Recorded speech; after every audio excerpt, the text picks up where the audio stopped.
Are we live? Hey, we're live. Welcome to the stream, everyone. We are doing a bit of a. I mean, this is.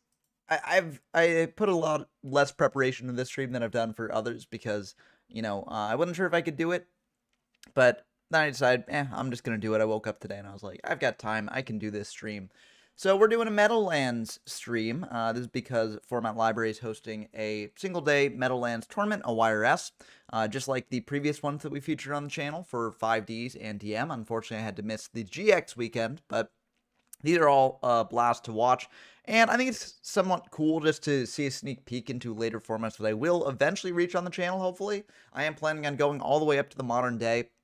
So it can be fun to jump into other formats that I will eventually cover, but that don't really have many people playing them or seeing them and stuff. Maybe getting more eyes on them can be pretty fun. So we're going to cover Meadowlands today. Now, I just have Mermail up, because one, it's one of the best decks in the format by far. Very, very powerful stuff.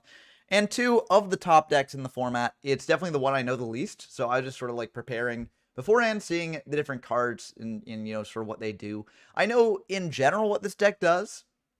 So, like, basically, it revolves around, like, discarding, destroying, sending, whatever. It's water monsters to the graveyard, getting effects off them to search out more Mermails, getting out big guys like Abyss Teus, or Abyss Megalo, or even Abyss Lead, in the case of this deck, which was Huntaru's deck that they won. Or, no, they didn't win, but they managed to get top cut in a previous Meadowlands tournament with. Also using things like the Atlantean monsters to get more advantage that way and stuff. And it's just a very, very neat deck, but it's one that I do not really have much experience with, so I figured I'd put it on screen just to hopefully, like, familiarize myself with it a little bit before the tournament begins. The tournament will be starting sometime soon, but it hasn't started yet, so I'm just sort of waiting for that. There were some issues with the bracket setup and stuff like that, so I'm streaming now, and then once the tournament begins, I'll post the stream on Format Library as well. But, I can sort of dive into some test hands with this, just see what's going on with the deck here. Just see how it goes. I could also potentially pull up some replays from previous tournaments as well, but I figure like going solo mode with a topping deck is pretty good. So let's see here. I don't know really how to play these cards, but I know this one you want to send to the graveyard for sure. To then, add a Serpent Monster to hand. That's very good. I think of this, well, you can't do this because you don't have a level 3. I actually don't know if you can trigger this when you don't have a level 3 or lower Water Monster in Grave. I think you can't at this point in the game's history. So I don't think that's the move. The move might be, like, summon Infantry and then bring out Diva and do stuff with that. I'm not really sure what that would really build to. Because, like, you want to send it to grave. You want to use it for later to destroy cards, I guess. But, I don't know. We can also just do Megalo now. Like, discarding 2 other water monsters. So we can go Megalo, discarding, like, potentially Dragoons and Infantry. Or we could save that for next turn. We could just go for a Diva play now. Set up something with that. And then do the Megalo play next turn. So that we'll be able to pop 1 face-up card opponent controls with the infantry and also add a water monster hand with dragoons. That might be the move. So I like this. I think it's kind of neat, kind of cool. I'm not sure what exactly we want to bring out off of deck, off Diva. Maybe I don't know. It's tricky. We could just I do think that one of these triggers off just being sent to grave from field. That might not be in this version of the deck. I could be wrong. We also could, because this one lets us add a target to hand, so we could potentially go for Gund here, get that in grave, and then do stuff with that just for next turn after we pitch Turge. We could do that. So I'm going to try it. So we go for a level 5 here. There's only one level 5 in the deck, so we bring a Catastrophe, which isn't terrible on its own. And then next turn what we do, we don't need to go for the Megalo play now. We could potentially pitch Turge plus Dragoons, add back, or we could also normal summon Turge next turn. Yeah, so what we do next turn, what we're setting up for, is we normal summon Turge, we pitch either Infantry, depending on what they have, or Dragoons. Probably Dragoons to grave, just to get that Sea Serpent in hand. So we send Dragoon to grave, and then we add back Lind, or Gund, that is. And yeah, it is a very fun deck, GMYFS. I do not really know how to play it, so that's why I'm just doing some test hands here, trying to get it working. But yeah. Yeah, so hopefully this does, hopefully they get the sort of tournament issues resolved quickly, because it would be nice to actually dive into some games. But I feel like this is cool just to start and doing things. So now with Turds, we can like add another water monster to hand. And yeah, unfortunately, GMYFS, you're the root cause of the issue. Apparently there's something in Challenge that's bugging with you or something. But I mean, it does happen. So this any water, or no. So okay, for Dragoons, it's just a sea serpent. So it's any sea serpent. We could go for we could go for like Teus instead, that just needs one other water monster. I don't necessarily like that the most, though. Okay, actually, wait. Actually, so, big brain play. We add Teus to hand here, right? Then we use Teus. We pitch either infantry or guns. I mean, let's just assume they've got something face up, so we pitch infantry, bring out Teus that way, right? And now we get to add another level 4 or lower Mermail to hand. So we can do that. Let's see, which one's good? Probably, I don't know if there are any other names that we can really do, but yeah, Dragoons is very, very silly at 3 for sure. Is Moon Glacia a sea serpent? Because that might have actually been the ad if we it is a sea serpent. Oh, maybe we should have added Moon Glacia. That might have been the move here.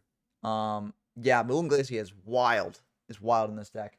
I feel like we want to do, yeah, honestly, it really does depend on what we have here. I mean, Marksman might be an option there.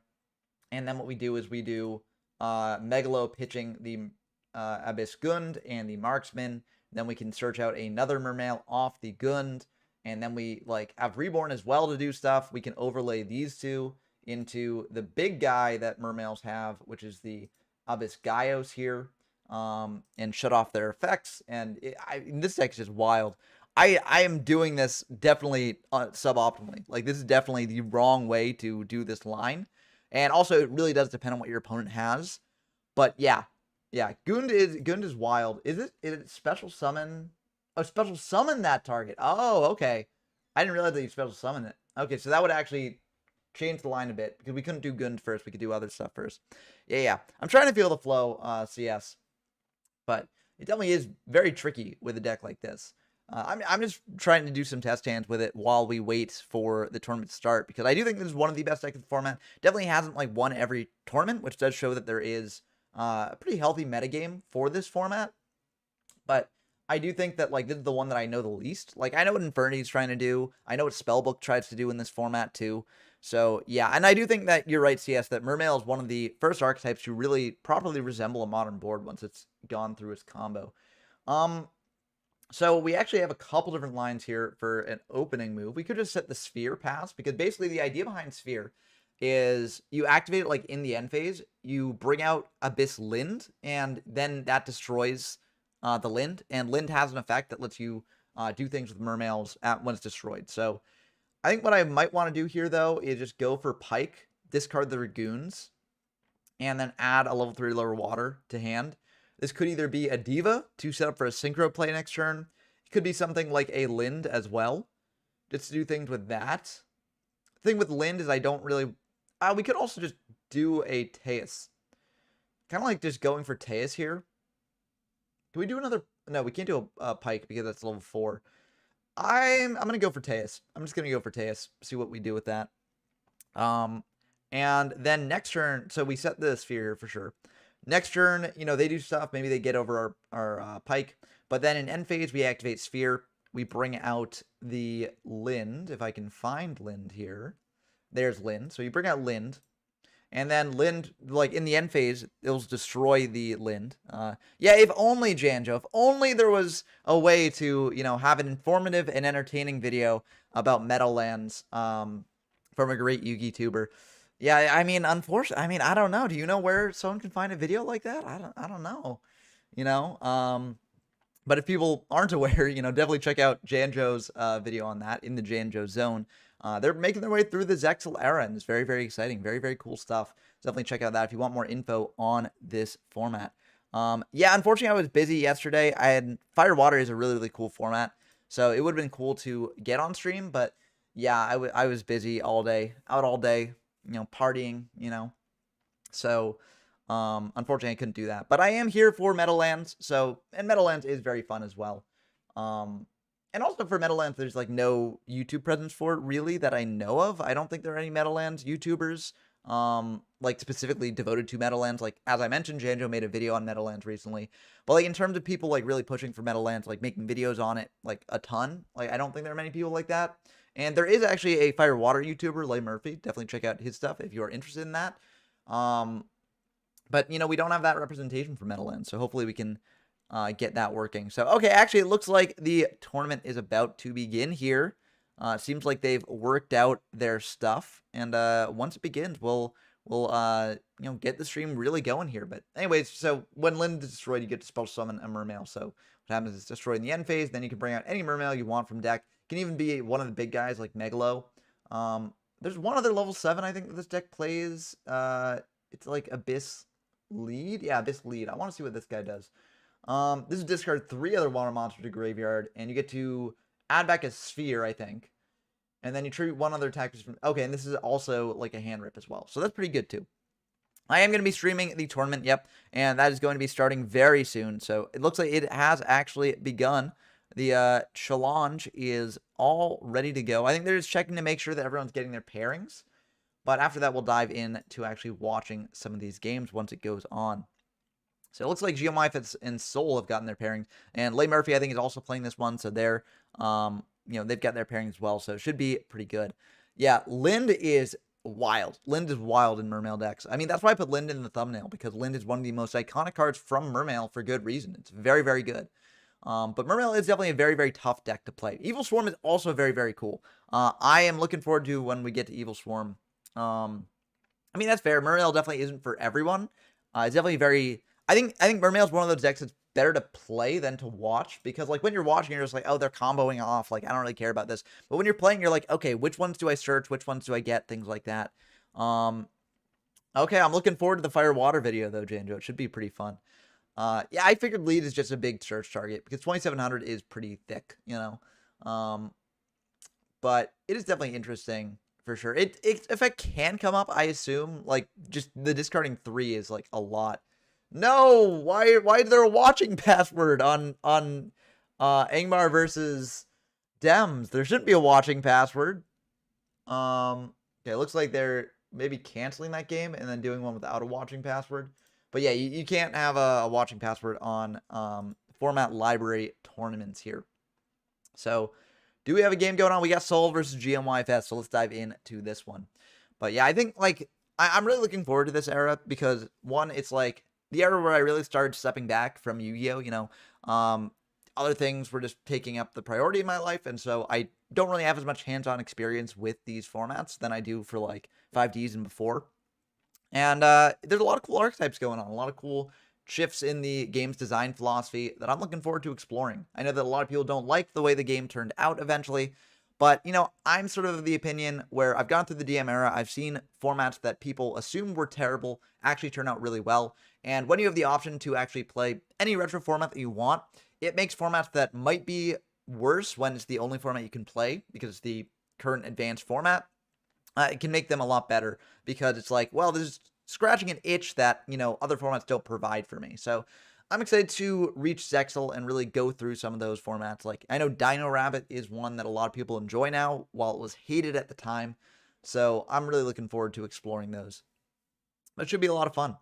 We still don't really know what either player is on here. GeoMyth has used Upstart. I think Upstart's played in a lot of decks, so that doesn't really narrow things down too much.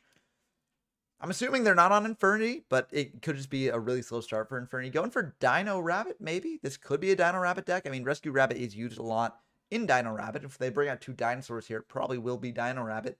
Although I'm not sure if there's really much you can do with that. Okay, it's Evil Swarm. That's what it is. Evil Swarm. Yeah, because I was going to say, I thought that, like, either Logia or Dolka or something was banned or limited or something. But yeah, and using the Pandemic to dodge around the trap hole. Normally you search out Pandemic off of one of the Evil Swarm XYZ monsters, but if you just open it in hand, it's still pretty good there.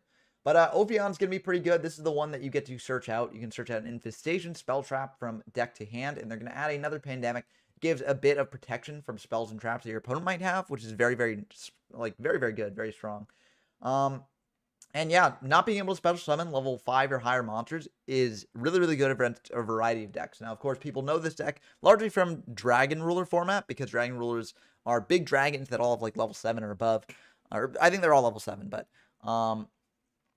yeah, there's so many great formats in this era. I agree, Janjo, and I'm really looking forward to eventually reaching them, in probably about a decade, No, we'll probably reach them earlier than that, but it should be probably a while. I mean, I think GX is going to take up a lot of time, probably like a year, I would assume, and then we still have 5Ds to go through, so yeah, this will probably take some time for sure, but I'm really excited. It's about the journey, not the destination, so yeah, I mean, we are moving like relatively fast, and I do think that like during the Stein era of GX, it's going to be weird. Don't you need, oh, it's just no face up. Okay, yeah, I thought it was no monsters, but yeah, that does work.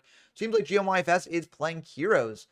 Bit awkward when you can't summon level 5 or higher monsters, but they're playing like Alias plus Gemstrikers, things like that, then it could be pretty cool. Yeah, I mean, this is like some very interesting tech. I mean, I'm kind of surprised that no one experimented with the Evil Swarm monsters in Reaper format.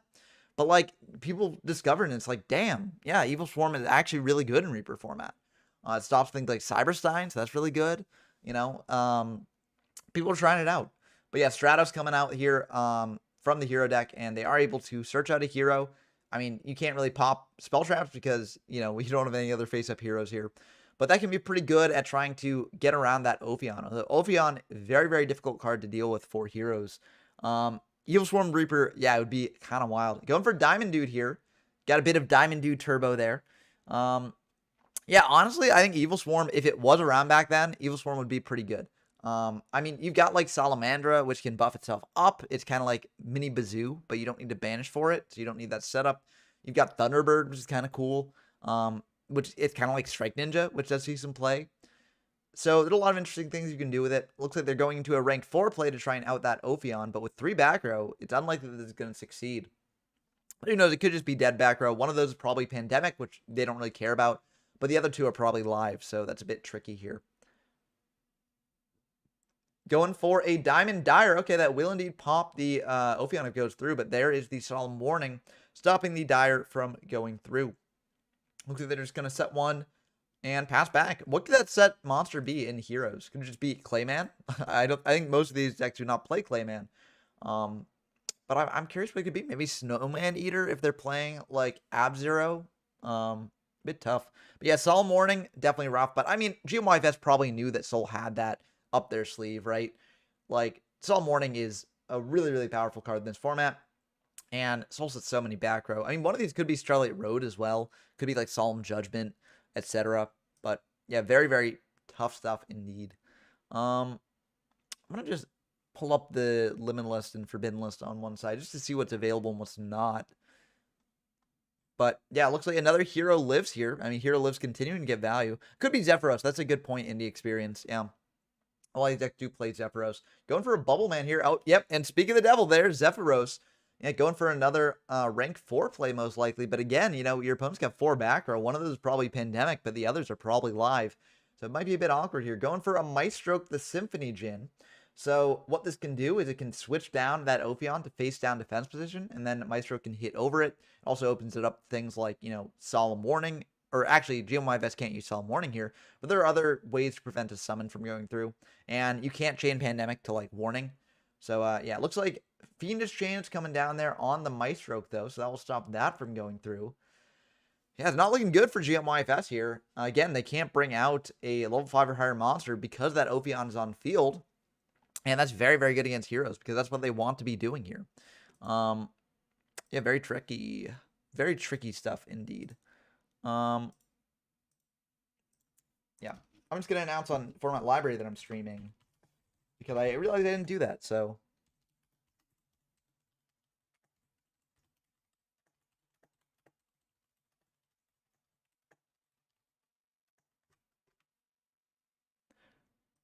There we go. Got that shared off. But yeah, I mean, you can tell how impromptu this sort of thing was because I'm very much underprepared for this. Yeah, Leigh Murphy's already in. So, Yeah, I'm excited to see what you bring and what everyone's bringing, honestly. Like, we're seeing a very... Oh, okay, still playing the Saber Source, so maybe there's some Dino Rabbit elements to this as well. I mean, to be fair, like, Logi and Dolka aren't banned, so you could definitely play them. So yeah, that's pretty good. E-Telly coming through here, so E-Telly will block off their life points for a little bit here, so that does make it so that it's not lethal. But Solemn coming down, that should wrap up the game, and yeah, there we go. That's the end of the game there. So very, very good showing from Evil Swarm there. I mean, Heroes just really has a tough time dealing with Ophion. Like, I'm not really sure how they deal with Ophion. We saw a couple ways, like Diamond Direwolf going through, or at least trying to. Maestro coming down. Maestro could flip it down. So there are some ways that it can attempt to deal with it, but, you know, it's just very, very rough in general for Heroes, you know. And for those of you who are unaware, maybe not familiar with the Zecla, etc. Dino Fist is kind of a hodgepodge deck, so why not Evil Swarm? Yeah, might as well go the Evil Swarm route. And I mean, we saw there how powerful that can be. You know, you don't necessarily have to go into Ophion every game. You can go into like Lagia or Dolka instead. And that can also lock down your opponent's stuff. For those of you who don't know, Lagia and Dolka are dinosaur-type Xyz monsters, which must be summoned by, you know, overlaying 2 dinosaurs of the same level, level 4. And so a popular deck was Dino Rabbit, which used Rescue Rabbit, which is the monster that you saw in Game 1 there, which banishes itself to bring out 2 normal monsters with the same name from the deck. You overlay those 2 normal monsters, go into a powerful Xyz monster. And yeah, so you can go into Lagia or Dolka. Those both have effects that negate certain types of things. One of them negates summons. The other negates like spell trap activations. So they each have their own sort of use cases. And one of the most skillful parts about playing a deck like Dino Rabbit is knowing which one to go into and knowing which one like you need to have on field because you can't deal with the other sort of things. So yeah, I mean, a lot of people view Dino Rabbit as definitely like the deck that's probably the easiest in its titular format because, you know, very simple lines, not like too many branching paths. But I do think it is subtly skillful, and you do definitely need to have a fair amount of skill to pilot it well. So yeah, I mean, and also building it well, like different Dino Rabbits deck do different things. So like some go for Macrocosmos, some go for other things to lock down their opponent further. So yeah. I believe that Prio is removed by this point. Yep. Yeah, because it was removed in Dino Rabbit format. So basically, you know, they didn't want Dino Rabbit being able to dodge like Effect Veiler just by using its effect with priority, because Effect Veiler needs the monster to be on field face up. And so, you know, what people would do before priority was revoked, or ignition effect priority, that is. They bring out Dino Rabbit, banish it immediately with its effect, and then you can't Effect Veiler to stop the Logia or the Dolka from coming down, which is obviously a really sort of toxic state for the game to be in at that point, because then the deck just becomes basically unstoppable if it's going first. So, yeah, I do think that Prio definitely has to be gone. And yeah, Fiendish Chain is definitely buffed because, you know, your opponent can't just go for Prio right away. Or actually, no, because you could just chain Fiendish Chain to the Prio activation. But yeah, you mean on Rescue Rabbit, right? Yeah, so you have to use Fiendish Chain on Rescue Rabbit while it's on field. So, yeah, so that also buffs in that case as well. I thought you were talking about like just in general, but yeah. For Rescue Rabbit specifically, yep, it is indeed buffed. Saber Source coming down here, 1900 attack. That's getting banished off a bottomless there. So it seems like they didn't have the Infection Pandemic line this time, but it's still pretty good. Oh, does it do nothing? Is it the cost? Okay, it must be the cost. Yeah. Okay, so yeah, disregard the Fiendish Chain thing then. Yeah, because it's weird. Different effect negation things work in different ways. Like things like Fiendish Chain and Skill Drain, they need the monster to be face up on field. So if the cost for the card does get it off the field, then those effects can trigger. Whereas Effect Veiler does not need that. So very, very weird stuff. But yeah, exactly. Rabbit banished for cost, bypasses Fiendish. So, yep. Very weird stuff with that sort of effect negation rulings. We won't really have to worry about that for quite some time. You know, on the main coverage of the channel, but here it can come up for sure. But looks like Summoner Monk coming down, pitching a spell, but Effect Veiler will stop that. Speaking of Effect Veiler there. And yeah, that cuts off GeoMyFS's rank 4 play here potentially. Yeah, very rough stuff. And also Macrocosmos, we do see that they are on the Macrocosmos here. Bring out a Caster. Caster is very good. You can normal summon another Evil Swarm monster from hand and then overlay for something else. They might not want to do that now, though. They might just want to attack in directly. Although, let me check if Gore's in this format. So Gore's is not forbidden. So Gore's is in this format. So there is the argument of like, okay, do you go Ophion to stop Gore's? Gore's is limited, so, you know, they might not have it. But, you know, do you really care about damage or do you care about locking down the board? And it looks like Soul is going to lock down the board with the Ophion here, going for a Pandemic to protect it further, and then just hitting over the Summoner Monk, not playing into Gore's. Yeah, Gore's is limited indeed. Yeah.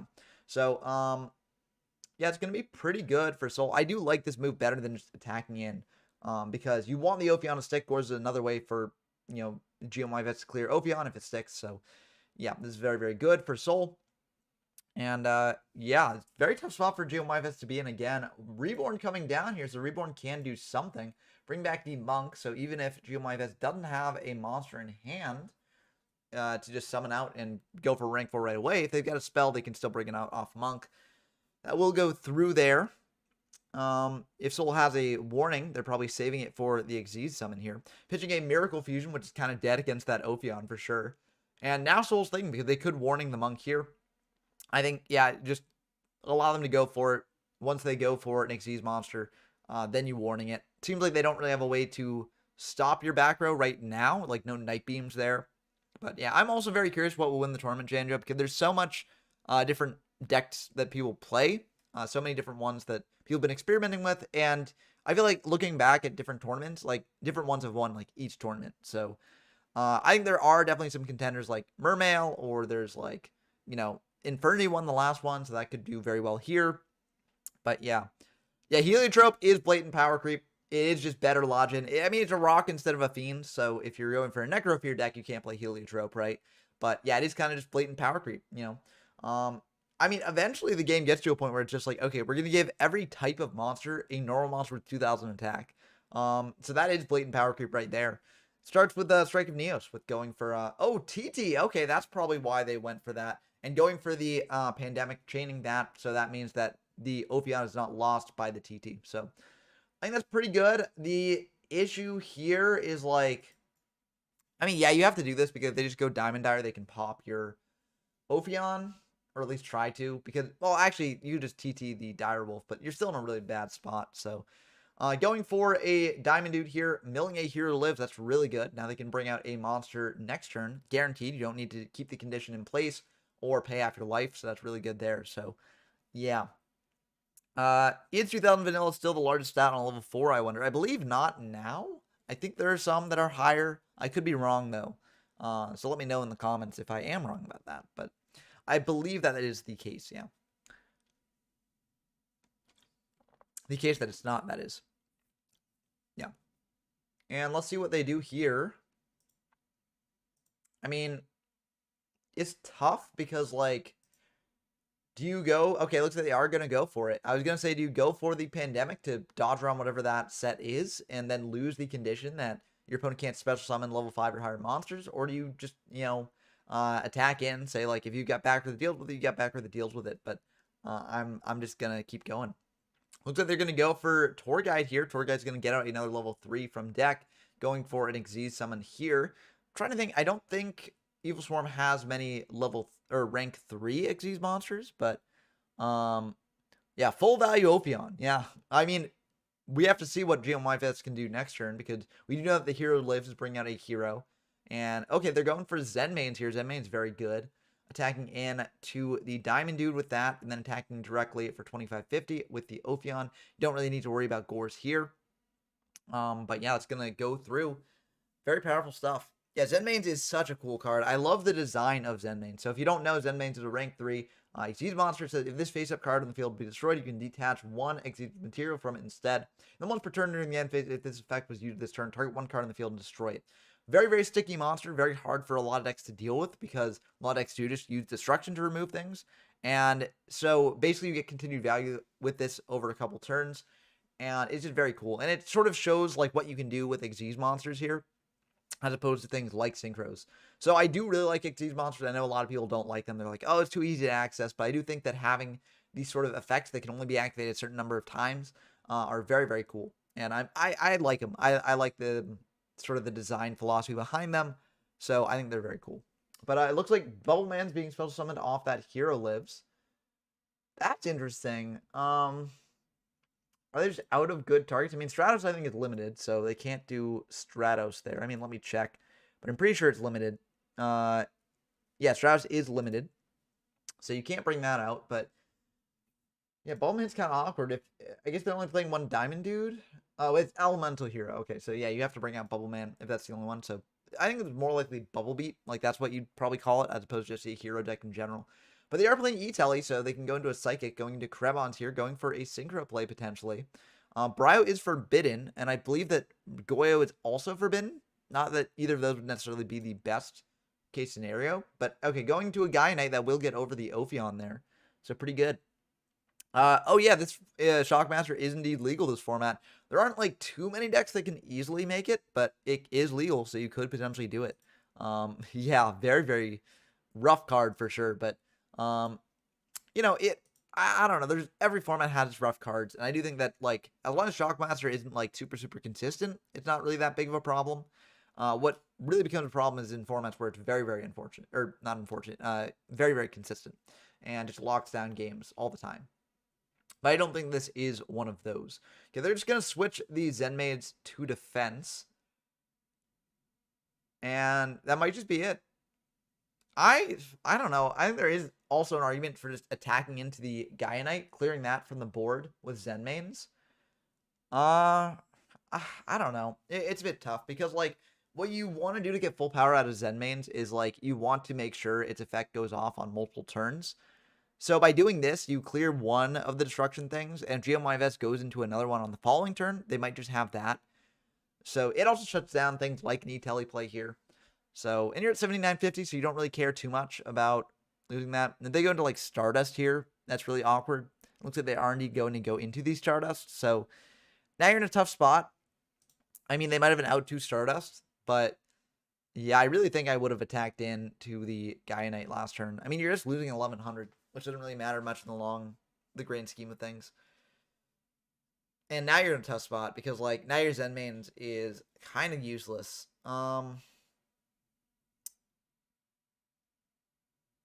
You do have to use this effect in the end phase too. It's mandatory. So that makes Stardust basically checkmate this card.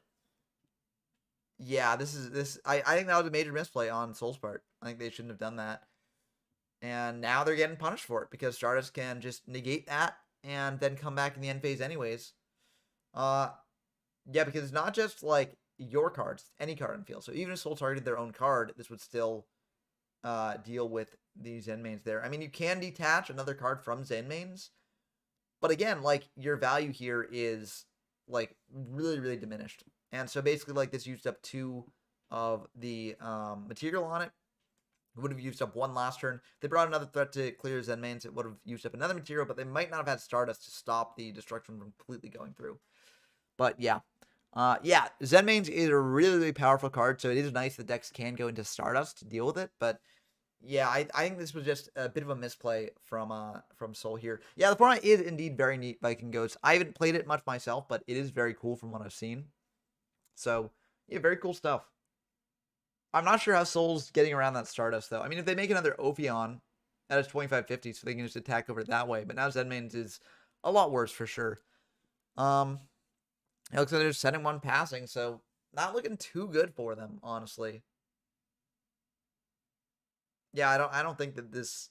I think this would have been very much avoidable if they'd play this differently. Now everything's a bit downhill. Compulse will deal with the Stardust, so that's nice at least.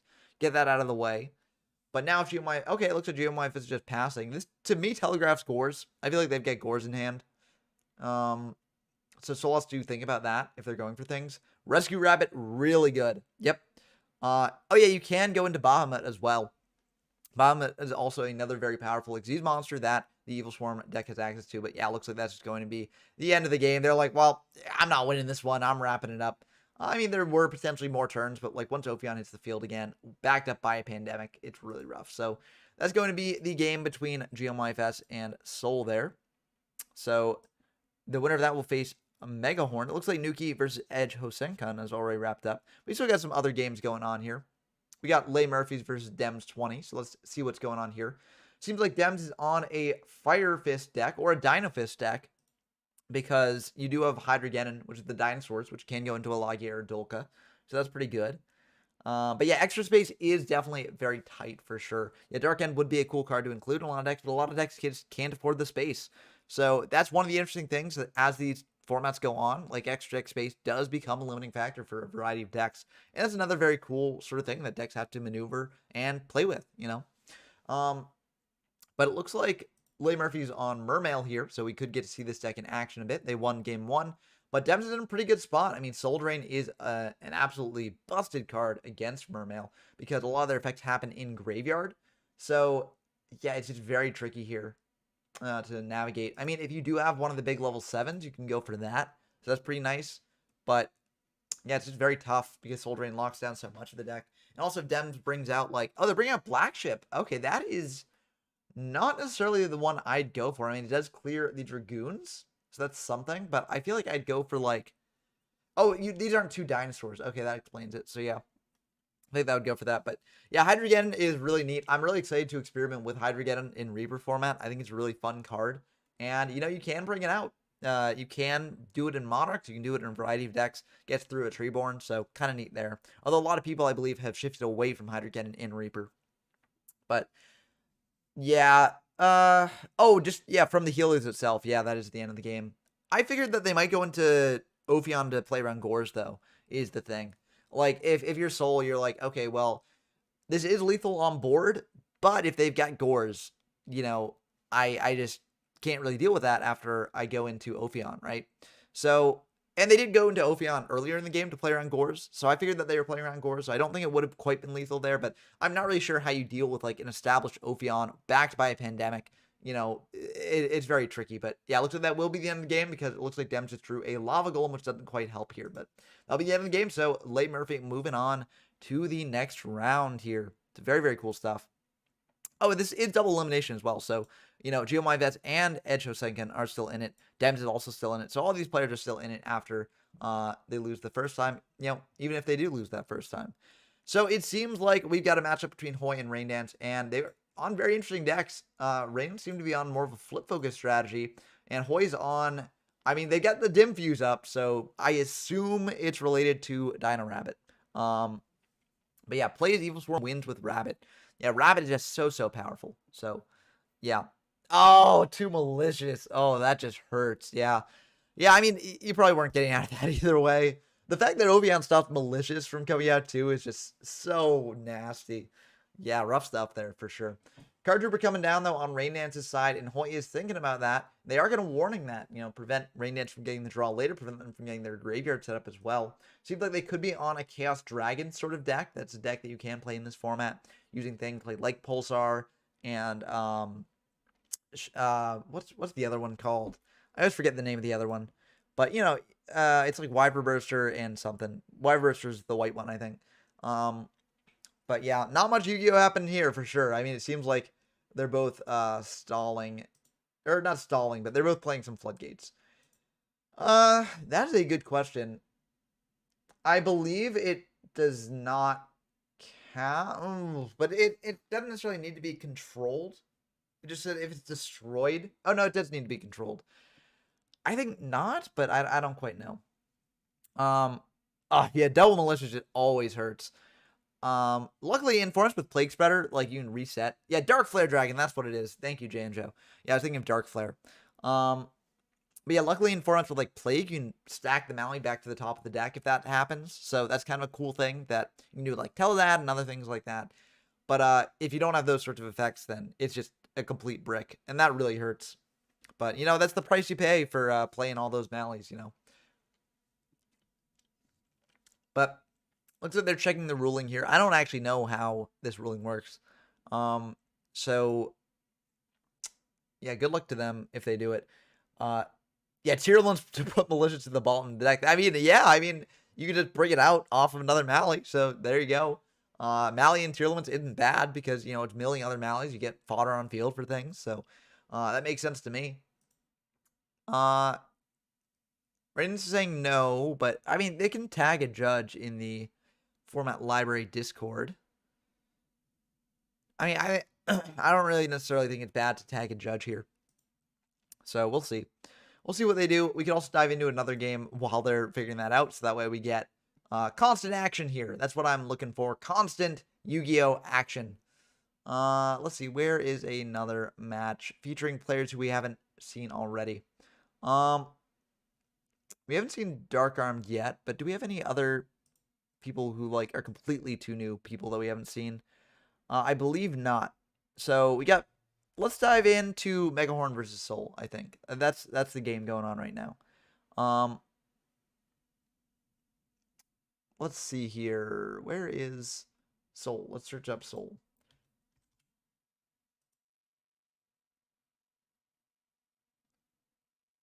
Okay, it seems like Dark Arm Dragon is on a Mermail deck as well. So Mermail doing pretty good here. And yeah, it looks like Evil Swarm versus Mermail. So Evil Swarm pretty good against Mermail again because, you know, they can't as easily bring out these level 7 monsters. But Ophion does wrap that up once you do have it. Looks like Heavy's coming down, but Solemn will be met with there. So yeah, that will stop the Heavy from going through. But yeah, this is still a pretty good board for Dark Armed Dragon because if Evil Swarm Ophion hits over the Gachi, then, you know, the Gachi still stays around. You can't hit over the Abyss Teus here yet. So yeah, I mean, of the level 7s to have on field, Teus is probably not the one you want to have your Dark Armed Dragon, for sure, because, you know, it doesn't get over anything. But Pike is going to be pretty good here. Soul's actually thinking on the Pike, because they might have like a solemn warning. They do need to have the warning there. I think that is smart. You don't want the Pike, you know, getting off to the races there. So yeah, I think that makes sense. But then again, I don't play much against Mermail. Like I'm not necessarily sure what the lines are and what you really want to, you know, negate or not negate. But I think that makes sense because you don't want them to pitch like a heavy infantry to pop your Ophion or things like that. So yeah. I think your Soul, you have to get through the Gachi at some point. So yeah, it looks like they're going to go through the Gachi, detach a material from that, and now they can hit over the Teus next turn because it's just 200 for each Exceed material attached to the card, and there are no more cards left. So yeah, pretty good position for Soul to be in, I think. And they're just going to pass back to Dark Arm Dragon here. What's Dark Arm going to do? How are they going to get through that Ophion? Now, if they've got another Pike, they can summon that out, try and go for that again. Or just try and do something that pitches an infantry. Because as long as you can pitch that infantry, you can get through the Ophion. They might not have the infantry. They might have been trying to bait out, you know, interaction with the Pike. But they could also have it. And that would be really bad for Soul if the infantry goes through. But they might not have anything. I mean, you can't bring out, like, Abyss Megalo or Abyss Teus or anything like that. You can't activate their effects because, you know, you can't special summon them. So, Diva is going to be something, but, like, what do you go into off Diva here? Do you go into Armory Arm, probably? Okay, yeah, so this is aligned. So you go Diva, bring out level 2, go into Armory Arm, equip it to the Teus, switch the Teus to attack over Ophion. That could do something there. So that is a way around this.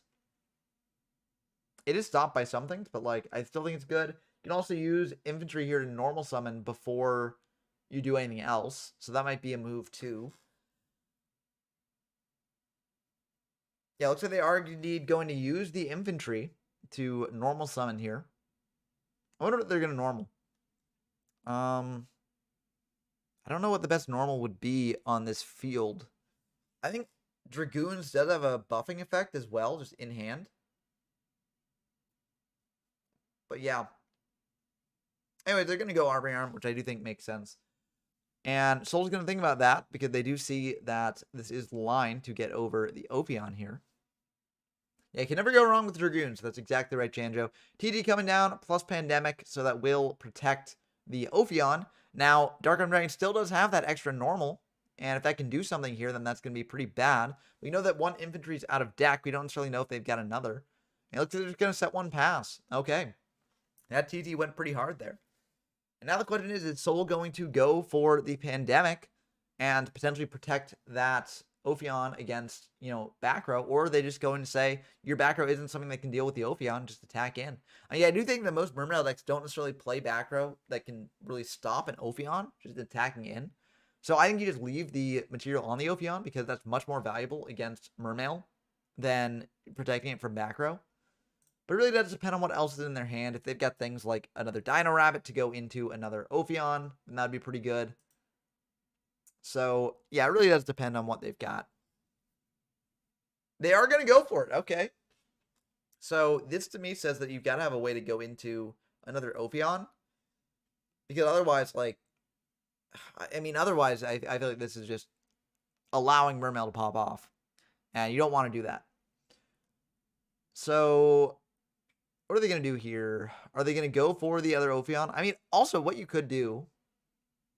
No, I think this is fine. Well, so I was thinking, like, the thing that stops you is, like, warning. If Darkroom Dragon has the warning here, then they can stop, like, a Dino Rabbit play. But it looks like they're going to go for a Mandragora instead. And then go for Reborn here, targeting one of their Evil Swarms. Okay, that does work. Yeah, this will get you... Wait, how much damage is this? This is actually a lot of damage, so they could go for the damage first. Yeah, they are going to do that.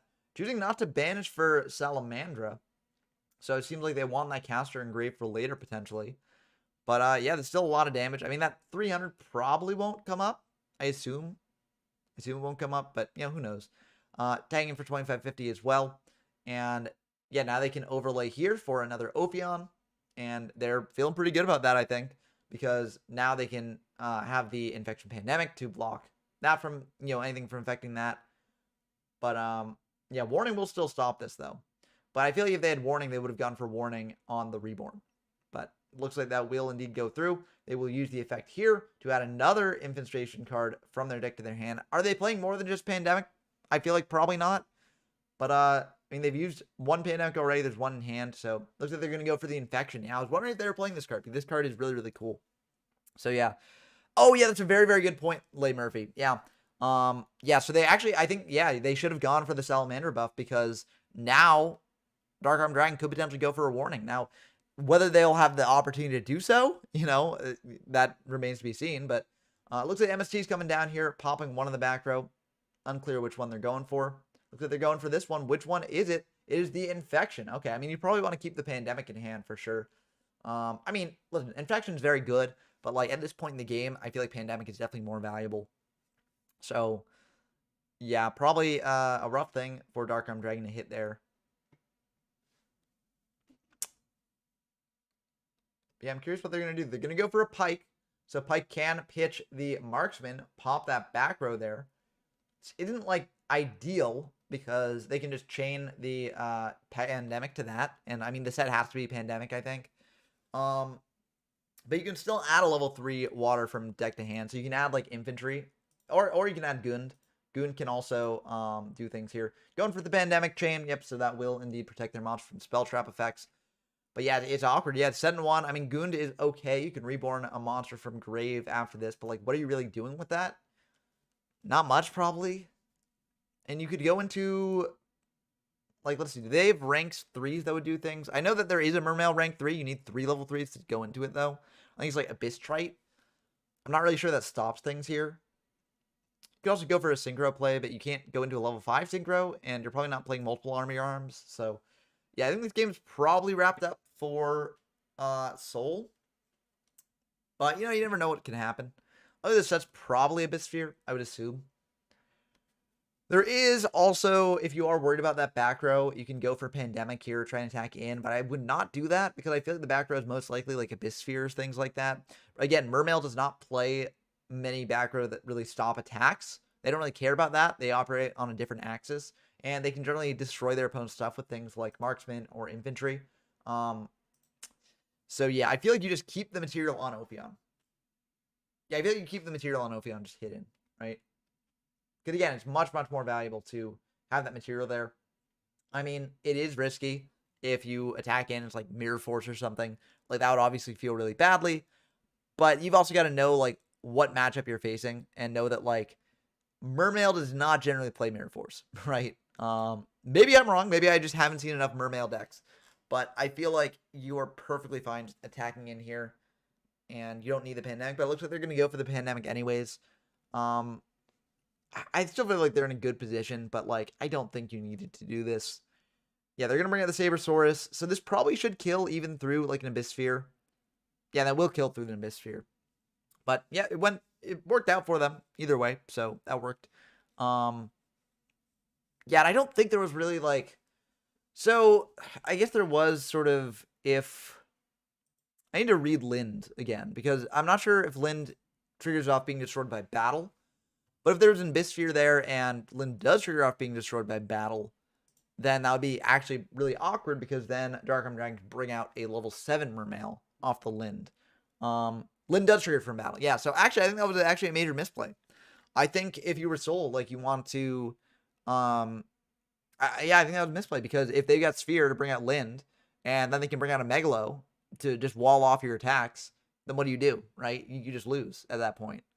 So I think that was, potentially a misplay. But I mean, again, I'm not really as familiar with the Mermail matchup, and so maybe Mermail does play things like Mirror Force, like other things that can stop battles like Dim Priz or something like that. But I haven't seen it in any list that I've seen, at least. I feel like the deck is trying to prioritize different things. But we'll see what goes on in game 2 here. Dark Dragon drawing a card. Now, the fact that Mermail can go first and set things up is very good for them, because they can obviously bring out their level 5 or higher monsters before an Ophion actually manages to hit the field. So that's pretty good. And we'll have to see exactly what they do. Yeah, Miss Lead is bigger than 27. It's 27 bigger, so... yeah, I always forget Lead, though, because I know Megalo is around for things, but yeah. Yeah, Lead is definitely the pick to go into there if you bring it off Lind. Either way, they get out a big monster, wall off these attacks, and yeah. It looks like a Diva coming down. Diva probably bringing out Infantry, I'd assume, because Infantry gets you an extra normal. Yep, and there it is. Infantry gets you that extra normal. And then you can bring out another monster, bring out the Dragoons. It's pretty good. I wonder what they're going into. They're going to Army Arm, equipping to the Dragoons. Oh, or okay, they're overlaying here. Okay, that works too. Interesting play. I didn't actually see this one, so that's pretty good. I wonder what level or what rank 4 they're going into here. Going into Abyss Dweller. Well, I do get that goes to 2200, but like, what does Evil Swarm do in their grave, right? I'm not sure if that was the priority there, rather than just getting a monster that hits over Ophion. But they might have back row that deals with Ophion, so it might be fine. I don't know. It just seems like a very weird pick. Oh, okay, that makes sense. To detach Dragoons and you get a Sea Serpent. That makes sense. Yeah. It just still feels kind of weird to me. Because, like, you do get the search. But, like, I don't know. I feel like this turn could have just been a bit different. I feel like Mermail has so many ways to search that you don't necessarily need to go through all this hullabaloo to do that. You might just want to set up a play that contests Ophion. Because, like, once Ophion hits the field, like, your search is going to be a lot more awkward. Sure, you can search out the other infantries in your deck to get them to hand. And then potentially, you've got a way to pop the Ophion that way. Still feels, like, awkward to me, though. I don't know. Then again, I do not play Mermail that much, so I can't really say what the best move is in the matchups here. And also, I don't know Dark Arm Dragon's hand. And also, it's much easier to play, or not much easier to play, much easier to commentate than to play, because I can just throw out whatever I want in commentary here. Whereas playing, you've got the risk of losing the match on the line. You've got the risk of winning the match on the line. It's a lot harder to play than to commentate. So, yeah, and they're not going to use the effect right now. Probably retaining the buff right now, I assume. They're going to go for Mandragora here, then go for a Rescue Rabbit. So Rescue Rabbit will be able to bring out either, double Sabersaurus or double Evil Swarms. I assume you go for Evil Swarms here just to go into the Ophion, because Ophion is so strong. Yeah, and they are going to go for the Ophion there. Probably overlay into Ophion and hit over to the Dweller, I'd assume. Yep, that will indeed go through there. Going into the Ophion. Yep, detaching. Detaching Heliotrop, getting a Pandemic. And then Dark Arm Dragon can still use the quick effect of Abyss Dweller even as it's being attacked. So you could still, detach the Dragoons and get the search. But it does seem awkward. Going for Infection. Okay, this tells me that they've already got a Pandemic online. So, yeah. And looks like they're going to attack into the Dweller with the Ophion. I assume that Dark Arm's going to use the effect here. Yep, they are indeed going to use the effect to prevent graveyard effects from being activated. And now they get the Dragoons. So Dragoons will be able to search out probably infantry. I assume it's infantry. Because infantry would deal with the Ophion if you pitch from hand for a Water Monster's effect. Maybe they'll do something else, though. Infantry also has the benefit of letting you normal summon twice. So, like, you can bring out infantry, bring out another monster, and potentially do some plays with that. So, I assume infantry is best. But if you already have an infantry, you can also go for something that discards. So, like, a pike. A pike could be good. Yeah, I don't know. Well, I'll also see what they do. They are thinking about this. It is definitely an important decision here, for sure.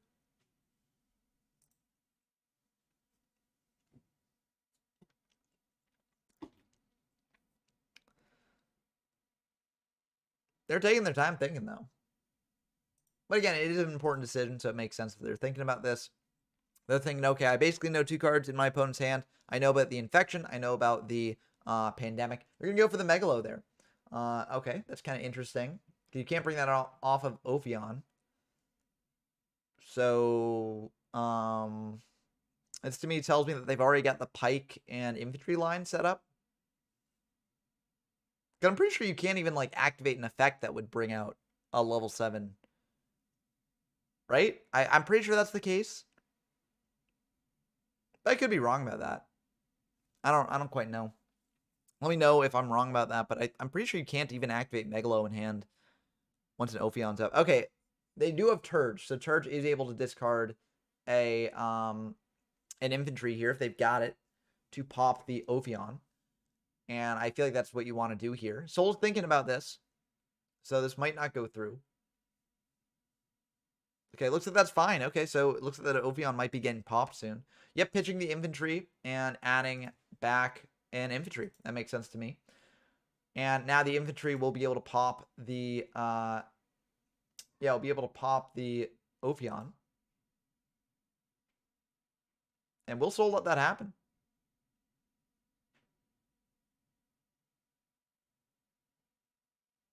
They did pitch. They pitched the infantry.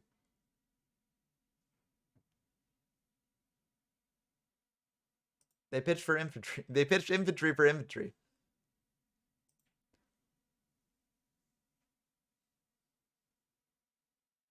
Yeah, they pitched infantry for infantry. That is perfectly legal. And that goes through. So, like, yeah, I'm not sure why they asked, but yeah, okay. Leigh Murphy confirms that you can't bring out the Megalo there, but it looks like they had the infantry in hand to deal with the Ophion. Okay, looks like that's fine. Okay, so yeah, Ophion is getting popped, and that's going to make it really awkward for Soul here, because now Dark-Armed Dragon can pop off, bringing out their Megalo if they want to. Potentially popping the Mandragora as well, because I believe the infantry is not once per turn. Yeah, this part is not once per turn. The part where if it's sent to the graveyard for a water effect, so that's pretty cool.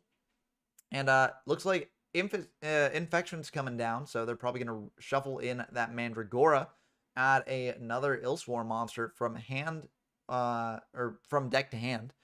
So they can get out like Caster here, potentially set up a play. If they want to, they can go for like Salamander just to beat over the Turge. But you want to do a play that gets you into another Ophion, because Ophion is so good. Thunderbird is, I mean, I don't know. I don't know about Thunderbird. Because, like, I mean, if you've already a Caster in hand, it's fine. But, like, if you don't have Caster in hand, it's kind of awkward. But, yeah, in main 2, they're bringing out the Megalo, pitching the infantry, and pitching the... What are they pitching else? They have to pitch 2 cards. So they're pitching infantry and... What else?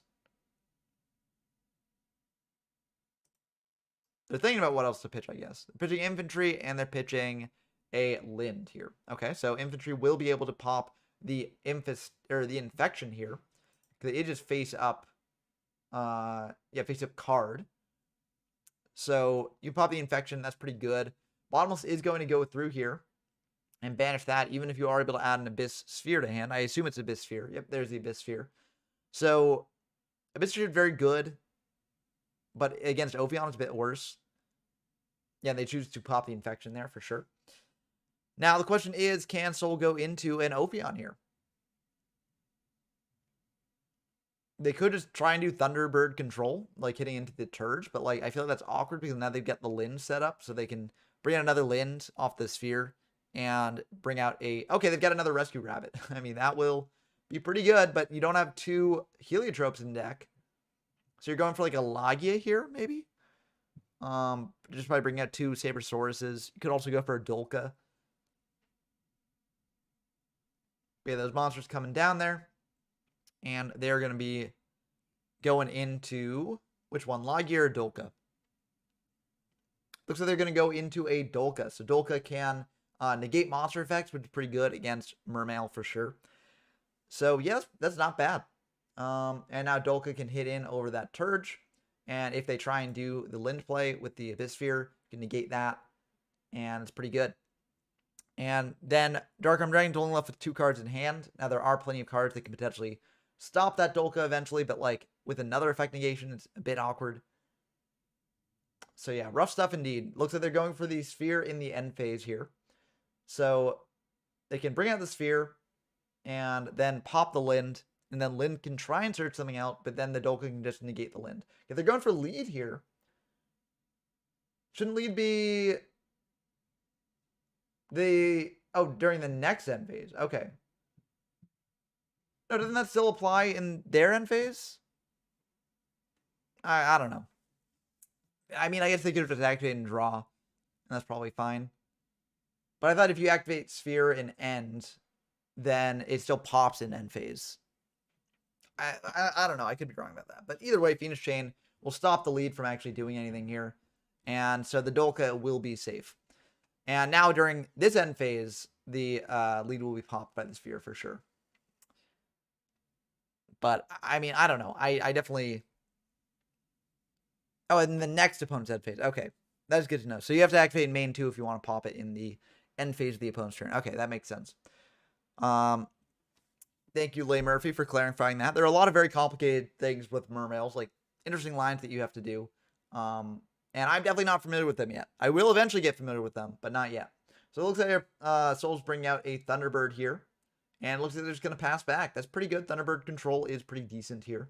And now in the end phase, the Sphere will pop the lead. And that doesn't really do anything. Because lead doesn't have a thing that destroys. Or it doesn't have an effect that activates when it's destroyed. But it still will be pretty good for Soul here. But yeah, the Abyss Sphere will be destroyed. And then the lead will also be destroyed. So... Yep, there it goes. And there goes the lead. And yeah, just pass him back. I think that's pretty good. Yeah, Thunderbird is an annoying card to deal with for sure. And Dolka as well is also very annoying to deal with for Dark Arm Dragon. Not quite sure what they're going to do. They're going to bring out a Dragoons. Dragoons isn't terrible here. Can hit over the Thunderbird, which is pretty good. Now, if Soul wanted to keep the Thunderbird around, what they could do is they could just use their back row, which I assume is Pandemic. It could be something else, but I assume it's Pandemic because they didn't search that off the Ophion. So they could activate Ophion or Pandemic here, then go for the Thunderbird. It looks like they will indeed do that. Then get the Thunderbird back on field next turn. Is a bit risky, I think, but I don't hate it, especially if that's your only Ulfsworn monster. But yeah. So now, during the next standby phase, we'll come back. If there is like a TT set, then you can just use its effect again and banish it again. So that's pretty good. I don't hate that. I don't hate that play. Yeah, Thunderbird itself is kind of like its own Pandemic. So, you know, I think that's fine. And now you can get in for a ton of damage here. So, yeah, Chain Beat is very fun. And Thunderbird is used in Chain Beat. And I think Thunderbird is really cool.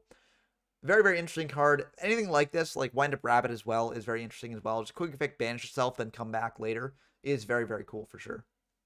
They're checking their extra deck, probably thinking, do I go into an Ophion here with the Thunderbird or just keep it around like this? Ophion, I think, would probably lock down the game even further. I'm not really sure what Dark Arm Dragon does to get around that. But, I mean, we'll have to see what they do.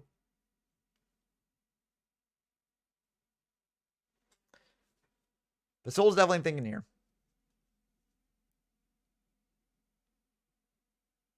There is also the argument going to attack now. I don't hate that either. I think that's not terrible. You got your opponent in a really compromised position because you still have 2 negations off the Dolka. So, like, they still have to deal with that. They've only got 2 cards in hand, 1 set on field. They don't have the most ways to deal with it because, okay, they're going to bring out a Sabersaurus here. And it looks like that's going to be fine. So they're just going to get in for a bunch of damage here, it looks like. And will Dark Arm Dragon have a way to deal with this? It looks like they do not right now. So that'll hit over the Dragoons there for 150. Now they'll attack in with the Sabersaurus for 1950. If they want to play around like, Dim Feud or something, they can not attack him with Dolka. But again, I don't think that Mermail really plays that. So Dolka will attack in, dropping Dark Arm Dragon down to 650. It's looking pretty rough. What's my favorite format? Asked Vuzaira92. I don't really know right now. Oh, yeah, and there's Cowboy for game. So, yep, that's the end of the game if that goes through. It's tough because I definitely haven't played, like, all the formats out there. I mean, for instance, I haven't really played much Meadowlands, even though I'm covering here on the stream. Of the ones that I've covered, though, it's probably Yada. Like, Yada's just so fun.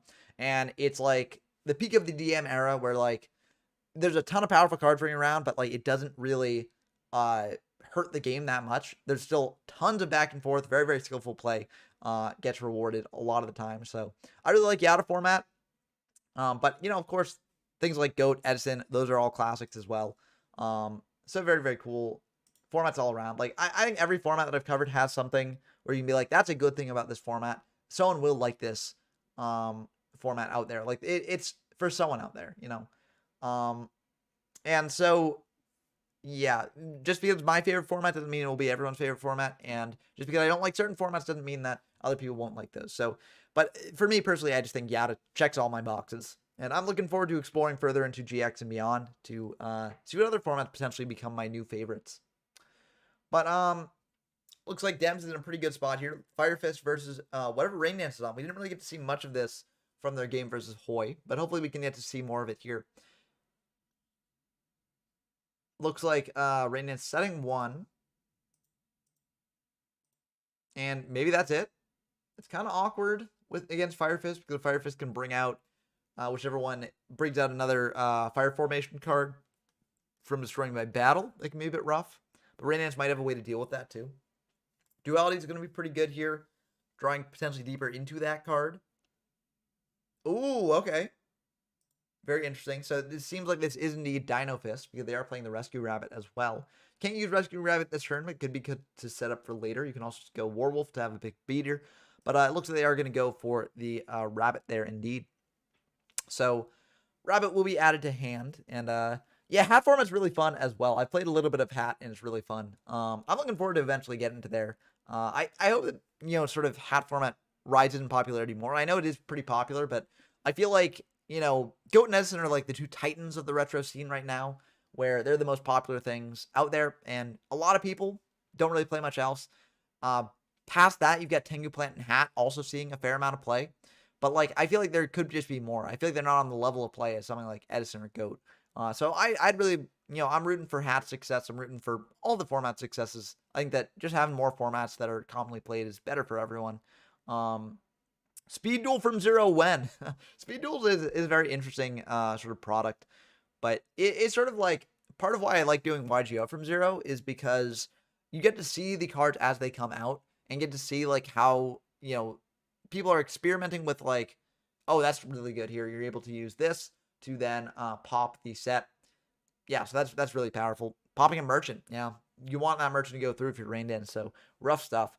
But yeah, I feel like Speed Duel is a bit awkward because, in YGO from Zero, we get to see new decks and strategies evolve as time goes on and see, like, them try and balance the game in real time and see what approaches they're doing to do that. With Speed Duels, they're taking cards that have already been released and they're putting them together into something that is hopefully going to be balanced, but they're also, like, drawing from cards all over across the game's history. Not, like, super all across the game's history. Like, you won't really see many, like, Linked Monsters in Speed Duel, obviously, right? But, like, they're still taking cards from across the game's history that they think will be balanced together, and it has less of that, like, sort of scrappy, like, figuring out as they go along quality to it. So You know, I might do it someday. I'm not saying that I won't cover Speed Duel from 0, but for now, I'm just going to stick to the YGO from 0. And honestly, we've already got enough of a daunting task with YGO from 0, as is. So, you know, that would still be way in the future because I got to do YGO from 0 before I get to Speed Duel from 0. But yeah, Firewater is a really fun format from what I've seen as well. So I'm excited to reach that as well. Should be a lot of fun. It looks like they're going to search out Gorilla. Gorilla is the one that destroys by battle, and you get to search out Fire Formation card, so that's very good. Yeah, and they're probably only going to use the one Tenki here. I feel like, honestly, you could have gotten Tenki plus, like, something else. Like, why do you need that? I mean, maybe you're afraid of, like, MST. If they MST a Tenki, that's not terrible. They probably would have MST'd your Tensu, because then, you know, you already had a bear on field to pop the set, and Tensu... You know what I mean? Like, I feel like they don't have MST set. So right now, you don't want to activate another Tenki. It's kind of an awkward spot for you. But, I mean, I guess you just want to get it set up for next turn, just in case they've got a way to deal with what you set up here. But, I don't know. I think this is fine. It looks like they're choosing not to go into the Xyz monster that they've got, the Tiger King. Which I think is fine. I think you can keep this board set up. It's very annoying for Raynance to out right now. Very scary for them as well. So... yeah, but if they'd gotten, like, the trap, I feel like the trap would have been better here. Or maybe even the one that prevents Raynance from activating the set that they've got. I think that could have been good, too. But, yeah, we don't know. We'll never know now. Looks like card destruction's coming down here, so that will get rid of that Gorilla in hand. That's pretty good. And potentially set up Raynance's grave as well if they're playing Chaos Dragons. Oh, you never want to see that. Double Sabersaurus in the hand. Oof, that's rough. Yeah, makes Rescue Rabbit plays a bit harder. Makes me wonder why they added the Rabbit to hand there in the first place. Unless they've got another set of normals. Maybe they're playing the Heliotropes as well. But yeah, Necrogarden are probably good to get engraved. Dark Flare Dragon especially good to get engraved. Because it's, you know, I mean, I guess maybe not good to get engraved, but oh, Light Pulsar is definitely good to get engraved though. Let's see. Yeah, because you can special summon from grave, so that's pretty good. And once you field a grave, you get to bring back the Dark Flare. So yeah, this is how this works. You get to sort of loop them a bit. And yeah, it's very, very good for Raynance here. Chaos Dragon, such a cool deck. Cool to see it represented by Raynance here. And that Necrogarden is going to be really good against Fire Fist here. I mean, Raynance probably is going to go for... I would assume they go for Light Pulsar here. And just attack over one of the Gorillas. Yes, you know, you can use the Tenki next turn to pop the Light Pulsar, but then that floats into a Dark Flare, and you're fine with that. So, yeah, I feel like you're ultimately fine just bringing out Light Pulsar. You've got one Light Engrave, they might not have a Dark Engrave. It looks like they're going to go for Lila here, and they're probably going to pop the Tenki or the Unknown. It depends. Yeah, they are going to go for that. I mean, they got Gorilla out of hand, so that's... You don't necessarily have to worry about that as much. But okay, looks like Dems might have a response to this. Looks like Bottomless coming down. So, I mean, technically you got to do this on Summon, but yeah, I don't know. It's probably fine. Yeah, Bottomless coming down. That would have made the Light Pulsar play a bit awkward, so probably good baiting out that Bottomless beforehand, so that's pretty good. Normal Summon already happened this turn. Sorry. No. Yeah, okay, there we go. I was worried. Yeah, normal summon happened this turn. Once you get milling with Card Trooper, it's already kind of, yeah. But, yeah, I mean, that's fair, Vizara. I think that Meadowlands is a very, very cool format, and it's really fun to watch. But I do think that, like, you know, I don't know. I've seen enough formats, like, be reviled by the community as a whole to give every format a chance. So, you know, I'll try the 2024 formats when I get there for sure. And hopefully by that point, I've covered enough of these formats that there's something for everyone, you know? So it should still be fun. But Banishing Light into Dark for a BLS, that's going to be really good here. You can just attack over both those bears. You know that the set is a Tenki, so that's perfectly fine. To just hit over both these. That's really good. Oh, they've got another Chaos Monster as well. Damn, okay. This is looking pretty good for them, for sure. And get in for a ton of damage here. 28 off the BLS. 24 off the Dark Flare. Looks like they don't have a dragon. Or maybe they're just not banishing a card in grave. That's fine too. But yeah, BLS hidden in to the bear, hidden into another bear, and then getting in directly for, oh yeah, it's 26, not 28 off this. And then Dark Flare direct. But yeah, Speed Duel is around 15 formats in its history since 2019, regular-ish, balance updates since 2022. It's different from regular Yu-Gi-Oh! And is way down in the prio list, but it would be cool someday. Yeah, I think someday it would definitely be something that I'd be willing to do. Like, I'm not going to say, no, I'll never do Speed Duel, because I do think Speed Duel is cool. Like, I think it's a fun format. And it does capture a lot of the feeling of like old Battle City days of Yu-Gi-Oh! So I do think it's really fun. But yeah, it will be pretty far down the prio list. And someday I might do it, but no promises. And also, you know, it will probably be in like 200 years, you know, once I've caught up to the regular metagame. But it looks like the other Tenki's getting fired here, probably bringing out another no effect. That's interesting. So it seems like they already have a bear. They've gone through all their Fire Fists? Kind of wild. So they have to have... Maybe they just don't want to use the effect, but like... wow, that's kind of wild. If so, they're really unlucky in drawing, and they're playing a very low number of Fire Fist monsters, or just Beast Warriors in general, I think. Yeah, they're setting a bunch here, so that can potentially buff up the bear, like if they've got the Fire Fist traps. Very interesting play there, though. I think that Light Pulsar can beat over the bear, even if... Okay, they're bringing out a card trooper here. I'm trying to remember how much the trap buffs. I think the trap can buff by 700. So if they buff by 700 to 2400, okay, that just ties with the Dark Flare. So you can probably hit in with the Dark Flare, and that will crash. But if they got two of the traps, then that's awkward. Milling double Tour Guide is very funny. And another Necro is going to be really, really good here for Rain Dance. You can't bring out Light Pulsar now because you don't have the Light and Dark in hand for sure. But yeah, you probably just attack in with the Dark Flare. And if they get the trap, they got the trap. But again, I think it only buffs by 7. I could be wrong about that. But if it buffs by more than 7, then that's pretty good. But yeah, 2 Rescue Rabbit, or yeah, Rescue Rabbit, double Kid Sabersaurus. Yeah, that's very rough indeed, for sure. Oh, hitting over with the card trooper, and that does go through. That's very interesting here. Fiendish on the Dark Flare. Okay, that's fine. If you're Rain Dance, you're probably like, that's fine. You know, it sticks around on field, being annoying for them to out.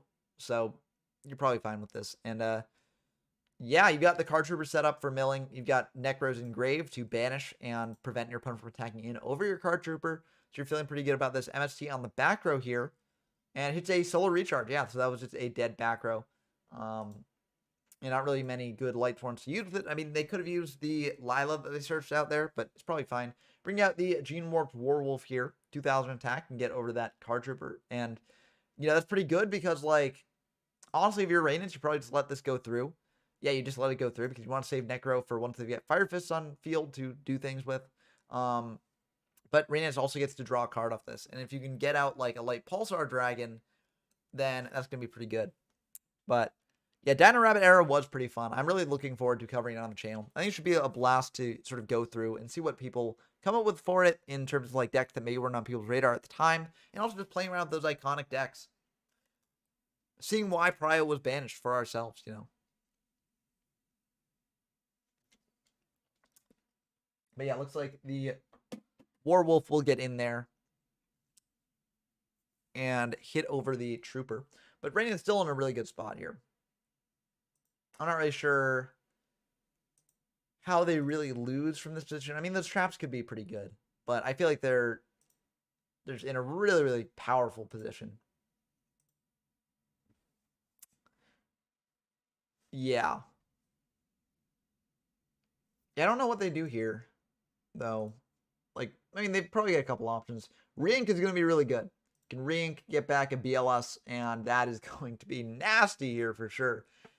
So, yeah, I feel like that probably is the move. Go for BLS. There's only one Light Engrave, and that's the Light Pulsar Dragon, which you kind of want in rotation. But, like, if you're bringing out BLS, I mean, I think it probably is just worth going for, right? Yeah. Yeah, pitch. Oh, they've got another Light Pulsar anyway, so it doesn't really matter there. Yeah, bringing out BLS is so strong here. You get in for potential lethal damage. So, yeah, I think this is definitely the move. Banish a Light Pulsar and a Tour Guide, probably. and then just get in for overlethal if they don't have any way to stop it. They might have another, like, Fiendish or something, but, like, I don't think you really care about Fiendish because, like, again, it's a card that, you know, Fire Fist has to get over. And they don't necessarily have many ways to do that, especially if they're out of Fire Fist left in deck. So they're going to go for banishing a Tour Guide and a Light Pulsar here for the BLS. And, yep, that's going to be the end of the game. Dems scoops it up, and I think it makes sense. Yeah, and I do think that they removed Prio for the Dino Rabbit's sake. So, yeah. It's been an hour. Have we seen Master C? Yep, we have indeed seen Master C against... No, wait, I don't think we have, actually.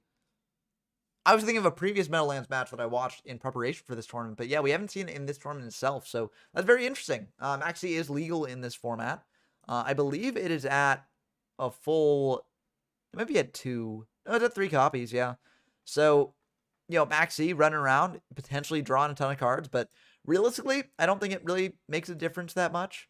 Like, I mean, there are certain decks where it's very good against, so you can bring it in the side, but, like, it's sort of much more fair in this format than it is in later formats. So, yeah, I mean, yeah, it's like, it's very easy to, like, mix things up when you cover a bunch of formats. I mean, I found myself doing that for various TM era formats or for various, like, GX formats as well. It can be very tricky to sort of keep things straight, you know. I'm going to dive into another game here because that game, it's going to game 2, and I want to get as many games seen as possible here. Okay, it looks like Hoy versus GeoMyFS is going. Let's see, what other games... Okay, it looks like we missed Edge Hosenkan, unfortunately. I was curious what they were playing, but unfortunately we didn't get to see them that much. We can also do Nuki versus Earth Norpers, I think it is. But the new Brahmin, I guess. We can do that, but I want to see what Hoy is on here, because we didn't really get to see that much. It looks like they are on a Rabbit deck. Yeah, everything blurs together. That's really true. Okay, it looks like they're going to go for either a Lagia or a Dolka here, I assume. I assume this is turn 1. Yeah, it looks like they're going to go for a Lagia. So Lagia, you know, instead of Dolka negating monster effects, this can negate normal summon or special summons or a spell or trap. And you have to attach 2 materials from it, so it's 1 charge only. But that is still pretty good. And against heroes is probably very good. Looks like they're setting 4, passing back. GeoMyFS says, "Dear God." Yeah, it's definitely going to be something to eat through for sure. Yeah, very, very tricky stuff. I'm not sure if GeoMyFS will be able to play through this, but it looks like they're going to go for a D-draw here. Do you stop this off Lagia? You probably let this go through, I assume. Like, yes, it's 2 more draws that you have to worry about. I guess it does depend on the other back row. If you're like, well, my other 4 back row deals exactly with 4 cards, then you could potentially stop it, but I think that's fine. Rhoda as well. For the Stratos. Stratos is going to be pretty decent. Summon out Stratos, get a search here. But, like, what do you really do? Like, this turn, I'm not really sure there's much. Bring out a Mali. Mali is going to be pretty good if they go D-draw, pitch Mali. Or it seems like they probably got some other ways to pitch Mali there. And yeah, this would probably be a way to stop Lagia. And yeah, they're just going to pass back. Okay. I don't hate that. MSG on one of the back row. I think that makes sense. Hitting a Mirror Force. That's really good to hit there. Another MSG. Okay, hitting another one of the back row. Hitting a Return. That's also really good there. But that last back row is probably the way to pitch Mali. So, but you can negate that with Lagia. So, you know, it works out. Destiny Hero, delicious. Ooh. Okay, looks like this is a Dino Fist deck, so we get to see a Fire Fist monster coming down here.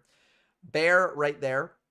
So if you've got... Okay, looks like they're just going to attack in, try and get in that damage with Bear. And again, this is going to be really good because Lagia can just negate whatever that back row is. So very good stuff. Bear hitting in.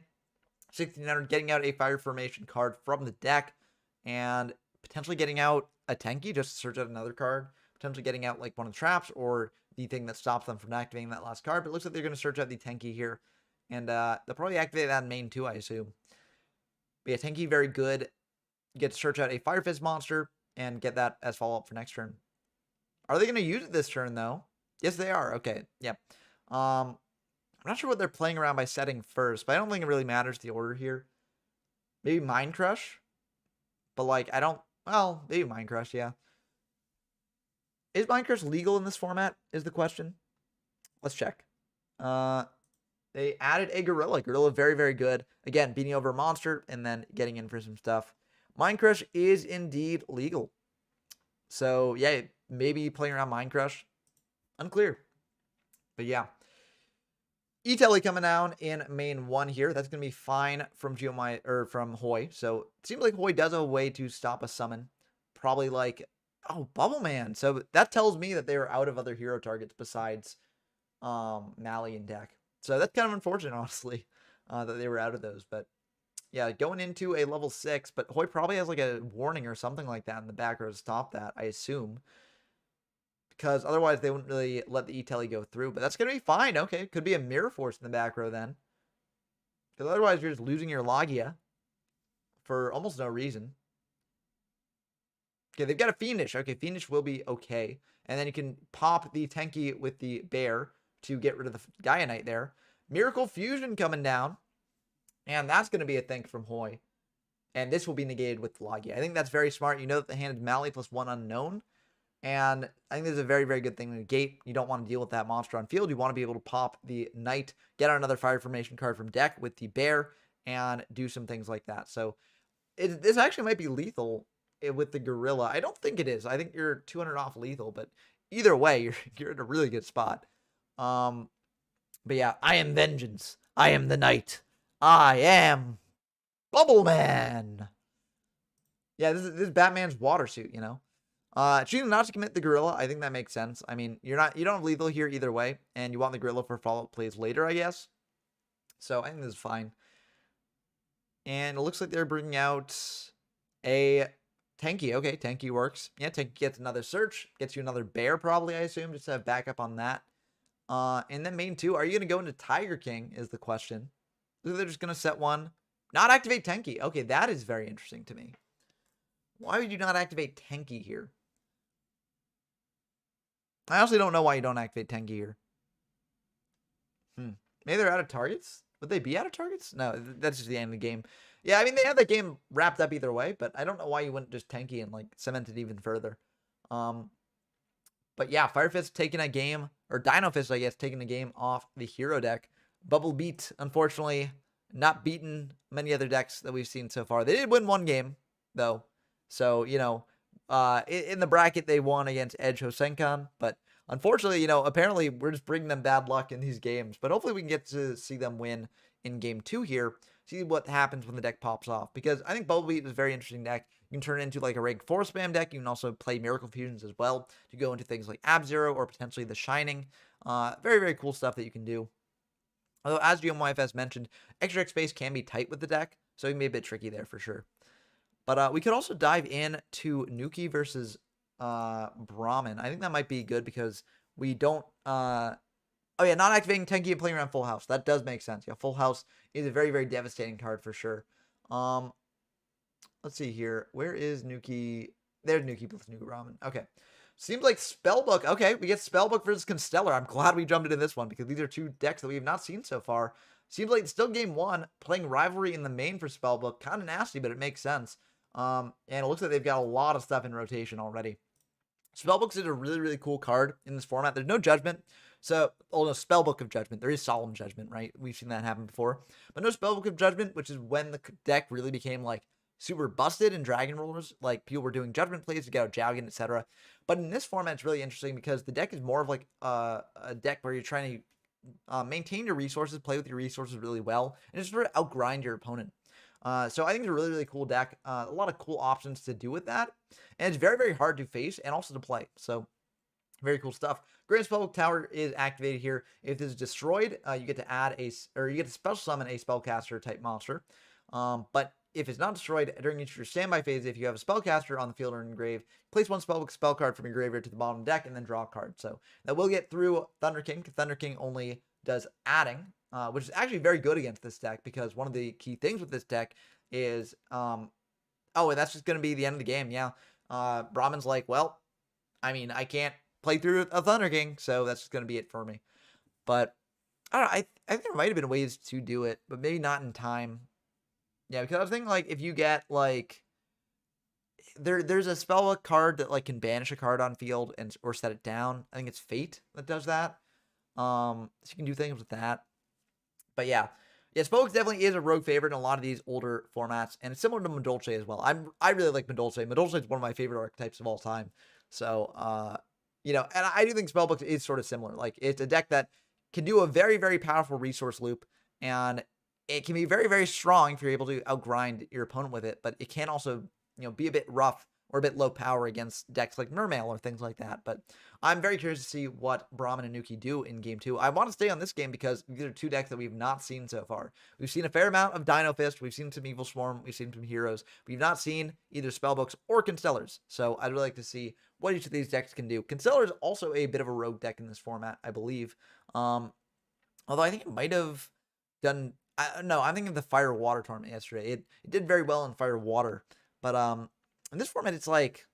I don't know. I'm not really sure what the end lines for it are or why you'd play it over some other stuff. But maybe we'll get to see that in this game. It'd be pretty cool to see either way, though, for sure. Looks like they're starting with a Spellbook Library of the Crescent. That's really good.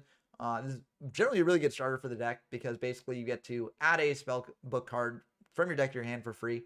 And, okay, looks like Secrets, Wisdom, and Power.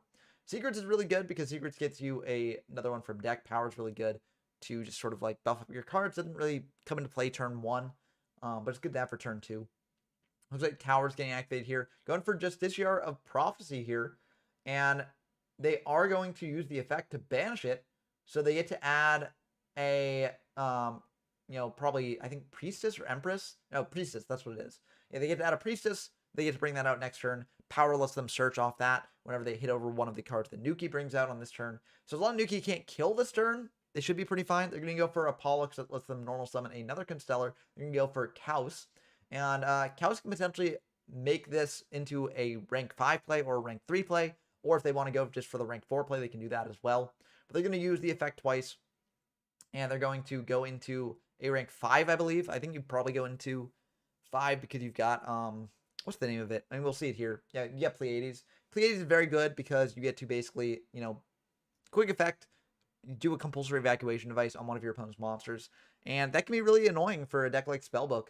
Now, there are potential ways to do that. Okay, and they're bouncing the tower as well, so no draws off that. And that makes pretty good. YRS is just the name of the tournament. So it's the Yu-Gi-Oh! Retro Series, which is held on Format Library.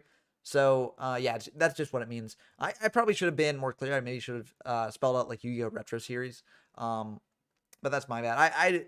I sort of threw the stream together at last minute, so it's not necessarily the most polished thing in the world. But for the next YRS that I stream, I will change it to Yu-Gi-Oh! Retro Series, so that way everyone understands what it's referring to.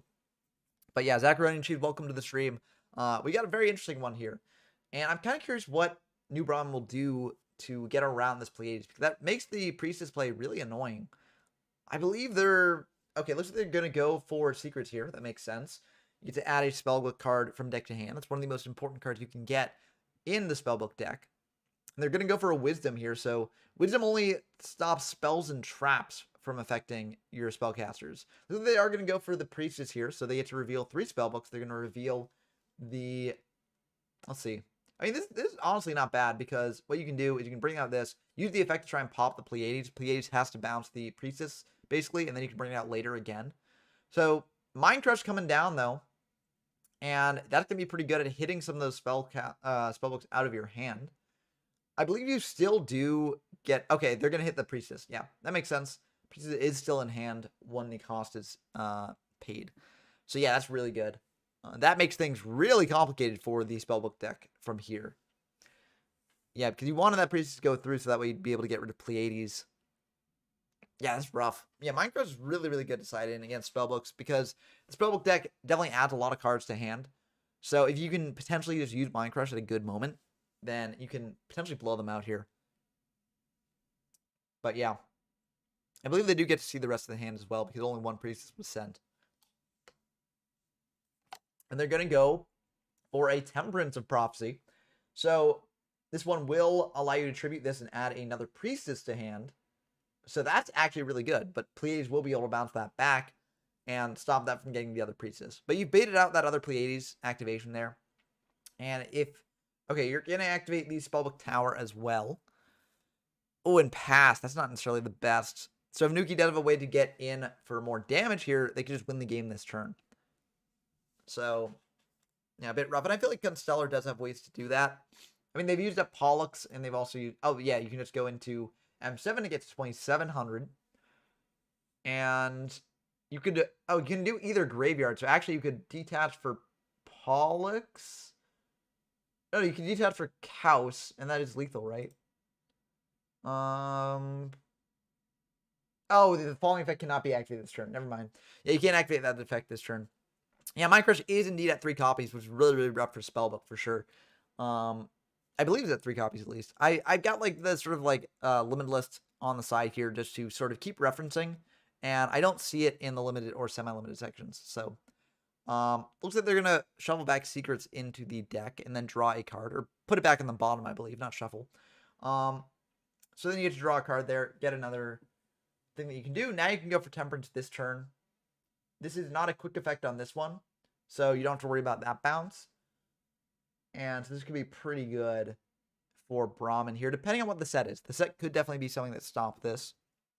But it looks like the Temperance is going to come down here. And you keep thinking on the Summon of Temperance, do they have something to stop this? If they do have something like Warning or something, that would just be the end of the game, probably. What are they doing? Because otherwise, the play from Brahmin is you tribute Temperance, you bring out Priestess, and then you probably just pop Ptolemy, right? And then you just attack in, potentially get things online, because you do have the Spellbook card that stops traps from affecting your Spellbook monsters. So I feel like this is a really good spot for Brahmin to be in, depending on what that set is from Nuki. And, okay, looks like they've got Valor. Valor's going to be really good on the Temperance as well. Yeah, that's going to be really good there. I mean, you do have Power, and if you have Spellbook of the Master, I believe, is the one that can duplicate an effect, and then basically buff this up to 3k is pretty good.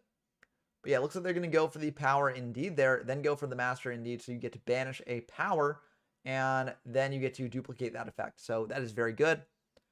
And that will indeed go through. So now this Prophecy is at 3k, so it can beat over the Ptolemy M7. And because Power lets you add a Spellbook from spell to hand every time it's destroyed a monster by battle, that's going to search 2 Spellbooks. So that's going to be very, very good. Yeah, and they're going to go for a Fate as well. That is going to be very good here. You get to banish a card your opponent controls. Maybe banish the set? Okay, it looks like they're going to use Lance on the Ptolemy. That's interesting. I guess it prevents it from being banished here. But yeah, banishing the Lance, I think, is what you do. If you use Lance on the Temperance, then... Oh, they've got Honest. Okay, that makes sense. Yeah, they've got Honest here. They wanted to attack in, and that will do it. Yeah, that makes sense. I was like, why would they do Lance on Ptolemy? But yeah, no, it makes sense if they had Honest. And they actually want the monster to attack in there. Yeah, so Lance sort of checkmates the Fate there either way. So yeah. Yeah, I would say the decks in the, Mermail and Fire Fist are definitely meta historically. I'd say Inferni has won some events in the past. Chaos Dragon has done well. Like there are a variety of different decks that are potentially meta. And there's also a bunch of different like experimentation that people are doing with all these decks as well. So very cool stuff there. But yeah. Looks like someone dropped, but I can't tell who dropped from the tournament. I mean, I can check that on the challenge, but yeah, it looks like the Dems versus Dance game is still going on here. So Fire Fist versus Chaos Dragons. And looks like Solemn's going to be used on the Maestroke there. That's pretty good. Because you're going to take around 1,800 anyways if you use Solemn, so like, might as well. That's a bit annoying to deal with Maestroke, so I like that. Yeah, but since Chaos Dragons are legal here, yeah, I do think it is probably still meta. Or I'd at least classify it as meta there. Heavy, getting fired here, wiping out Rain Dance's own back row, but it also wipes up some very powerful cards on Dem's side of the field, hitting an MST and a Warning. So that's pretty good. I think maybe Rain Dance could have waited with the... I don't know. If they've got a line of lethal here, or just a line to put them in a very, very good spot, you know, this is probably fine. But yeah, bringing out a Dark Flare Dragon here, banishing a Light and Dark from Grave. And if they wanted to banish a card from graveyard, they could with its effect, and also set up their graveyard for more plays. They might do that. I mean, you don't really need to banish anything from grave here. You might just do it to get the effect online, get some cards in grave. But it looks like they're going to revive a Light Pulsar Dragon instead. They also have the Zephyros in grave. I don't know if the effect's been used on Zephyros, but Zephyros can be very good as well. You're going to pitch a Lila and a Night Assailant. Night Assailant gets to add a flip monster back to hand, so it can add Raikou back. So that's very good there. Yeah, this is really, really good. Yeah, and I mean, that's a lot of damage on board already. They're adding Raikou back to hand. They got another Light in hand. They got Lights and Darks in grave as well. You got Zephyros, so you could potentially go Zephyros bounce, Light Pulsar, special summon out Light Pulsar. But yeah, you might as well just attack in for this. So attacking in with Dark Flare, getting in for 24, then 25. I feel like these Fire Fist decks don't play Gores because you've got like continuous spells in your spell and trap zone a lot of the time. But maybe after siding they go for it. But yeah, it looks like Rainden's just gonna set 2 pass. This is a very, very hard board for Dems, 22 out, because that's set probably the Raikou, I assume. And you've also got 4,900 points of damage, threatening lethal on the following turn. So very good board for Rain Dance. Of course, Dark Hole has not been used up by Dems. So Dark Hole could come down and potentially clear everything away. It looks like Heavy's going to come down on that back row, trying to get rid of like a Solemn or something like that. Just is an MST there. So this implies that Dems is going for a big play here. So if they do have the Dark Hole, or, okay, Rabbit is also a big play. The unfortunate thing about Rabbit is, unless you go for like Ophion here, which we don't know if Dems is playing the Heliotropes or not, but if they're not playing the Heliotropes, if you go for like Lagier or Dolka, I believe that Light Pulsar does get over both of those. So that makes things a bit awkward here. I mean, you can negate the Raikou at least, so that's something. No oh, no. That is unfortunate. That is really rough. Okay, well, that is... Yeah, that is unfortunate. That's probably the end of the game, I assume. Because, I mean, I don't even think you can banish Rescue Rabbit. But yeah, I don't think they would have really had a way out of this anyways. Even if they didn't banish the Rescue Rabbit, they could have Rescue Rabbit attacked in the Raikou, but Raikou flips, pops the Rescue Rabbit, and then that's still lethal. So yeah, I think this is definitely the end of the game. But yeah, I mean, Chaos Dragon's taken one. Chaos Dragon definitely a very threatening deck there for sure. But yeah, sad indeed, Janjo. Unfortunately, that is how it happens sometimes. But very cool stuff there. Let's dive into another one of the games going on. We got Leigh Murphy versus Hoy. So we got the Mermail against the Dino Fist player here. And it seems like Mermail's popping off now. So that's going to be pretty tough for Hoy to deal with after this. And this is in... Okay, this is in the loser's bracket. So, okay. So, it looks like Soul for Zanuki actually is the winner's bracket. So, actually, this game is definitely very cool. But I want to dive into the winner's finals because I do feel like that will be good just to see who is going to be in that finals for later. So, we got Soul 65 versus Zanuki. Seems like Nuki has set up a pretty good board here with the... well, I mean, macro does complicate things a lot. Yeah, that makes things a bit awkward, but I feel like Constellar can play through macro a fair bit. Like, you don't really care about your graveyard too much, ultimately. So, I honestly, I feel like you could probably go either way from this position. And also, the thing about Constellar is they don't really care about Ophion either. Because, like, you're never really summoning, like, level 5 or higher monsters. You're just adjusting the level of Kaus if you really need it. So, yeah, I feel like this is actually a very interesting matchup. So it seems like Honest might be around, but I don't think you can activate Honest with Macrocosmos up, can you? I don't think you can. Maybe I'm wrong. I could definitely be wrong. Yeah, Constellars are neat. I think Constellars are neat. But it might be like Lance instead. Okay, it is Lance, yeah. So Lance being used on the Thunderbird, I assume. Bouncing it down to 1250, and also you can't use the effect in the damage step. So, yeah, they will indeed take that 850 there. Or, no. Oh, it's 800, yeah. So, they will indeed take the 850. Or, no, it would be 750. Because this had 1950, drop it down to 1150. That's 750 damage, not 850 damage. But I don't think that 100 life points will really come up that much. Looks like they're going to go for a Rescue Rabbit here. And potentially go for, an Ophion or something like that. But again, Constellars don't really care about Ophion, so it's a bit awkward here.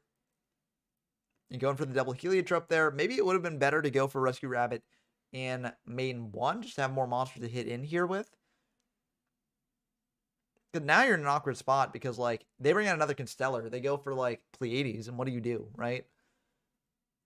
So, yeah, looks like they're going to detach here, banishing the Heliotrope, adding probably, like, Pandemic. Okay, they're going to go for Infection. Yeah, Infection probably the best here.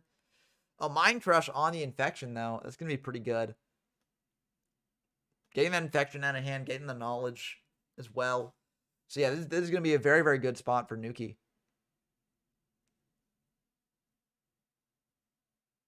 Getting that Infection. Yeah. And they do need to get to see the hand, I believe, off the Mind Crush in this format. And that is pretty rough for Soul. Looks like Fiendish.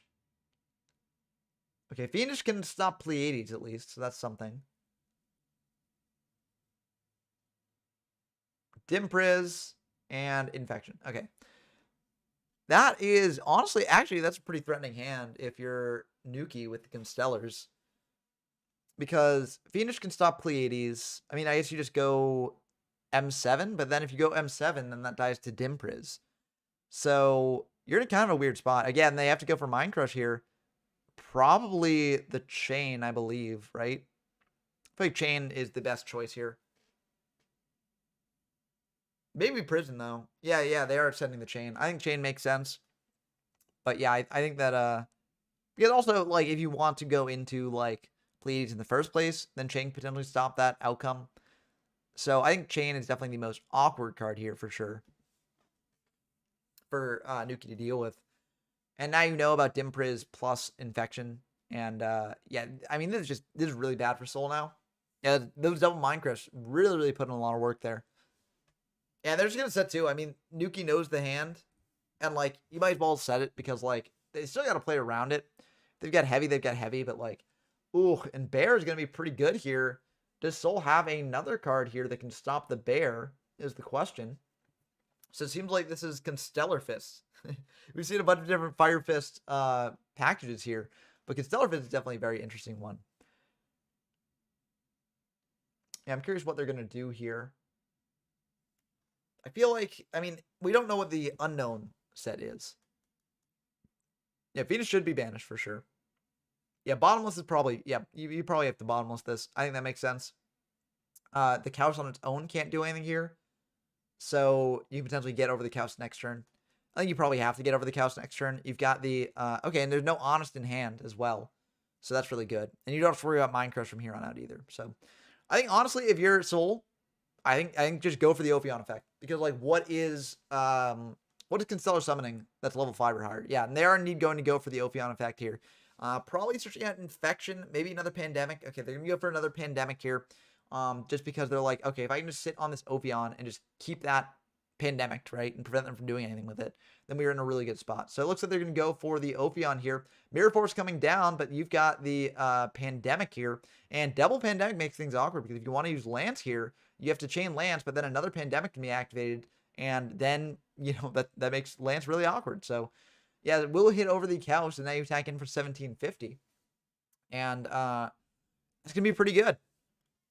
Yeah, I think Evil Swarm is in a really good spot for this game right now. Even though it's kind of awkward against Constellars in general, I think they were able to play their way to victory here. Or not to victory. The game's not over. Anything could happen, but I think, like, it's very unlikely Nuki comes back from this.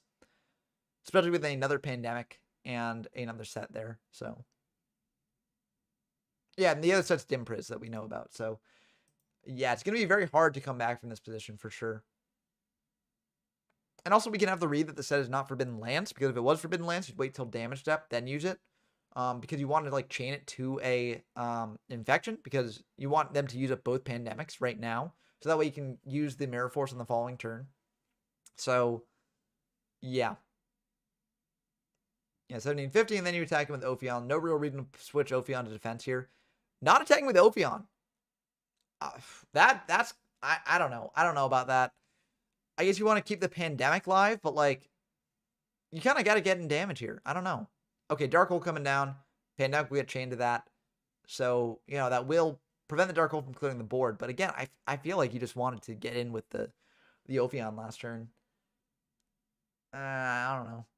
Like, what's Ophion doing for you as well? It's 25-50 body, but like if they ever bring up Pleiades, then that doesn't do anything there. So, yeah, I don't know about that. They're going to attack into the Ophion now, hit over an Algeti, or Algiedi, that is. So that would have been good if they still had the Kaus, but yeah, they had to lose the Kaus eventually. And yeah, and if you attacked him with Ophion last turn, the game would be over here. I mean, I think the game is probably still likely over. I don't think there's much that Nuki can do here to come back from this, but like, I don't know. I think you should have. Well, I don't know. It's still fine. Looks like they're gonna go for. Oh, that was a misclick there. Yeah, they're just gonna attack in. I think that makes sense. I mean, not much they can really stop this from getting in for lethal, and that will indeed be lethal. So, yeah, very good stuff. Evil Swarm versus Constellar, very interesting matchup. And again, like I do think that Constellar is better against Evil Swarms than a lot of other decks because Ophion doesn't really hit Constellar. You're never like summoning level 5 or higher monsters in Constellar. You're doing other things. You're doing rank plays, you know.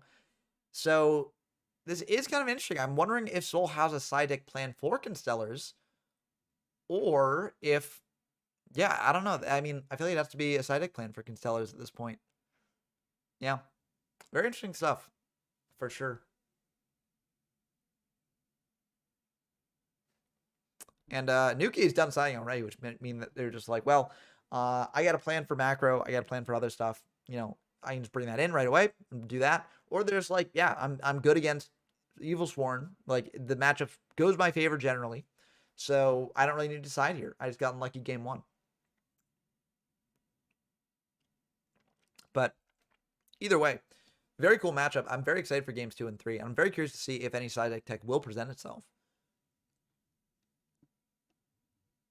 Now, the question is also, does Soul keep in the macros? Or, I mean, honestly, at this point, maybe. I mean, it really does depend on what Nuki does in games 2 and 3. Because, again, Constellars can play through Evil Swarms quite well. So, I don't know, Nuki might just be able to win this game. Like, especially if they set up Pleiades first turn. Ryo is also really good. Ryo stops the Ophion searches of Pandemic and things. So, that's really good. Yes, Ryo can be beaten over with, like, Heliotrope. So, that's something that you have to consider. But it's still pretty good, I would say.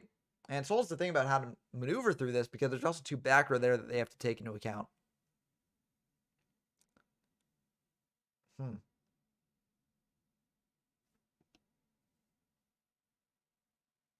What are they going to do?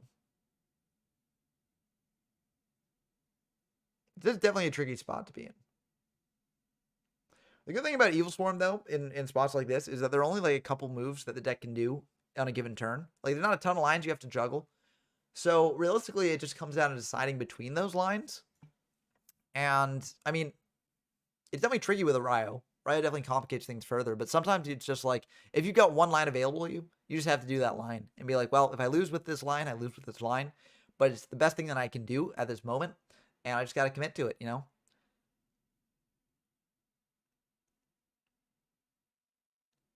I'll have to see what Soul does, though. They're just going to set one, set another, set another, set another, and pass. Okay. I wonder what they're setting. There is an Evil Swarm monster that, you know, shuffles back things into the deck. I think it's Azathoth. I forget if that's out at this point or not. Looks like Fiendish is going to be used on the Ryo there, preventing it from attacking in. So maybe that is like a Rescue Rabbit. And Soul just didn't want to play into the Ryo getting rid of the Rescue Rabbit special summons. I don't know, but it looks like they're going to go for a Bear off the Tenki, going for Bottomless on the Bear. I think that makes sense. Lance on the Bear, though, so that will keep it alive. And now they can send the Tenki, pop the monster here. And what is that monster? It is a Salamandra. That is interesting. I feel like you generally want to use Salamandra. This told me that Soul doesn't really have many other monsters in hand, because if you have Salamandra plus another monster, then you would have probably committed the other monster if it didn't do anything. And then set it in grave for the Salamander push on the next turn, when you can banish that monster, attack in over the Ryo potentially. But Yeah, it's a bit tricky. I mean, it looks like Nuki is not going to Xyz summon with these two monsters here, which I think makes sense. It's probably fine there. But, oh, no, not the Equip Spell Salamandra, the Evil Swarm Salamandra. Maybe they're connected. I don't know. A lot of the Evil Swarms are, like, based on other cards, so maybe this one is based on Salamandra in some way. But, yeah, not the Equip. That'd be very based, but unfortunately, the deck would not work with it because Salamandra's only for fire monsters, and these are all dark monsters. But yeah, I'm not sure quite what Soul is going to do here. Yeah, it's a bit tough to come back from this position. Okay, going for a Mandragora. The Ryo is still negated with the chain, so that's good at least. You can still search. But you got to think about what to do about that Mandragora. Do they have something here to stop it right now? Or are they going to potentially let an Xyz play go on? Now, you can tribute the Ryo for cost, I believe. Yeah. Yeah, tribute for cost, so chain doesn't do anything to stop that. So, yeah.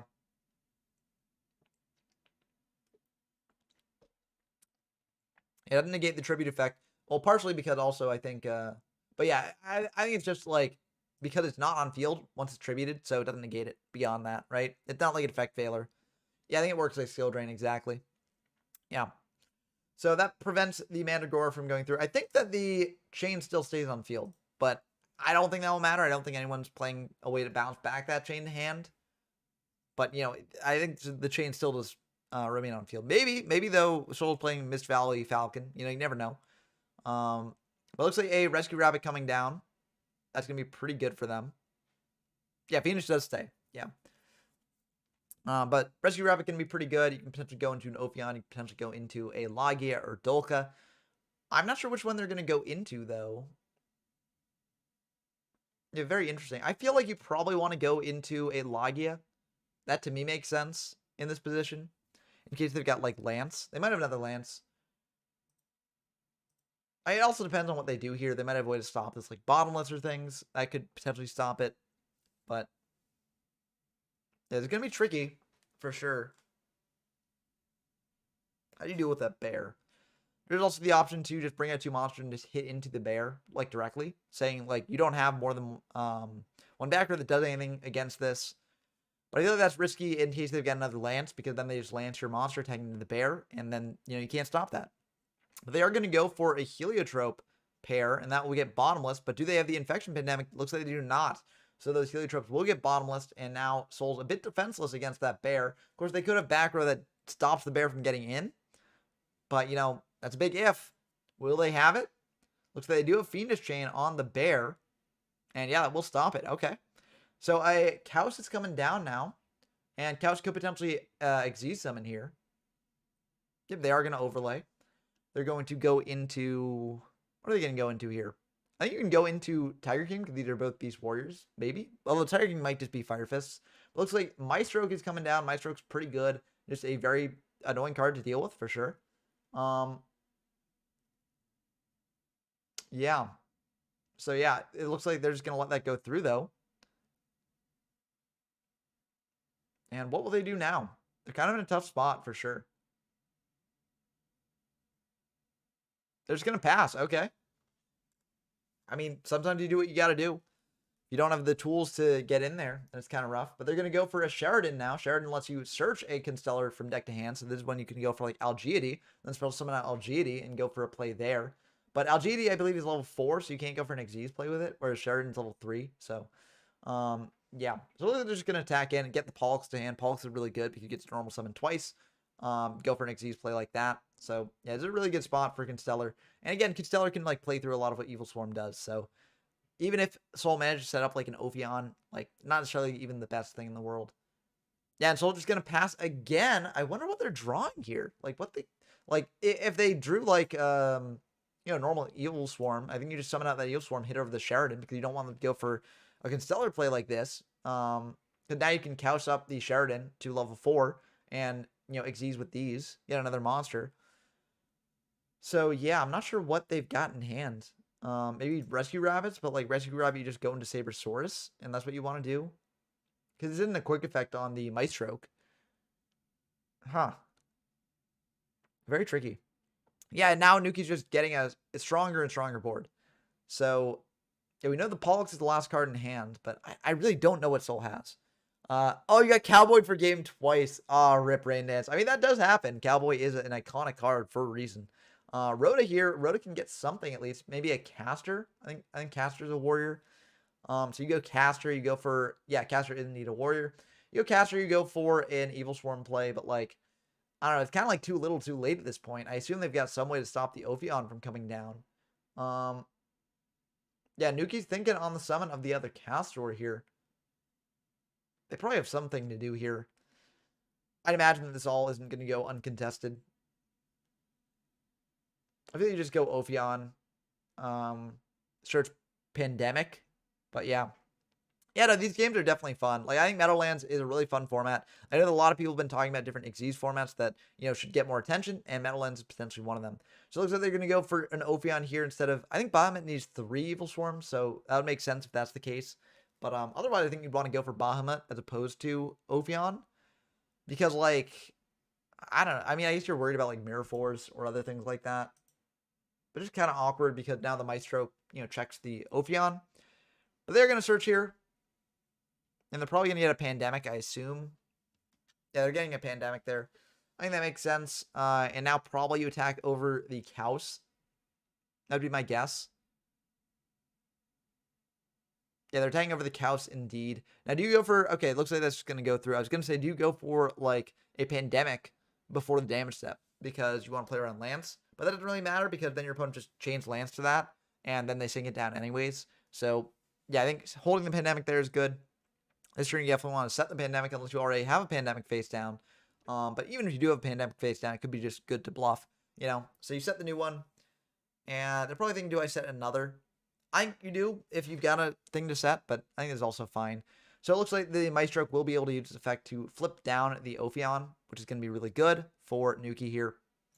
And this probably should be the end of the game, I assume. Depending on what Soul has.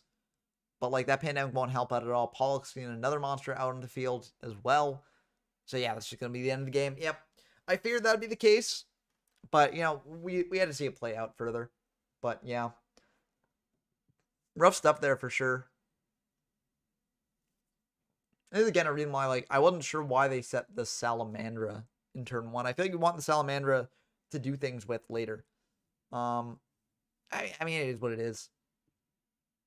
But going into game 3, I'm curious if Soul will change up their side deck philosophy even further, or if they're going to do other stuff here instead. But very interesting set of games there for sure.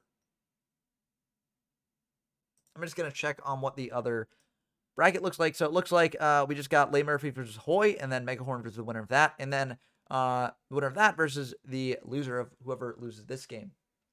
So I'm excited to see what happens here. I believe Leigh Murphy versus Hoy is Dino Fist versus Mermail. Yeah, I think we got a bit of that on stream. And we know that Megahorn is on the Mermail deck as well. So it could be a Mermail mirror coming up, or it could be Dino Fist versus Mermail. And then facing either Evil Swarm and Constellar, and then versus whichever one wins this as well. So looks like Soul's just going to open up by setting 2 passing. So it seems like they don't have a good way to get into Ophion turn 1, which of course is quite unfortunate for them. They're going to go for a Sheridan here, search out another Constellar, potentially going for an Alchidi if they want to do something with that. Although again, you can't go an Xyz play with that turn 1. Going for a Kaus here instead, setting up an Xyz play for the following turn. I think that makes sense. Yeah, just attacking for 7. Like if they use a Dim Priz on this, like you are perfectly fine losing the Sheridan. So yeah, they're going to take the 7. And then Nuki's going to set 1, set 2, pass back. Okay. Pretty good setup there. Still thinking an end phase. They might have like an MST. If you do have an MST, I mean, you basically told Nuki that you've got it, so you might as well just go for it now. Looks like they're not going to go for it, though. They also could have like an infestation. I forget, an infestation infection, I think it is. They could have that as well. Oh, I guess they were thinking about the macro, because macro can be negated by a solemn warning. So, like, you want to activate it before they have the chance to do that. But it looks like they're going to go for a Mandragora now. This makes sense, but they didn't commit anything on board first turn. And then you can summon out another Evil Sworn. Go for an Ophion if you want. That does make sense to me. You can also go for a Dino Rabbit here, or just attack in with the Mandragora. Going for Mirror Force here. And that will clear the Mandragora. Okay, that's, yeah, I don't know. I'm going to see the new back row, or not the new back row, but the other back row. Another Mirror Force. Yeah, that's pretty funny. I don't know. I mean, it depends on what they do in main 2. It's just a little bit awkward here. For sure. If they had a Dino Rabbit, I think you go Dino Rabbit main 1. Because, like, then you get to... Yeah, they do have Dino Rabbit. I don't know. I feel like you go Dino Rabbit main 1. If they got Solemn, like, you know, I guess you're trying to bait out the Battle Trick, and then you would, like, MST the other one to play around Warning. But, like, I don't know. Now they get to do an XG's play next turn if you don't have a way to stop that. And, like, that puts you in such a bad position. Okay, you can go for a Dolka or a Logia here, sure.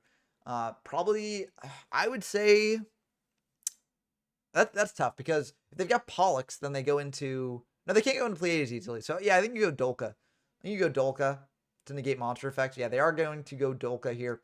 If you want to go into Pleiades, you don't have a really good way to do that. And the Sheridan's a level 3, so, like, there aren't really many ways to get into rank 4 plays. I think Pollux cannot be negated by Dolka. So you have to go Pollux plus another 4 to go into something else. But if they don't have, like, Utopia in the extra deck or something like that can beat over the Dolka, then you can't deal with that. They do need to have the Pollux, so Pollux can normal summon here. Can't be negated by Dolka there. But again, like, what rank 4 do you go into?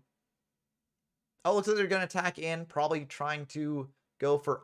You can't use Honest. Trying to go for Lance. Lance is the play here. So, yeah, I mean, that happens sometimes. If Soul has a Lance of their own, that's pretty good, but, like, yeah. Yeah, Lance definitely does dodge around the Dolka play. I do think the Dolka play was correct, though. Yeah, and there's the Lance. Yeah. I don't know. I do think that, like, last turn they should have gone... Oh, Solemn! Okay, well, yeah, if you got Solemn, it makes sense, I guess, to go for that. But, yeah. More like rank Snore. That's pretty good, Janjo. I like that one. But, yeah, I guess... no, Cowboy couldn't do it, but... yeah, Cowboy's a good rank 4 to know about. Yeah, Honest is kind of dead against Macro. Sheridan, you could potentially get another Constellar, but, yeah, I think that the TT is best. Because Dolka can't dodge around TT, and, like, that's pretty good for you. And you could potentially even trigger the TT on your own if you wanted to. But yeah, it's looking pretty good for Soul here, I think. Yeah, setting that TT. And do they set another? That's the question. Nope, just setting passing. So I assume that sets TT. Soul probably also assumes that sets TT. So there's no real reason to play into it. So they're going to attack with the Dolka. I think that makes sense. Clear the Sheridan. And then next turn, you can potentially set up a play. Or just sit on this Dolka and just keep attacking in every turn. And you're in a pretty good spot. If they go for TT, like, proactively, just summon out a monster of their own, TT the board, then you're feeling really good about that. Because then you potentially get aggressive pressure on the following turn. And they've used up one of their normals. So, yeah, I think Evil Sworn looks like they're making it to the finals, I would assume. Again, there are ways that Nuki can get out of this, but it is very tricky. I mean, Macro shuts off some parts of their deck. Going for a Veiler here, going for the TT. Yep, that's what you got to do. I mean, yeah, that's what you got to do. You can't use Veiler under Macro, so makes sense here. And that TT is also banished. That is good to know. Not that they're playing like Mask of Darkness to get it back or something, but, you know, it could come up. They're weird edge cases. You never know. But yeah, this is good, looking pretty good for Soul. Soul can potentially go for another big play here, attack in. They're going to go for a Thunderbird. Thunderbird's really good in this situation. Because you can always tag it out for stuff, get in for consistent damage each turn. What Nuki would need is, like, they need to get, we know that Kaus is in hand. You know the card in hand is Kaus. So they get, like, there are a couple things they could do here that would be bad. If they get, like, Tenki off the top would be good, because you go Tenki, search out, like, Bear, you have to Thunderbird away, and do stuff with that. But it looks like they're just going to bring out Kaus, attack over Thunderbird there. So maybe Thunderbird isn't the best play in the world, but it does prevent them from going for, like, Tenki or something main 1. But if they do that, then, like, you still get the search off Bear. So, like, yeah, maybe Thunderbird wasn't the best, but they might not have had really a better option than that. Either way, though, that Kaus is going to be a bit annoying if Soul can't clear it. So you got to go for something here to clear the Kaus, because you can't let Nuki establish a board in this situation. And you can't fear that back row too much. Like, that is a principle that I see pop up time and time again. Occasionally, you just, like, you got to play into back row. Like, it could be something, but if you don't play into it, you just lose the game anyways. So you've got to play into it somehow. So they're going to go for a tour guide here. Going to Leviair. Okay, Leviair is pretty good. Go for Leviair. You can either get Sabersaurus or a Thunderbird, or a Rescue Rabbit. You can get Rescue Rabbit. Yeah, they're going to go for the Rescue Rabbit play here. That's really good. Go for Rescue Rabbit. Probably going for the Heliotropes. Yeah, you have to go for the Heliotropes here because you probably don't have many dinosaurs left in deck to go for a Dino Rabbit play. So yeah, going for the Heliotropes, going into an Ophion here, searching out the Pandemic just to protect your Ophion against certain things. And that's looking pretty good. Yeah, I don't know necessarily how Nuki really comes back from this position. Levier is just so good. You've got Pandemic to back up the Ophion. It's not looking good for Nuki for sure. Macro showing his power here for sure. There are some things that you can do. You can go Bear. So you get Tenki, Bear, right? You go Tenki, search out Bear, Bear pop, the Ophion. And then like you can crash with the Levier if you want to. That might be the play. Or actually, can you crash with the Levier? Bear has...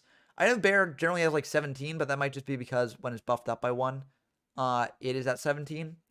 But I don't remember what Bear has. But either way, you can still pop the Ophion with the Bear because it's not the effect of the spell that's popping the Ophion. It's the effect of the monster. So Pandemic can't stop against that. Yeah, so that's probably what you do. Setting 2. No! What? What? Well, I mean, the back row has to be something here, but again, like, why do this? You've got Pandemic in hand. If they use Mirror Force or something, you can use it, like, and, like, Lance doesn't stop the Ophion. Am I missing something? Like, am I going crazy? Like, why would you not attack into Kaus? Like, Kaus is so good. If they set up Pleiades deals with Ophion. I mean, you can have back row for that, sure, but, like, why? Oh my god. Why? Why? I'm just so confused here. I'm so confused. Why would you do this? Like, you had the Ophion fine. Like, they can't use Honest with macro. I mean, I guess, like, if they go MST to pop the macro and then you attack into Honest, maybe that was the play, and maybe this is a... No, the MST isn't even going for the macro. It's going for a Phoenix Chain here. So, I mean, yeah, they do have Tenki Bear. And the Kaus could crash in with the Levier, or they could just go for a rank 4 play. I think that threw the game. I think Soul honestly threw here. I mean, they could still come back from this, but like that was yeah, no, that was really bad. And now Nuki's off to the races. Yeah. Yeah, yeah. That is not good. Can you just go Pleiades? Yeah, there's Pleiades. And now Pleiades bounces. The Ophion attacks over the Levier. Yeah, this is just really bad. The set is probably the Pandemic. Yeah. Yeah, now the game's completely turned around. Oh, that hurts to see. That really hurts to see. And like there's like no reason to let that go through anyways. Like even if they'd gotten a Bear this turn, popped the Ophion, like you're still in a good position because you have Levier, so you can bring back a card, like hit over that and do things. But like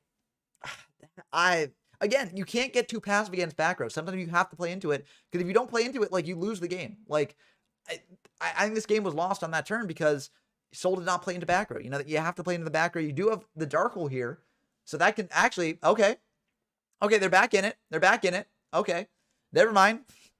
Maybe they have the Dark Hole all along and they were fine with just letting this go through. But yeah, I don't know. I think that was a mistake. Yeah, now they're just setting. Like now they're playing really passively because they don't have the aggression. They can't close out the game.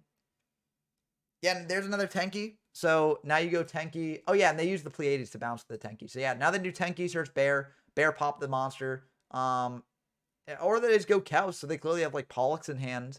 They can set up Pleiades again. Oh, they got Thunder King. Oh, that's even worse for you, potentially. Thunder King banished the Mandragora. Yeah, I really think this was a major... Yeah, I don't know. And now they're just setting another, like... They're in a really bad spot.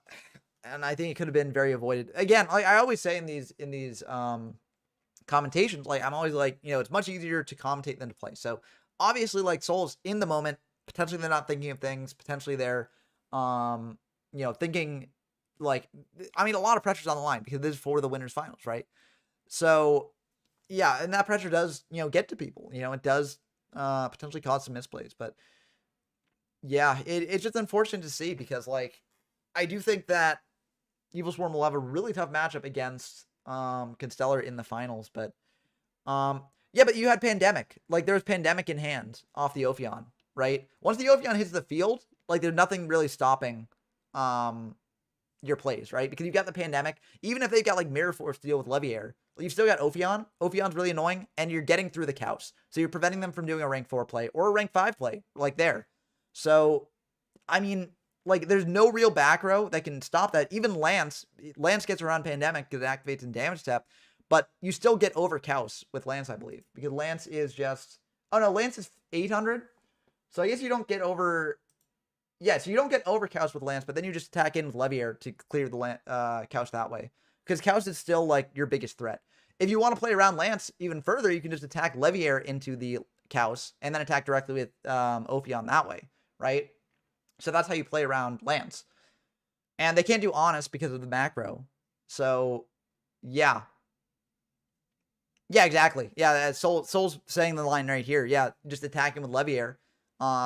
Crash that way. And then just attack him with Ophion. Because, again, like, you need to play into back row at some point, right? If it is Lance, that does get around the Lance. And you still have the Pandemic to protect if it's something else besides Lance. And you don't really care about the Leviair on the following turn because, like, you could do more extension with it, but, like, you've got Ophion on field already, and that's good enough. So, yeah. Yeah, it just kind of, yeah, it hurts to see there a bit. But we got Megahorn versus Hoy now. So it seems like Hoy won the match between Leigh Murphy there. And this is going to be Mermail versus Dino Fist, which is a very cool matchup. So, yeah, very cool stuff here.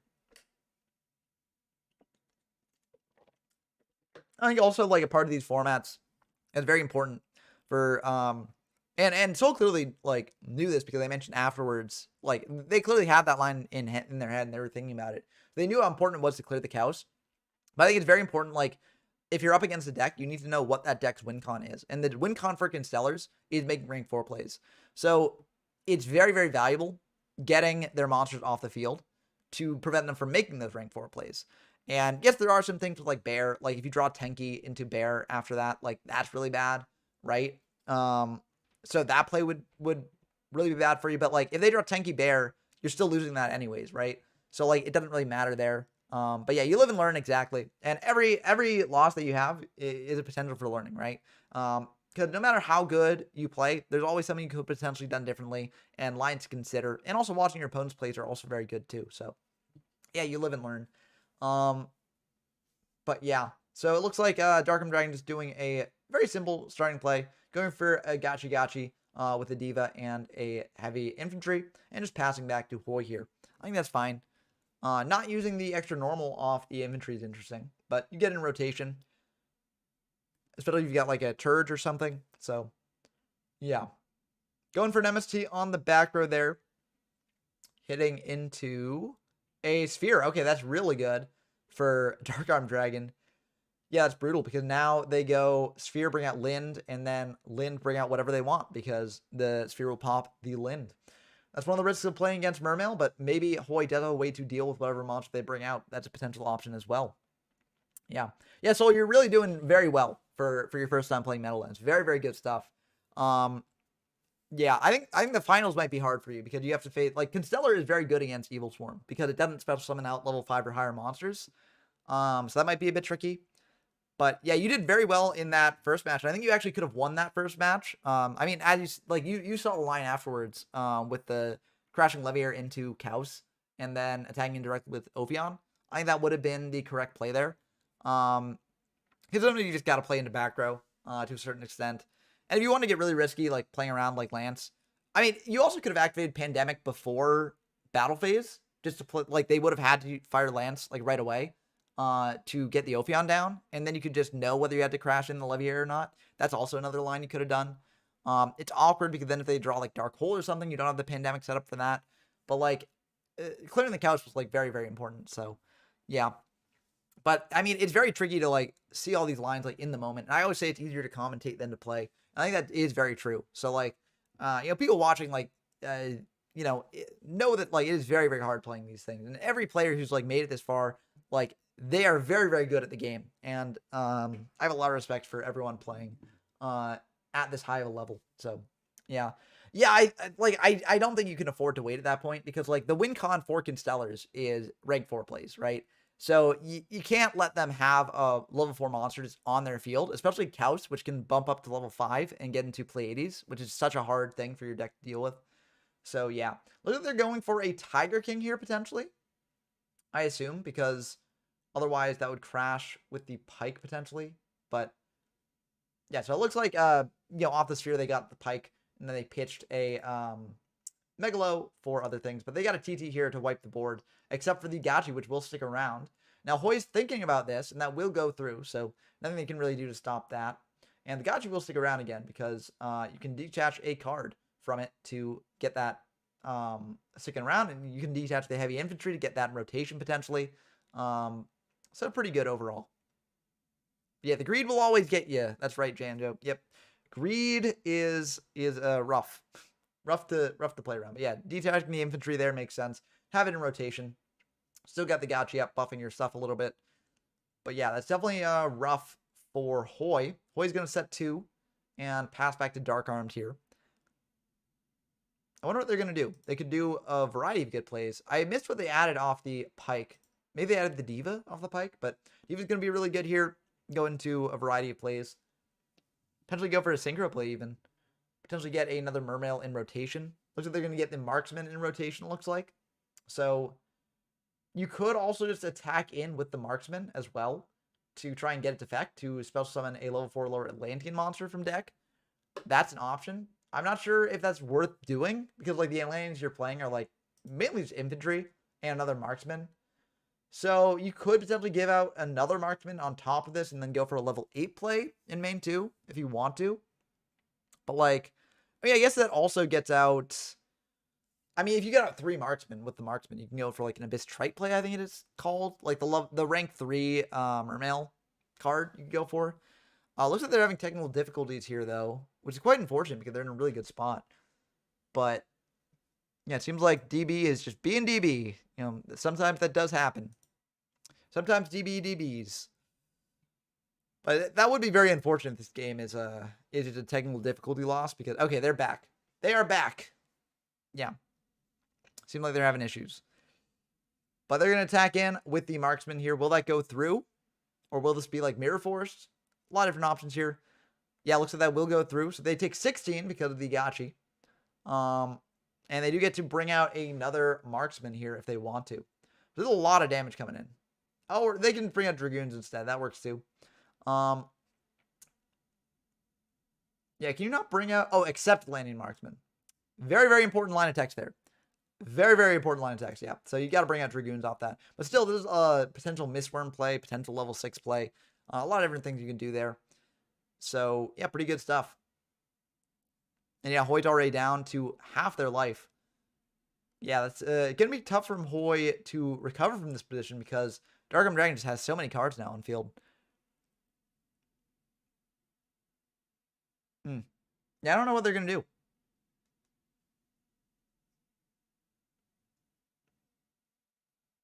Going into main 2, I mean, there's not really anything else you can do in battle, I don't think. I'm trying to think of things that they could do, but I don't think there's anything else they can do in battle. So, is this just more technical difficulties, or is this something else?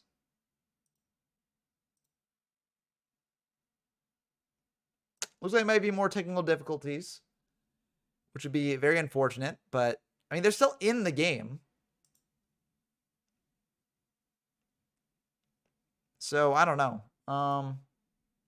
What's going on here?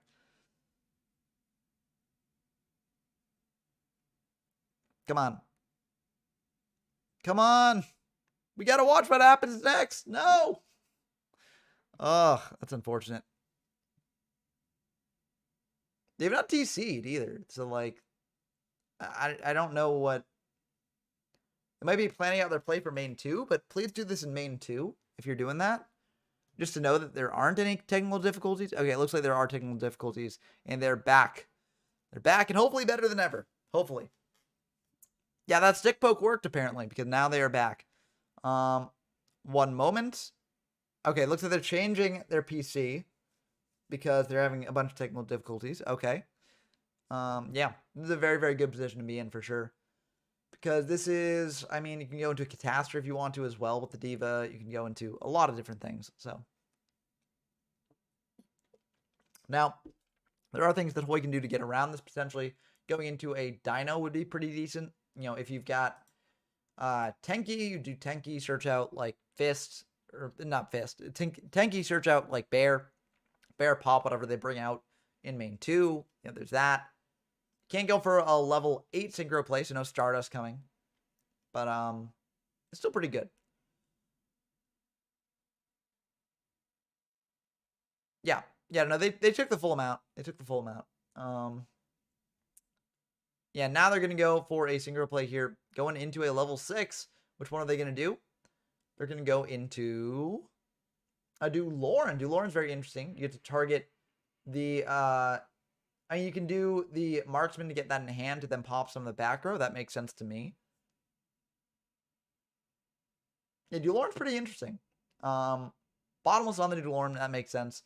You don't want the marksman to get pitched and then pop something. And Dulorn's a major threat, so that makes sense to me. Yeah, Dulorn's so cool. I know it gets banned for shenanigans much later, but I think it's a neat card. So, yeah. Doesn't have the once per turn clause on it in this format either, I believe. So, just like Bryanak, you know, it eventually gets that errata later. But not right now. Dark Hole, that's going to do a bit of cleanup duty, sending the marksman. Now, the Gachi will still stick around with one material, or it has one material, so it detaches the material, sticks around. Reborn here, going to be pretty good. You can go for a Warwolf or just the Megalo. Looks like they're just going for the Megalo. I mean, that's not terrible, honestly. Prevent that from being in rotation for Dark Arm Dragon. So that's pretty good. Yeah, do the do, Lauren. That will hit over the Gachi there. And it's just 2,400. That's a bit of an annoying card to deal with. Seems like they don't have another monster in hand, or I feel like they would have gone for like an Xyz play. But maybe they're saving it. Maybe they got like a bear and they don't have a fire formation card to pop with it. So yeah, I think it's still a fine board. No like Snatch Steal or Change of Heart or anything like that to take control of the Megalo and go into a rank 7 play, I believe. So this should be pretty good. Yeah, let's see. Change of Heart banned, Snatch Steal banned. Minecon is not banned. Yeah, Minecon's limited. Okay, so Minecon could do something there, but they have to be playing Minecon, which I feel like Mermail is not really doing because they just value their own plays more.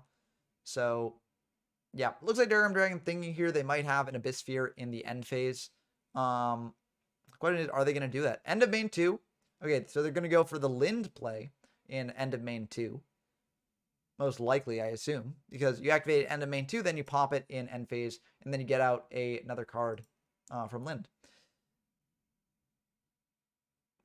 But they're asking, is that fine? Is that fine? Probably, I assume.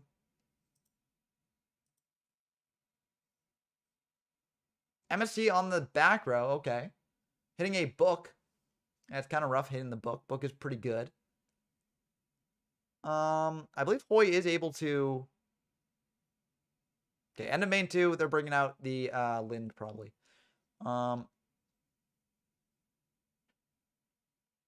Yeah, so bring out Lind, pop the Lind, get out lead maybe, hit over the Megalo. That makes sense to me.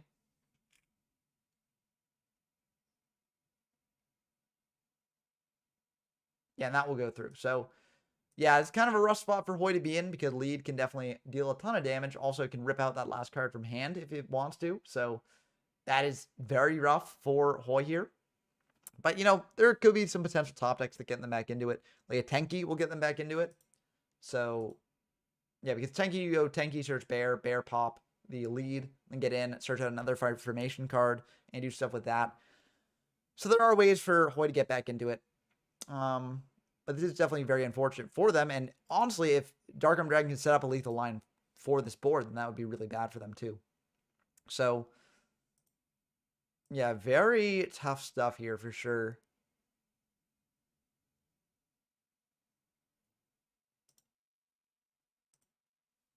Yeah, what are they going to do? I mean, I feel like it's not the most likely thing in the world to be able to set up a lethal line. I'm trying to think how you do it. If you go Teus Pitch Gund, Teus Pitch Gund, and then you get, okay, just bring out a marksman. Okay, that's fine, because then you bring out another monster from deck, so that's pretty good. Because you do 14 here, dropping down to 23, and then you bring out like Dragoons, get out another 18, dropping down to 500. You don't have another Mermail, so you can't like rip the last card out of hand, but you're in a really, really good spot because you're at 8,000, your opponent's at 500, and getting 500 damage in is not that hard to do. So, yeah, very tricky spot to be in for sure. Hoy's going to go for a Rescue Rabbit, though. That's pretty good. And that will go through. So they're going to banish the Rescue Rabbit. And they're going to go into... What do you do to deal with that lead, though? That's the tough thing. You can go into, like, a Dolka or a Logia, but, like, you need some other thing to do on top of that. They're going to bring out the Double Sabersaurus, so they are able to go into something. Probably the Dolka, I'd assume. I assume you're more afraid of monster effects than spell and trap effects at this point. So, yeah, I would assume the Dolka. Although I guess they could. Well, yeah, I assume Dolka's the one to do. But it's still rough because you don't have a way to clear both of these things. So, you probably want to get rid of the Dragoons, I'd assume, with the Dolka. Because you don't really care as much if the Marksman is sent to the graveyard with an effect. You really care if the Dragoons is. Not that it can really be easily sent. Sabersaurus or Cabazals. I mean, at this point, I think they're probably just playing the Triple Sabersaurus package, not the Cabazals, because they're trying to fit in the Warwolf, or Gene Warped Warwolf. That's how you say it. Package in there as well. Going for Maestroke instead, though, flipping down the lead. That also does something here, but unless you have a way to deal with the Dragoons, this won't help because... Well, I guess you'd still have one material left, so they crash Dragoons in, you detach that material, and you're fine. But still, it's a very, very scary spot to be in. Yeah, I'm just passing, so I feel like Dark Arm Dragon can win the game from this position. But, you know, they do need some cards to actually get over that Maestroke. They might not have those. But yeah, definitely a rough position for Roy to be in, for sure. Yeah. They're checking their extra deck, so they clearly have something to do. If they're checking your extra deck, you probably have a way to lethal from this position, I assume. Right, that means that you've either got a level 3 or level 4, potentially thinking about what to go into here. I mean, if you got a level 3, like let's say you've got like a Lind in hand or something, and that's kind of awkward because you can't, unless you're playing like Grenosaurus, which I feel like you aren't playing, you probably just go into like a Zenmains and sit on that. And like, what does Hoy do against that? I don't know, it's definitely tricky. Oh, wait. Oh, yeah. Dragoons just gets in anyways. So, yeah. So, that will just do it. That'll wrap up everything. Yep. Yeah, it's pretty intense in game one. Although the Mermail deck definitely had the edge here. So, yeah, that'll just do it there. And, yeah, that's the end of the game. So, yeah, not really a good option for Hoy either way. I mean, they could have gone... Yeah, I don't know what you do there. If you go Dolka or Logia, you could just get beaten over by lead, and then you lose anyways that way. So, yeah, I don't think there was a good option. I guess the option there was just hope that your opponent doesn't read Dragoons, but they did, and that would be the end of the game. So, that's how it goes sometimes. But, you know, there are still 2 games left in the match, so Hoy could definitely recover from this. But, yeah, definitely rough stuff for sure. I think the MSD on the book was really rough for Hoy. They need that book. And, unfortunately, the MSD came down and got rid of it.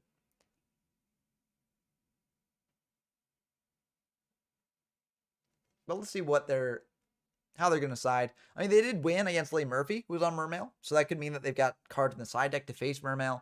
Could mean that they know how to do the matchup well and just, you know, weren't able to do it in this. We're in the bracket, are we? We are right before the losers bracket finals. So it's this game, then Soul versus the winner of this, and then whoever wins that against Nuki. So this is double elimination. So if we do reach Nuki and Nuki loses that game, then it will go to a finals match between Nuki and whoever beat them, and then it'll remain to be seen who actually wins that one. So I will say, I feel like Dark Arm Dragon definitely has a very uphill battle to climb if they do manage to win this game, because Evil Swarm is very good against Mermail. You can't bring out your level 7s, and that really does hamper the deck quite a bit.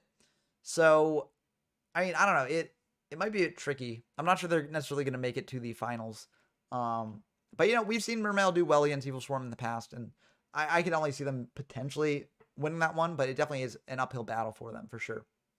But Hoy also has a bit of an uphill battle from here because they've got to win against Dark Arm Dragon here. They got to win 2 out of these 3 matches. So that's going to be a bit tricky for them. But they might have the way to do that. We'll have to see what they do for main 1. Going to start with a duality. Duality, very good here. Getting a Ryo, a Bear, and a Werewolf. That's a bit of a thinker there for sure. Ryo could be good. Looks like they're getting Bear, though. So that, to me, implies that they already have a Fire Fist card in hand. Fire Fist formation, that is. I'll have to see what they do beyond this. They could have, like, Tensu, and they want to go... Well, they can't go for Nick Z's play here, but... Yeah, I'm curious. So, yeah, so Bear is in hand. So this means that they can potentially pop... Oh, they've already got a Ryo. That makes sense. So yeah, you go Duality for Ryo because you can't activate Duality under Ryo. Setting 2, passing back to Dark Armed. Yeah, that's pretty good. That's a pretty good opener. Let's see if the Mermail deck has a way to deal with this.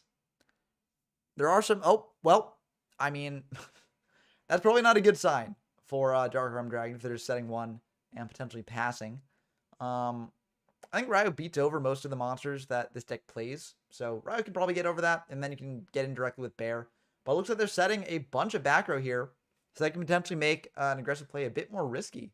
But I think if you're Hoy, you might have to do it. You can also go for Bear, activate Tenki, and then, you know, try and pop the set. But, you know, there could be an MST in the back row to stop that. Either way, I think you're in a good spot. Rescue Rabbit. Oh, wow. That's going to be something. Will that be okay with Dark Arm Dragon? That's okay. Okay. They're going to go for maybe a Logia here, honestly.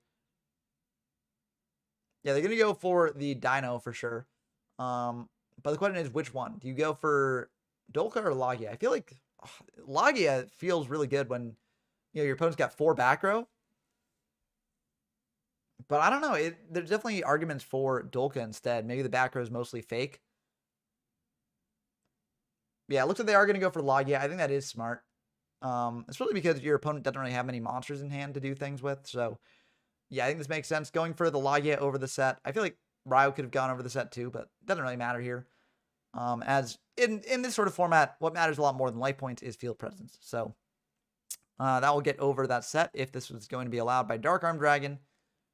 We'll have to see what they do here.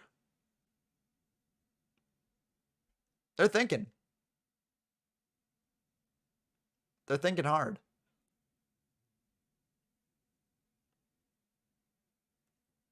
What are they going to do?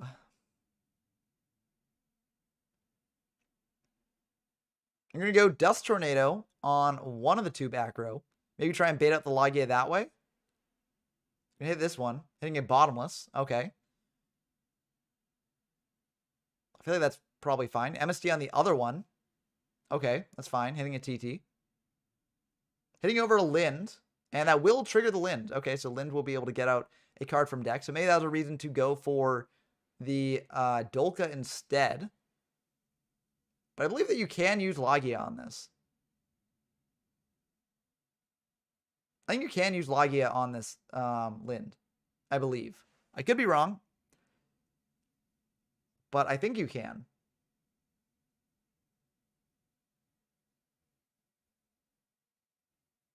Remains to be seen, though. Okay, maybe not. Okay, main 2. Or maybe you can, and Hoy just has other things to do here. They're just going to pass. Okay. So maybe you can't use Logia on the Lind. Yeah, I could definitely see that because it's not really an inherent summon. And this probably has to negate inherent summons, just like Ryo does. So yeah. Kind of a shame because if Dolka had been gone into, you could play around the Lind. But I do like the Logia play with 4 back row there. It has to be Lind exactly. And unfortunately, it was Lind exactly. So that's how it goes sometimes. I mean, I will say, again, you know, if you've got Bear, you can potentially stop the lead. But seeing that they're on a ton of spell and trap removal with the MSTs and Dust Tornadoes means that, you know, that might be a bit of a risky play. But it depends on how many fire formations you have. Ryo is kind of annoying for you because, oh, okay. The tour guide is going to be really good here because you get to go into Rescue Rabbit again off Leviair if you want to do that. You can also go into a Zenmains if you want to. and attack Zenmains into the lead, pop the lead that way. That might be the move. There's a couple different moves you can do here. I mean, if you go into Rescue Rabbit, you're going into Tiger King probably. Okay, yeah, that makes sense, yeah. That's what I was figuring, that it wasn't like an inherent thing, but yeah, that's kind of rough. You get a lot of investment went into that Logia, didn't really do much, but you know, sometimes you got to do that. So yeah, Tour Guide coming down here though. And are they going to go into Leviair or Zenmains? That's the question. I feel like either is respectable. You're going to go into Leviair. Okay, so Leviair will bring out Rescue Rabbit. Rescue Rabbit brings out the Warwolves. Or if they're playing the Capsules, that goes into that. But it looks like Dark Arm Dragon is thinking on the summon of Leviair. So they could have like a Bottomless. They could have like, you know, a Solemn. I feel like you had, well, maybe you're like, well, I can beat over Logia anyways without the Solemn, so I don't need it. But you could also Solemn the Rescue Rabbit too. I feel like that's also a fine use of Solemn. But yeah, there's merit to either Dolka or Logia. I agree, Soul. Like, I mean, I don't think there was necessarily one that was better to go for than the other. So yeah, they're gonna go for the Rabbit here, get the Rabbit back, go for the Rabbit effect to try and bring out something else. So, let's see if there is a warning. You know, Dark Arm Dragon was thinking on that, so it might be a warning in the back row, stopping either the Rabbit or the Xyz summon that they bring out off the Rabbit. But I feel like you want to stop the Rabbit to leave these normal monsters in deck to make things more awkward for them. But also you could say that like now the Rabbits are bricks once all the normal monsters are out of deck. So, you know, you could say that's fine too. But it looks like this is going to be fine on Dark Arm Dragon's part, I assume. Oh, what are they thinking? Why I have Mirror Force. Okay. I mean, either way, Zenmains is, I think, the move here. Or not Zenmains, Tiger King maybe, but they're asking if the summon's okay. Okay, or maybe they're saying, yes, I have Mirror Force. Okay. So trying to bluff that Mirror Force. Might be Mirror Force. Could not be. You know, who knows? Who knows what the bluff is there to mean. But yeah, what is Hoy going to bring out now? Tiger King, I assume. But like, what does Tiger King do here? Tiger King does it do it directly to field? Because in that case, the Tiger King is really good, I think. Could also be Diamond Dire. Diamond Dire pop itself and lead. Could be good as well. A couple different options here. And they are going into a Diamond Dire. Okay, yep. So it looks like they're going to pop the... That's actually... Diamond Dire is kind of neat in this deck because you actually do have Beasts and Beast Warriors to deal with it.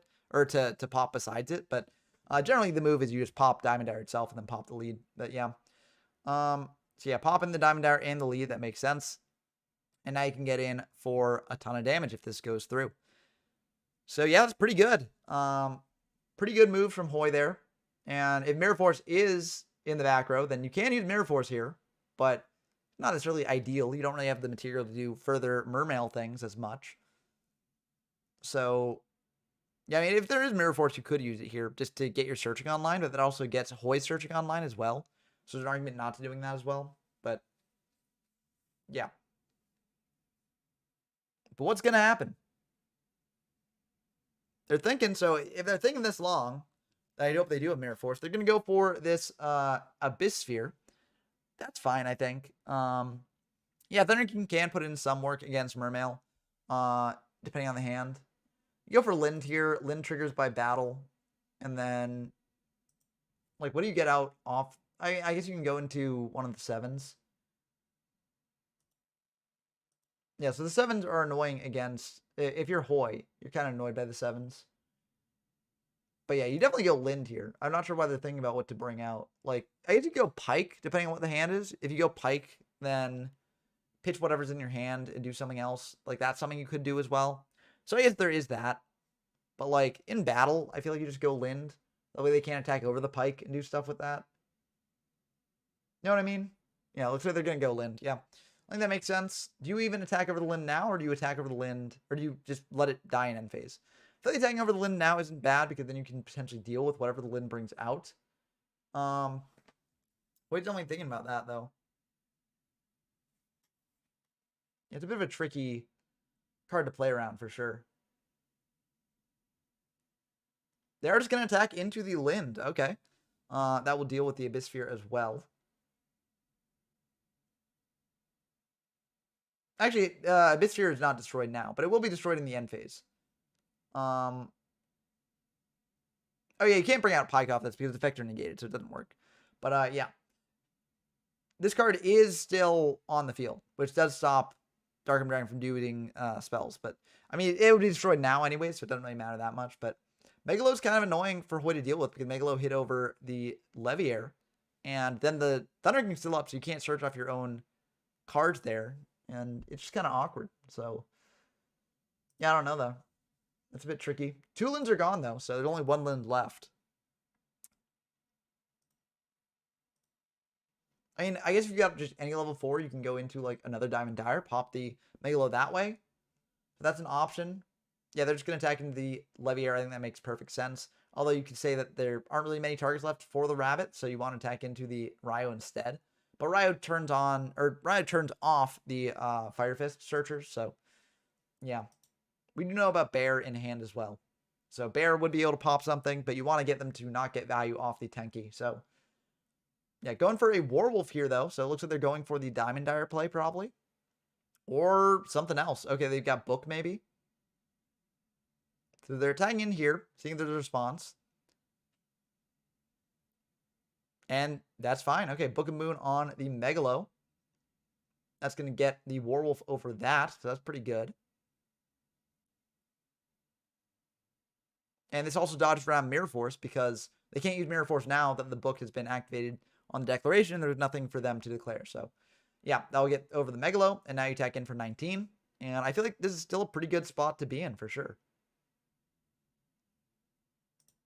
Yeah, nothing engraved to help them here, really. But Dimpriz is going to be pretty decent at getting rid of that Thunder King, potentially allowing them to search again. So that could potentially be a bit awkward for Hoy, depending on what the hand is. If they've got another Megalo, or if they've got a Teus, or if they've got a Turge, those can all trigger things. So yeah, I'm curious what they do here. Against 1 lone Gene Warped Warwolf. Pyke could also do something as well. You got a ton of different options.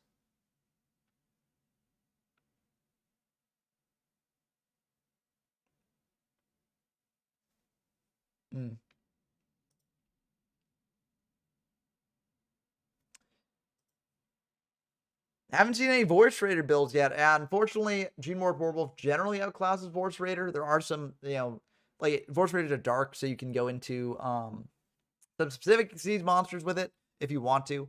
But I think that like the trade-off of playing a card that is worse in more cases is not really worth it.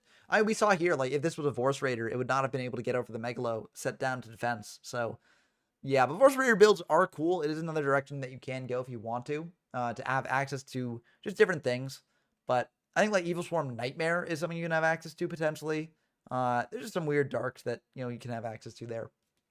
But yeah, in general, I think that the Warped Warwolf builds are better in general. I think they're gonna go for a Turge, so Turge is able to do something here, pitching a Megalo. And now you get to target a level 3 and add it to hand. So they're gonna add the Lind back, so Lind can potentially do something later. They're going to set 1, and it looks like they're just going to pass probably. Yep, they're passing back to Hoy. That's pretty good for Hoy, I think.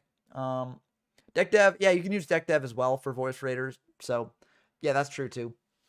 You need to have your fire formations up to do that, but it can come up. And, yeah, so you can do that as well. But you have to do that like the turn you bring out Voice Raider off the Rescue Rabbit, or if you just hard draw the Rescue Rabbit, you can do that too. There's the Tenki. So Tenki getting a search of a Fire Fist monster here. We already know about the Bear in hand.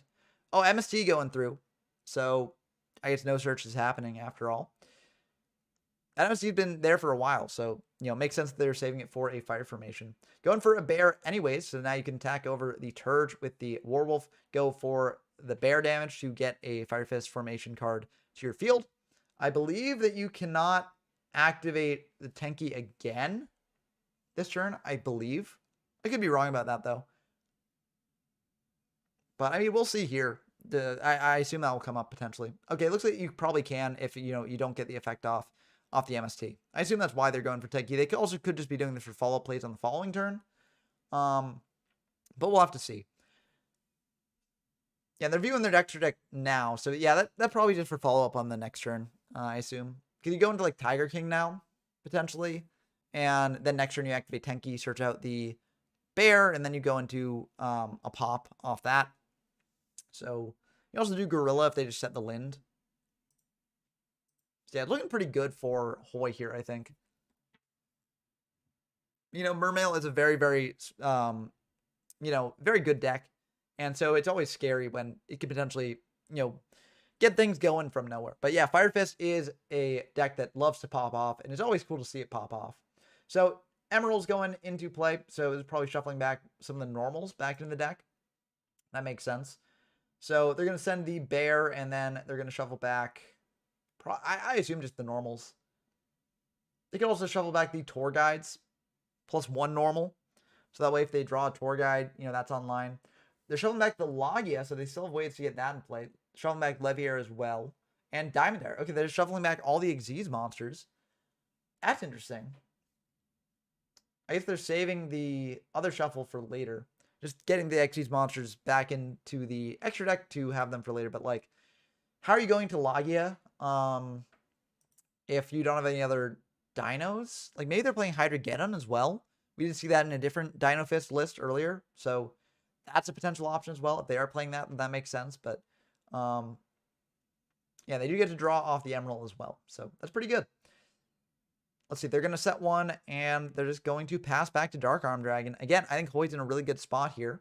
Looks like they could not activate the Tenki that turn. Yeah, I think they just wanted the clean draw. That could be too. Where, like, if you don't put any of these back, then you can't have the risk of drawing them, which is also fine. Because you might want to draw into the Rescue Rabbit and then next turn go for the Emerald play. Like, the Emerald probably sticking around unless they normal summon Lind, attack into the Emerald, and then attack with whatever they bring out. Which you're probably also fine with because they're taking a little bit of... Oh, Heavy is going to be brutal here if that's uncontested. Hoy's thinking about this. Do they have... Oh, they don't have something there. Yeah, that's going to be rough. Yeah, no road. Yeah, that's going to be really hard here because now they just go Lind, attack into the Emerald, bring out something off Lind, attack over the Emerald that way. You don't get the draw next turn off Emerald. Oh, or Diva. Yeah, Diva plays can also work here. Potentially going into... what are you going into here, though? Going to Marksman. And then going to Catastrophe. Okay, Catastrophe isn't bad. Catastrophe is really annoying for Hoy's deck to deal with, for sure. So, yeah. And Catastrophe hitting in over that Emerald. Getting rid of that. And, yeah, now you're in a bit of a tough spot. If you're Hoy. Your Rescue Rabbits are dead. Of course, a Tenki off the top would be really good here. Yeah, Tenki off the top would be really good. But you've used 2 Tenkis already. So, yeah, and they're just going to pass back to Dark Arm Dragon. So it looks like Mermail is probably going to be taking this one, I assume. Because the more cards that Mermail draws, the more chance it has to pop off and go lethal. And yeah, that's the rough part about facing Mermail. I think Hoy put up a really good fight against this deck. And of course, they can still come back and win. Again, Tenki off the top would do it. Although I think Tenki... Is Tenki semi'd? Or is Tenki... Okay, Tenki is not semi'd or limited. So, okay, there is a third Tenki in the deck. So the Tenki play can happen. But... yeah, it's going to be tough either way here for them. They're thinking. Do I commit more? Or do I just attack him with the Catastrophe? You still have to worry about Dark Hole. Dark Hole hasn't been used yet. Yeah, and that Catastrophe will attack in for 22. Getting in, dropping Hoy down to 4,900. And now it looks like they're just going to set one. That's probably the Lind, I assume. Yeah.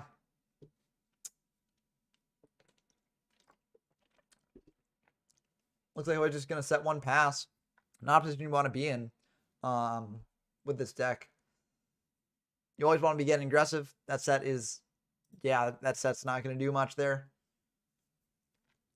It's surprised Gores would be kind of wild, but even with Gores, like, you've got... well, I guess Lead is gone. So, like, Gores does wall up most stuff, but, like, Mermail has other plays to get into things to stop that. But yeah, Gores would be pretty good here. From Hoy. But again, Fire Fist doesn't really play Hoy, play Gores because they play so many like back rows. Oh yeah, this should be the end of the game. That's 17 plus 22 plus the Lind. So yeah, it's just a dead Rescue Rabbit.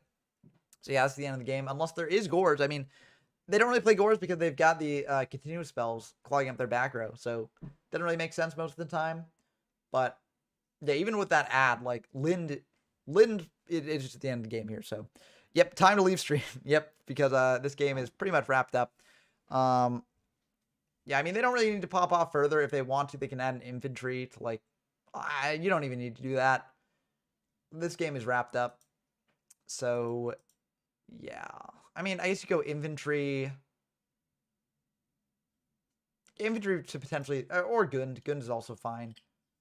Yeah, but this should be the end of the game. Flipping up a Lind. And yeah, this gets in for well over lethal. But, yeah, still very, very good matches against Hoy and Darkroom Dragon. Very, very intense game for sure. And yeah, that's going to be the end of the game. So, yeah. Darkroom Dragon moving on to face Soul. Now, again, as I mentioned before, if Darkroom Dragon won that one, they do have an uphill battle against Soul because Soul's on Evil Swarm, and Evil Swarm is very good against Mermail. So, yeah, tricky stuff there for sure for Darkroom Dragon there. But, you know, we've seen Mermail do very well in a lot of adverse situations, so I could definitely see them winning this one as well. But they have not started yet. Okay, Soul is hosting right now, so hopefully we'll get into that game very soon. Should be a fun one. I'm excited to see it. And that's not Dark Arm Dragon, that's Dark Arm God there. So, yeah, but Soul, once Soul does face off against Megahorn, the winner of that will face Nuki, and it should be really fun. So I'm excited to see what happens here.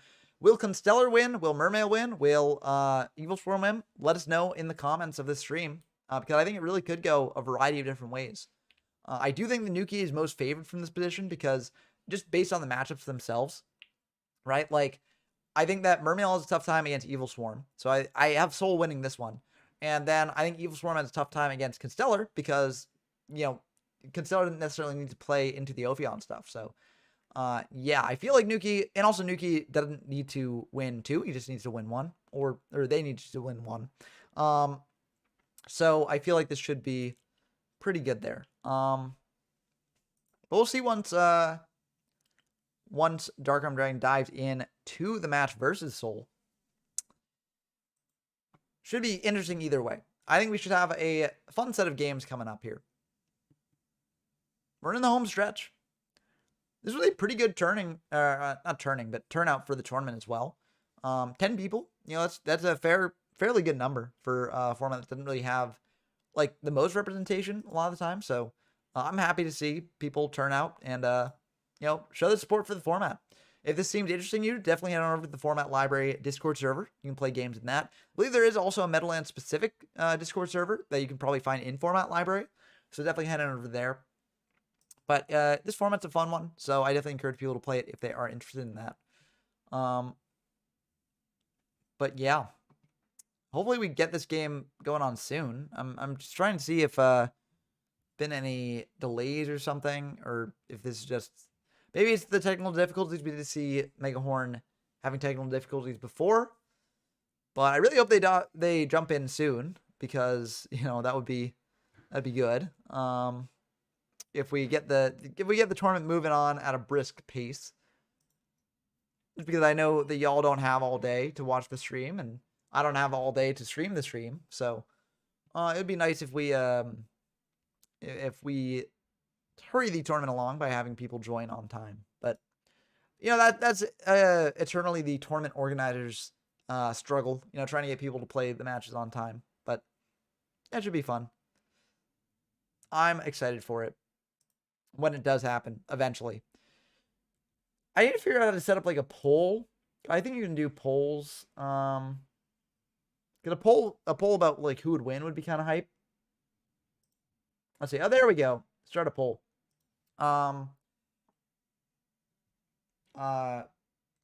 Who will win? Mermail or Evil Swarm? Okay, we're learning. We're learning out here. So we're doing Mermail or Evil Swarm. So who will win this game? Yeah. We are Xing out that up. There we go. Start poll. So we got a poll for y'all if you want to do it. Who will win, Mermail or Evil Swarm? What do you think? Who will win? I have my own ideas, which I've sort of made clear. Okay, looks like we've got a vote in. Will we get any more votes in? But right now, Evil Swarm has 100% of the votes. Do I get to know? Okay, it is just one vote so far. Okay, cool. Yeah. So Evil Swarm has 100% of the votes right now. But, you know, if there are any Mermail stands out there who say Mermail actually has a better matchup against Evil Swarm, then I give it credit for, and let me know. Okay, it looks like that game is starting too. So I'm excited to dive in and see it go through. Okay, there it is. Soul versus Dark Arm. So let's see how this game goes. Okay, look at this 50-50 at this point. 50-50. Oh, okay, we got 2 votes for Evil Swarm, 1 for Mermail. So 2/3 of the audience say Evil Swarm, 1 says Mermail. I could definitely see it going either way. I mean, both these players are very skilled players. And, you know, I do think Evil Swarm has... Oh, hashtag no rabbit. Yeah, no Dino Rabbits made it into the top 2 guaranteed. And definitely the top 3 as well, because this is the top 3. So, looks like 3 for Evil Swarm, 1 for Mermail. And, I mean, Evil Swarm is going first, so that definitely does help a lot as well. If they can go into Ophion turn 1, that's really good. Cut off all level 7 special summons from the Mermail deck. That's really good. So, yeah, they might not have the ability to go into Ophion turn 1, though. So, that's definitely the tricky thing about this. But, yeah. Okay, it looks like we got another vote for Mermail, though. 40 versus 60 now. So, most people think Evil Swarm, but it is a close vote. Very close vote. So, looks like the rabbit is coming down. Will that be fine from Dark Arm Dragon? Will there be an effect Veiler? Will there not? Oh, wait. Oh, yeah, this is a rabbit. I forgot about that. Yeah, I forgot that Evil Swarm is playing the rabbit as well. Yeah, not Dino Rabbit, generally. Although, actually, I think we have seen Soul go into the dinos as well. So, yeah, we do see a rabbit here. Will there be a rabbit in the top 2? That remains to be seen. But it looks like they're going to go for an Ophion now. I think that makes sense. Go for the Ophion. Get out the Pandemic, you know. Classic Evil Swarm plays here. And, yeah, it's looking pretty good for them. Yeah, Pandemic is getting added. And, yeah, I'm not sure what the Mermail deck can really do here. I mean, if they've got a way to pitch the infantry, pop the Ophion, that's pretty good. That's the ideal open for the Mermail deck here to deal with the Ophion, but might not work. Geddon says Mermail easy. I mean, we'll have to see. Hoy, you played very well, so it was very cool to see you make it that far. And I definitely think you could have potentially made it even further. It was definitely a very, very close game at the end there. But I think this game will probably be a bit less close because Evil Swarm is almost like pre-sided against Mermail. I think that, you know, Mermail does have ways to deal with Ophion, etc. But, like, I mean, yeah, we've seen Evil Swarm beat Mermail decks in the past here and is very, very good against them. But what will Dark Arm Dragon do here? What is their play to get around the Ophion? Or are they just going to set like a Lind pass?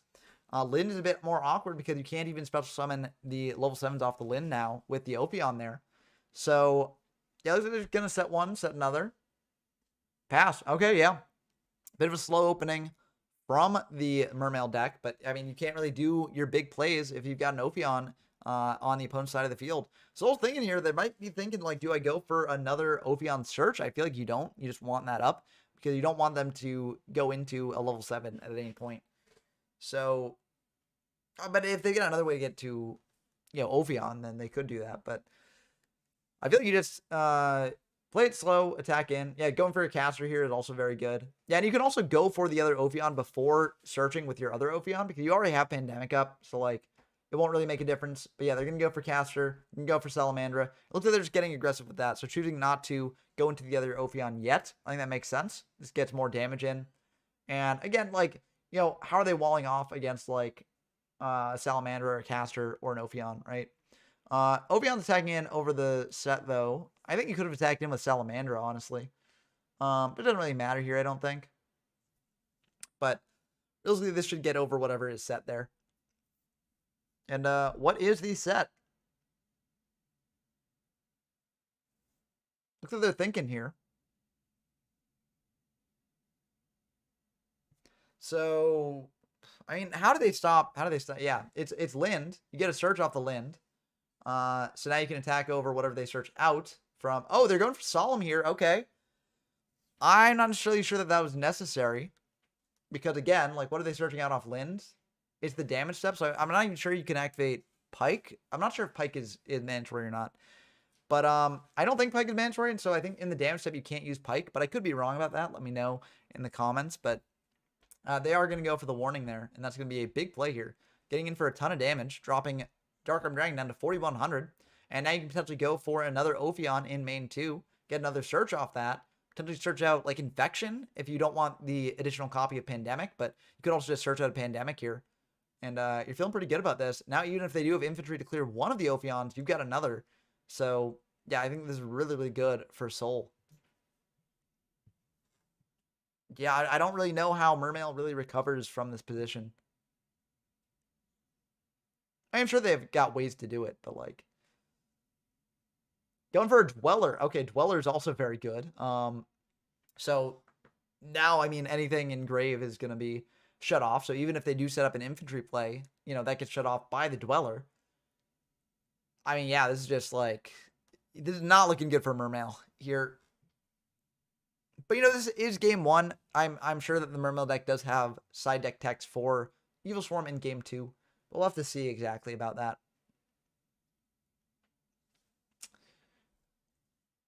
They're checking their extra deck, so they might have something to do here. And there's no water on the Abyss Dweller, so it's only at 1,700. So if they do have a way just to beat over the Dweller, then, you know, you clear that, and at least that's one threat off the field for you. But yeah, I'm not really sure they have the easiest path to victory here. But, you know, 5 cards in hand, 1 card set, so there are things that you could potentially do. I feel like the set is a Pandemic also, so you know that you can sort of play into things like Mirror Force or TT, etc. I feel like Soul wants the Pandemic on field just to keep the Ophion alive for longer. Yeah, this is a very tricky board to deal with, for sure. And also, you can't trigger your infantries or things like that off the level 7s because you can't special summon them with Ophion up. So, yeah, not looking too hot for Mermail here. But they are thinking. They're thinking their way through this. They're checking all their options. Mermail does have a lot of different options. Pro move incoming, they say. Okay. That's a bit scary for Soul, for sure. They need to think. I'm trying to think what they can do. They can do, if they have a way to get into Armory Arm plus like, so what they can do if they go Diva out in Infantry. Infantry get the extra normal on the Dragoons. And then they synchro into an Armory Arm, equip that to the Dragoons, hit over the Ophion. That's a way to deal with it. So that is a line that they can do if they want to. Doesn't stop the Abyss Dweller from being on field, but it does clear the Ophion, and it gets you a 2,800 monster on your side of the field that's annoying for your opponent to deal with. So that is an option. Yeah, that might be the best option for them if they do have access to that, but they might not have access to that. I mean, I guess you don't need the Dragoons. You could have a Pike as well. Pike is 1,600, I believe. You could have a Turge as well. That would also do it. So you got a couple. If you've got the Diva play plus another Mermail that can actually beat over the Ophion, then that's pretty good. And maybe a reason why you want to go like double Ophion here instead of Abyss Dweller plus Ophion. But I don't hate the Abyss Dweller play because even if they bring in a level 7 afterwards, like you get the Abyss Dweller to stop the infantry and the marksman from stopping your stuff. So yeah. Yeah, I think the Armory Arm play would be pretty good here. That's also another reason, like, I think maybe Soul could have saved this Solemn Warning. Because, like, I feel like there isn't much you can really do against the Ophion. Again, like, if they did a Pike, then I don't think they could activate that in damage step. So I think that you have to save the warning for a play like this, right? Which can get over your Ophion that way. Yeah, so I assume they've got it if they're going for this. You go infantry, yep. And then you normal summon the additional card in addition to your infantry. Get out the Dragoons or the any other Mermail with 1,600 or more attack. And then you equip Armory Arm to it, hit over the Ophion that way. That'd be my assumption here. I mean, there are ways to get around that from Soul, but like, I feel like that's what you got to do if you're Dark Arm Dragon because you have to read that the set is Pandemic. So definitely going to be tricky. Oh, they've just got another Diva. Okay, so you go Diva for... You can make Gotch. You can make like double Gotchi. Double Gotchi isn't bad. So if you go... I'm trying to think what they bring out here. Okay, so it looks like they didn't have the Armory Arm play, I assume. Unless they've got another card in hand. You only get the normal summon from Atlanteans having infantry once per turn. So, yeah, I'm not sure. Okay, so this means that... I mean, we'll have to see what they do. Double Gotchi isn't bad. It walls up against Ophion. Depending on if they're playing double Gotchi, because extra deck space can be tight. So, yeah, definitely tricky here for sure. We'll just have to watch and see. You're going to bring out a Marksman. Yep, you can do that. It's level 3 or lower. What are they going to do with that Marksman, though? I'm going to go into a Gotchi here. Okay. What do you do now?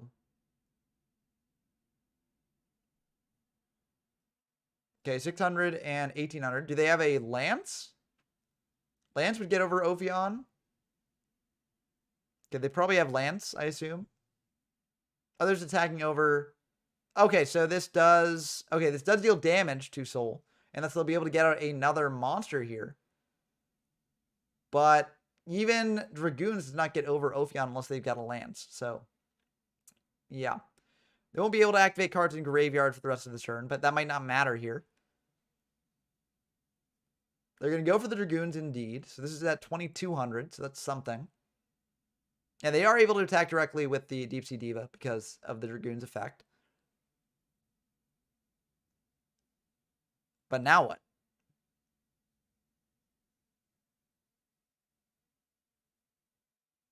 That's the question. Now what?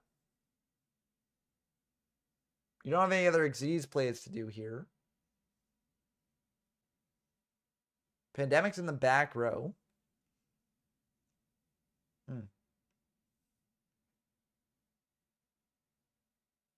It's very tricky. This was a big play from Dark Arm Dragon for sure. But I'm trying to think what the follow-up is later.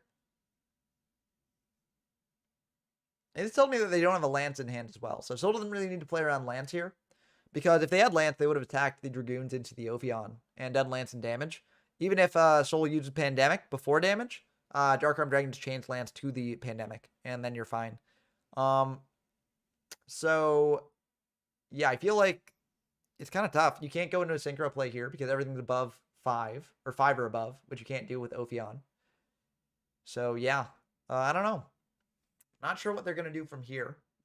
I mean, the Gotchi is annoying to deal with. I will say that. Gotchi buffing up everything is very annoying. But what do you do beyond that?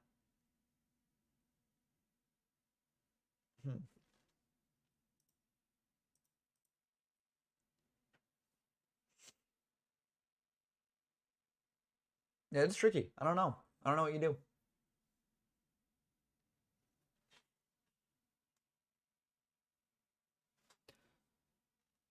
But they're definitely thinking about it as well.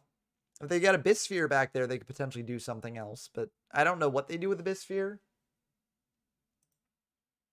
Go into rank 3, maybe? Or rank 4. They're just going to pass. Okay. If you're Soul, you're breathing a sigh of relief from that. Because you know that set is not Lance. Because they would have lanced this turn. If they didn't lance the past turn, then, I mean, I don't know what they were doing. So you don't have to play around Lance. And you can just start dismantling this board. You could go for the Diva just to clear that off the field, prevent them from going for like an Army Arm play. That might be the move. You could just hit into the Dragoons or the Marksman instead. I feel like you just want to hit into the Diva though. Diva's probably the way to go. Because Diva can cause problems for you later. Now, the issue is, it says that Ophion, these cards can be special summoned. If Dark Arm Dragon still has enough monster to tribute summon a level 7 monster, then that could get over the Ophion. So if they've got lead in hand, and they tribute summon that lead, or even if they've got Megalo in hand, and they leave the Gotchi on field to buff up the Megalo, then that does get over the Ophion, which is very annoying to deal with. So, Soul's thinking here, and it is a big thing, for sure. I feel like, yeah, you just attack into Diva. Like, it really does depend if they've got another card in hand too. If they got another card in hand to just bring out and just get aggressive here, then that could also be something good to do. But like, yeah, it depends on what they've got, really. But yeah, very interesting play from Dark Arm Dragon, and it does set them up well for the future turn. So will Soul be able to play around this? Or will they be cooked by a normal summoned level 7 from hand? That's the question. Maybe the Mermail believers were right. I do think with the pandemic backup, you're fine just getting in here. Oh, Tour Guide's really good here as well. Tour Guide goes Zenmains. Zenmains pretty good. You can use Zenmains to get over the Diva and then attack over the Dragoons or the Marksman that way. I think that makes sense. I mean, yeah, Tour Guide's kind of a Rabbit, but it's not as bad as Rabbit. There aren't as many broken things you can go into off the Tour Guide. So, yeah, you're going to overlay there. What are they going to go into here?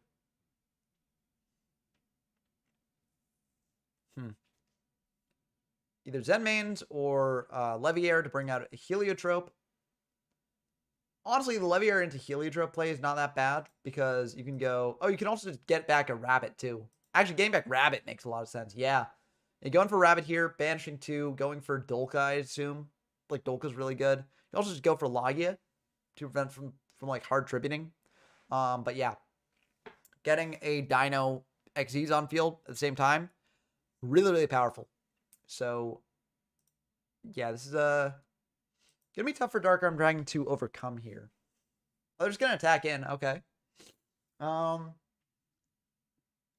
are they doing this? I don't get this. This is bad. This is not what you want to do because these Saber Swords cannot hit over the Dragoons with the Gentetsu up. They can hit over a Marksman. But, like, I don't know. I'm really worried that they're going to attack into the Dragoons because it's got 1800 attack on DB here, but it is not. Okay, they're not. Okay, phew. I was worried because that is something that's like, they buffed up some of them on the DB thing, but not others. So that would have been really scary there. But looks like that'll just go through. And probably working out, like, I would do Dolka here. I would personally do Dolka. Logia is also something you can do. Because, actually, Logia. I think Logia is better here. If they normal summon out, like, a level 7. If they normal summon out lead, exactly.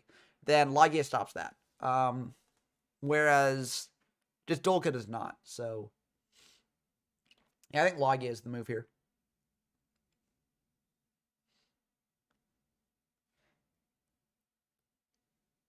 But they got to decide here. You know, they got a fair amount to think about.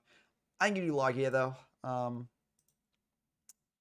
Dolka does stop, like, yeah, they're going to Dolka. I think that's fine. It is like, if they tribute someone out lead exactly, that gets over the Ophion, and then you're in a really bad spot. But I guess next turn you go, you can get out, like, either a level 4 or a Rescue Rabbit and do other stuff, so that's fine, I guess. But, like, I don't know, I think Logia might have been the play. Yeah, it's a bit tricky here, though. I also would have done this turn. I would have attacked Ophion into Gentetsu, gotten a material off that, then attacked the Leviair into the Diva, and either a Saber Source or a Dolka into the Marksman, just to get one more material off the Gentetsu. But I mean, it doesn't really matter here too much. Yeah, they need exactly lead in hand to get over the Ophion. If they do have that, then they're clearly the better duelist. But I mean, Soul might also have some ways to deal with that lead as well. Yeah, there's definitely a formidable board from Soul. The Dolka also prevents searching out the lead, so that's very good too.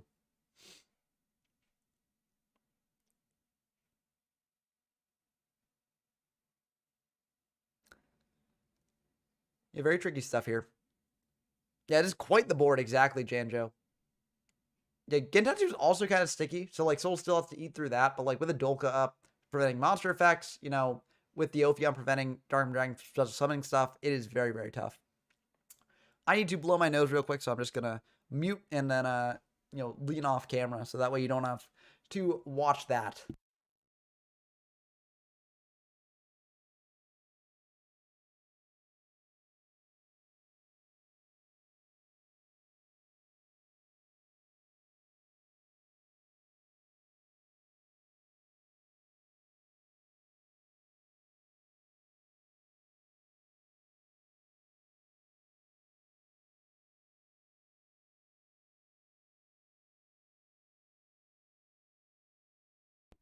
Okay, I'm back. My sinuses are cleared, and we're ready to go.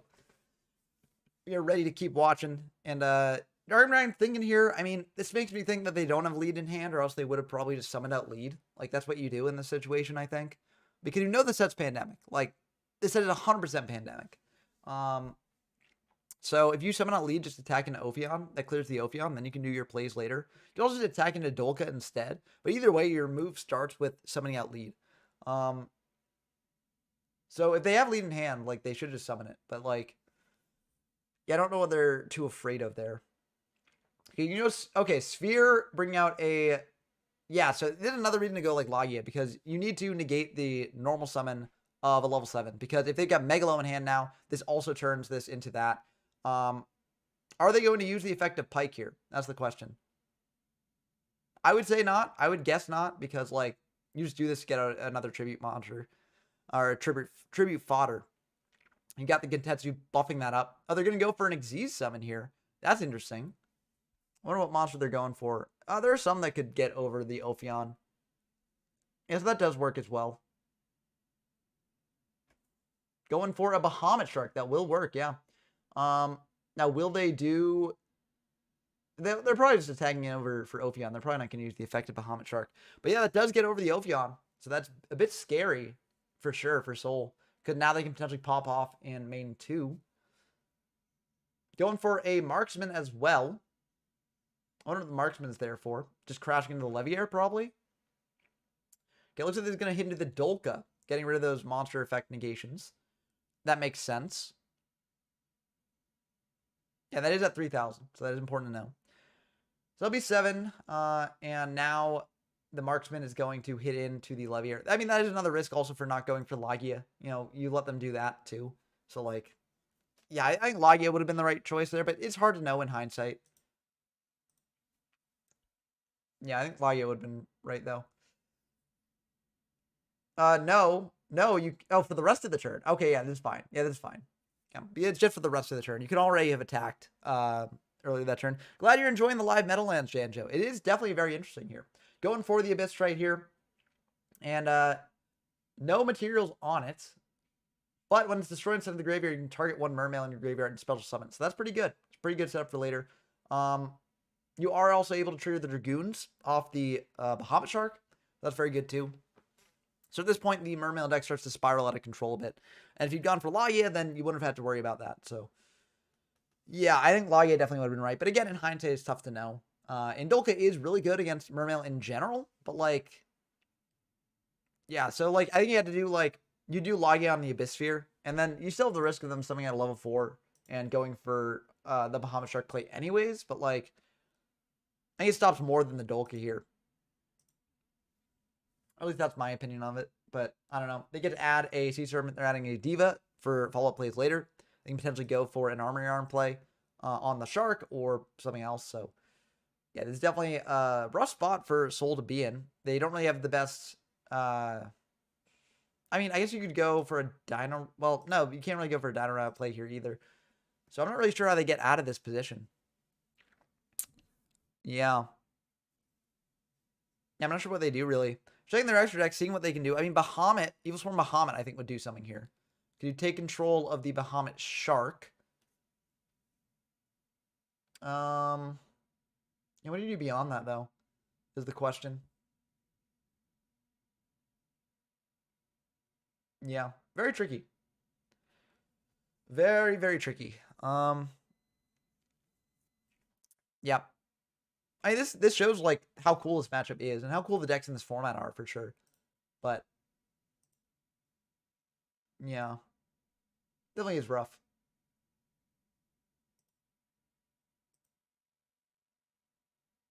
I'm not sure what they do in this position to get out of it.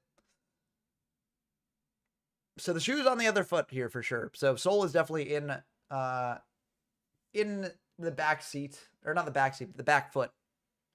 They're definitely on the back foot. And they got to find a way to deal with that Bahamut Shark. They've got to find a way to deal with this board that they set up. If Dark Hole could potentially help, you go Dark Hole and then do other stuff, and that's pretty good.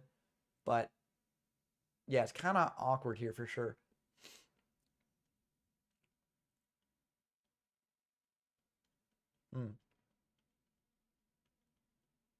you know they've got a Diva play set up for later, so if they do manage to set that up, and even if you clear the Gentetsu, you know, they can go for Army Arm on Abyss Trite and attack into the Opion that way. So, yeah, not looking good. Not looking good, for sure. I told you in the extra deck, they're seeing, like, do I have any hope here? Yeah, I don't know if they've got any hope here, honestly. Going for a Mandragora that will be able to be special summoned, and they can go for a rank 4 play here. Going for like a Diamond Dire could clear the Bahamut, so that's something. Then you attack into the Gentetsu. But again, you know, they've got the Army Arm play next turn, so that's kind of awkward. But, I mean, this is what you got to do now. So popping the Diamond Dire and the Bahamut. I mean, yeah, you got to do that. You got to do what you got to do. And do they have follow-up to this, or are they just going to attack into the Gentetsu? Oh, D-Fidger is pretty good. Not going to lie. I mean, again, it's not the best in the world because, again, the Diva can go into a play. There just has to be, like, an infantry left in deck. And I believe there probably is. Normally you play more than one infantry. So, that infantry should be banished as well. Because Dimfizz was up. So, that could come up. That it is important that... Yeah, okay. Should the infantry not be banished? No, any monster sent to the graveyard is banished, so that should be banished. If that comes up, that's going to be really bad because, you know, I mean, that should not be in the grave.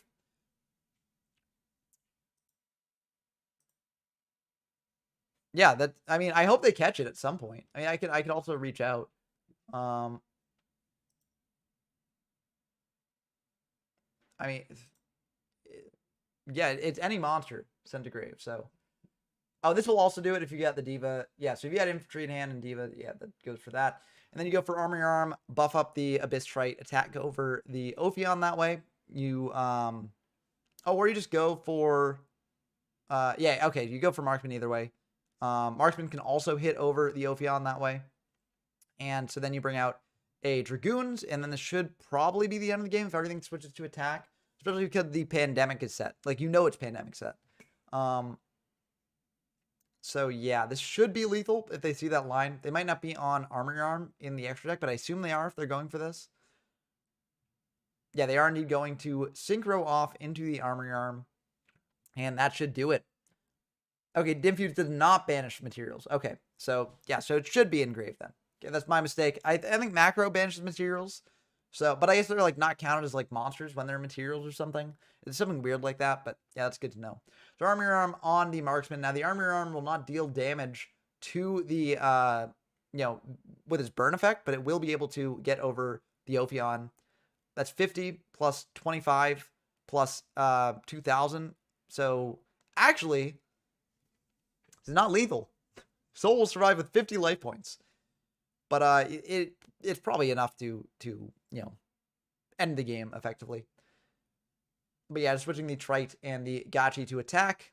You know, you attack over with the Marksman, and that should, yeah, just 50. You don't take the burn. It has to go to grave. Yeah, it has to go to grave, which is not. But this will still be 27 plus 18, so 4,500 total. They took the 50. They took the 50 already. So, yeah. No 50. The 50 already happened.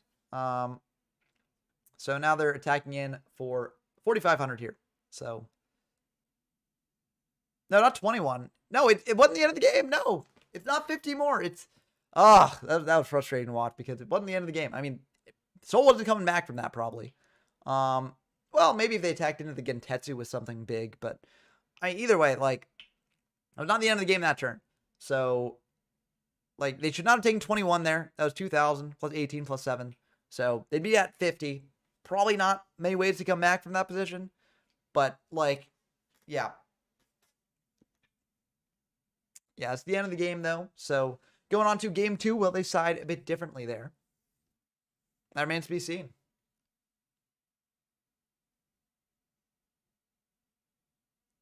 I'm curious what happens here.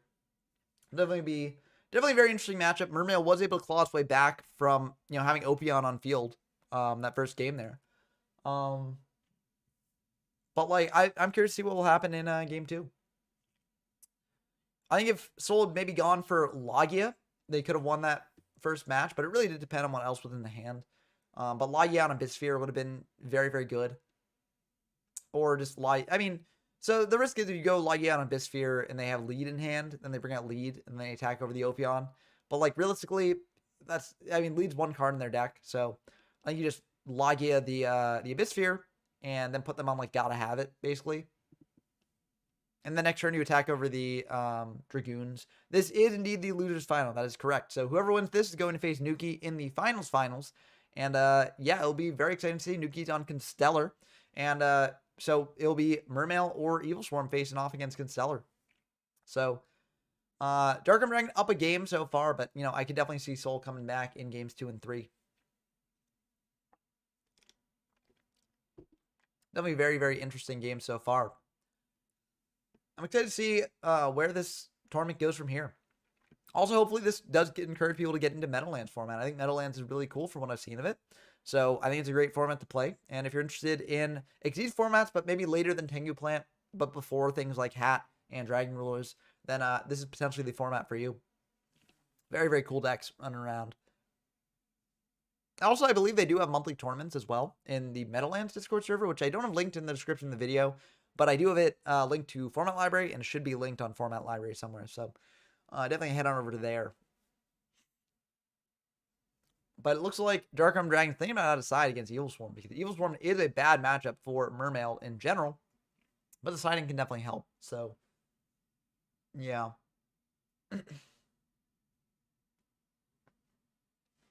I'll just see what happens here. The poll has not changed. The poll is still Evil Swarm winning. So will they win? That's the question. We'll have to see if they do or not. Will the siding end at some point? That's also the question. But, you know, this is a momentous siding position here because Evil Swarm is a pretty good matchup against Mermail. So Mermail does need to think a lot about how it goes.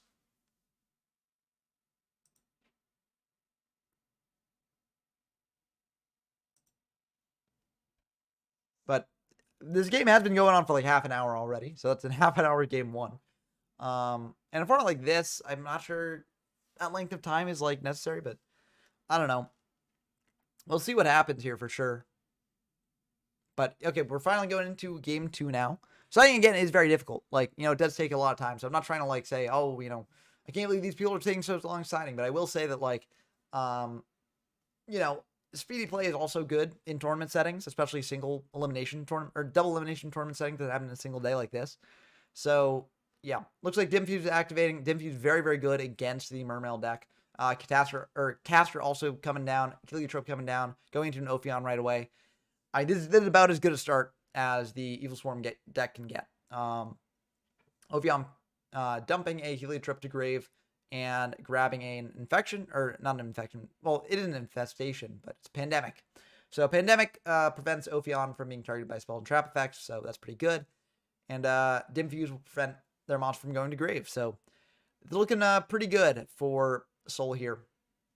You're gonna set one pass back, so that probably is the pandemic, I assume. Could also not be the pandemic. They're just planning to play around heavy instead of like Darkhole, but I feel like you set pandemic here just to play around Darkhole. And now Dark Dragon, it is their turn. They got to think about how to deal with this board. Very, very tricky. I mean, Fisher is cutting off a lot of your graveyard effects. And Ophion's cutting off your big level 7 plays. So, yeah, I don't know if they have a good way to out this. I mean, heavy is a good start if they've got it. You just fire heavy here, and then you're in a good position. Darkhole deals with the Ophion, so at least you can like start getting in for damage here.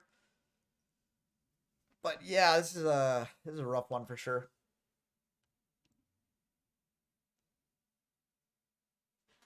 Definitely a rough one.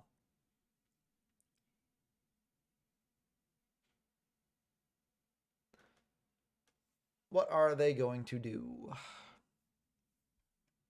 They've got like MST or something that can pop the Fisher right away and start getting plays up. They don't have that. If they've got like Dust Tornado instead, then they might want to set that in the back row, like set maybe Lind. Then when they attack in with the Ophion, you can Dust Tornado the Fisher, go into something off Lind, and be like relatively okay, but you can't bring out like one of the level 7s. You have to bring out like something else. So bit more awkward for you, but might still be worth doing. But they do have to make a play eventually. I'm not sure if there's enough options in hand with this board to really be thinking this long, but I don't know. Yeah. Slow play is always like an interesting thing. I'm not saying that they are slow playing, but I am saying that like it's always like it really does depend on the options in hand. And different players think at different rates anyways, and different players are more careful than others too. So like, you know, it can be a thing. And you know, it's my job to make it entertaining, even if people are playing a bit more slower. It also does feel slower when you're watching too. That's a very good point, Janjo. But sometimes like there is just a board where it's like you cannot do anything except for like one or two things, and so like it can be kind of awkward there. MST coming down, so it looks like they did have a play turn one, potentially MSTing the Dim Fizz, but that probably is a Lind, I assume. Looks like Soul's thinking about this, whether they want to do something on this or not. So maybe that set is not in a pandemic. Maybe it's just a bluff. But looks like Fish is going to get cleared, and now the Lind will probably be able to get a card out from deck. But you can't go into a level 7 monster because of the Ophion. You could go into something else that potentially can deal with the Ophion, though. So Lind will be able to bring out something, maybe like a turd. I'm not sure if Pike can use its effect in damage step. But I don't know. Let me know if Pike can use its effect in damage step. That'd be pretty good, obviously. Yeah, they're just going for Turd. I think Turd is fine. Turd walls off the Thunderbird. That's pretty good. Can this be used in damage step? Is the question. I don't know if it can be used in damage step. Maybe it can. I don't know. But like, I don't know if Turd can be used in damage step. I think it probably can, but like I know that there's some other effects in damage that like can't be done in damage. One's like when you can't affect. Yeah, Dragoons is not in. Well, Dragoons would be in. Would it activate after damage? I think it might activate after damage. Yeah. I mean, I can look up the ruling on this, but yeah, I think you probably can use. I feel like the Dragoons effect will not happen in damage step. Looks like they're asking about this interaction. Getting a judge call on this. I'm trying to look up the rulings for Abyss Church and things like that. But I mean that'll come up in the judge call here potentially. But yeah. So I do believe that like even if Church does activate in damage step, the Dragoons will not happen in damage step. It will happen after damage step, I believe. Because it happens on a new chain. You know, honestly, like it feels weird that you can activate Church in damage step. But I guess you probably can. I don't know. I don't see.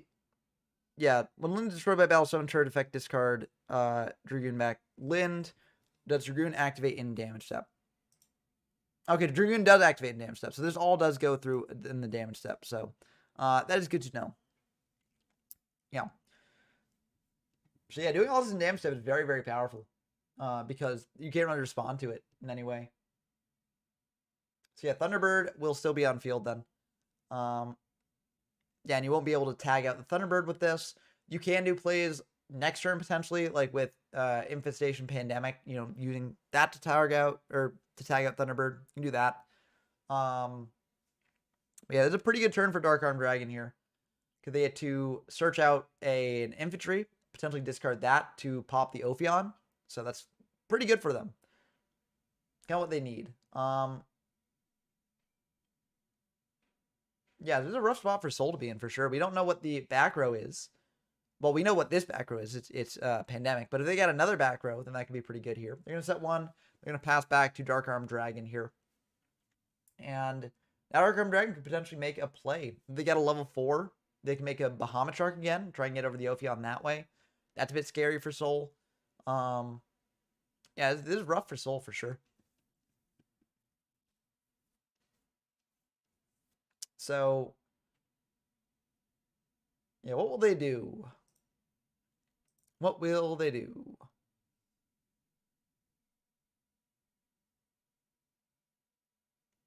I mean, if you just start by activating an effect that pitches the Dragoon. I mean, you have to have like Pike, I think. Okay, Lind can also do this because you do Lind attack into like Thunderbird potentially, and then you get out like either another Charge or a Pike and do that. And then you can pitch the infantry, pop the Ophion, do stuff like that. So also think about exactly what to do here. If you Solemn this, it will not be destroyed on field. Bottomless would also deal with it. So they're playing things that you can do with that. And it looks like that will be fine. Okay. It's going to be a big turn for Dark-Armed Dragon if that is indeed the case. Because what they can do is they can just hit with the Charge into the Thunderbird here, potentially. And, oh, actually, you probably want to hit him with Lind first into the Thunderbird. Take less damage that way. And either way, if it tags out, you can still tag him with the Charge later. So, yeah, it looks like that will be fine by Soul. So, yeah, this is going to be rough here because you can bring out like Pike or another Charge and then get that infantry in Grave and then pop the Ophion that way. It's all in damage steps, so the bird can't tag out. So, yeah, this is not going to be good for Soul here. I think Dark-Armed Dragon probably is able to come back from this position.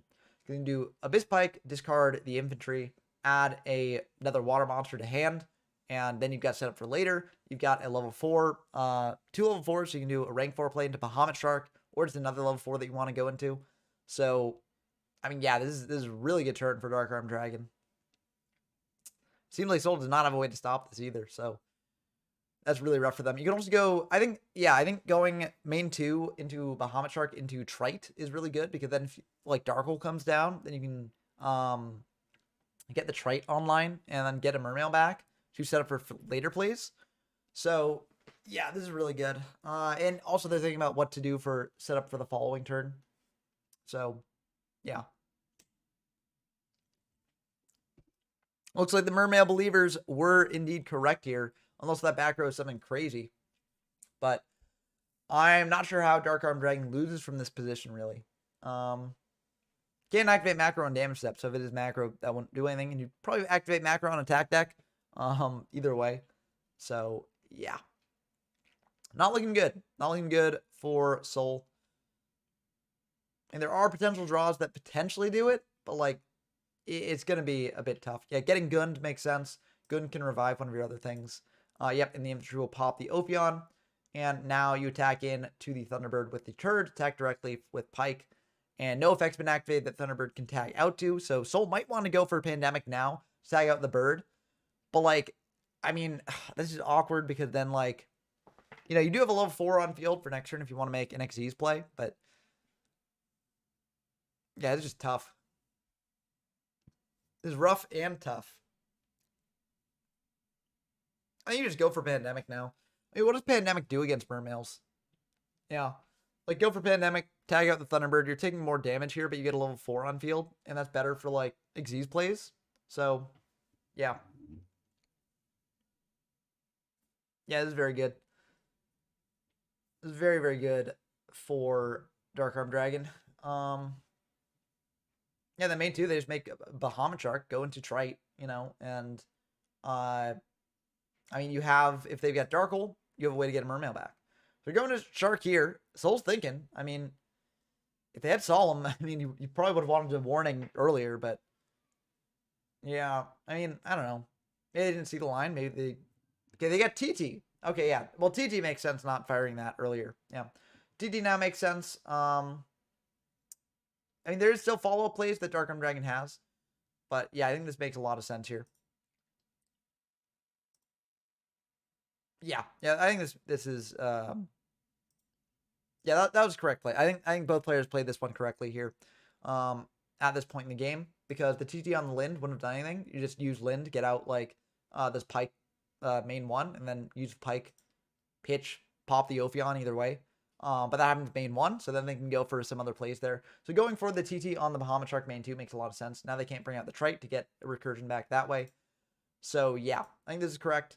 Dark-Armed Dragon's got to decide, do they go for a potential play here now? If they've got like a Megalo, or if they've got like you know, another level 7 that they want to just bring out, like a Teus or something like that.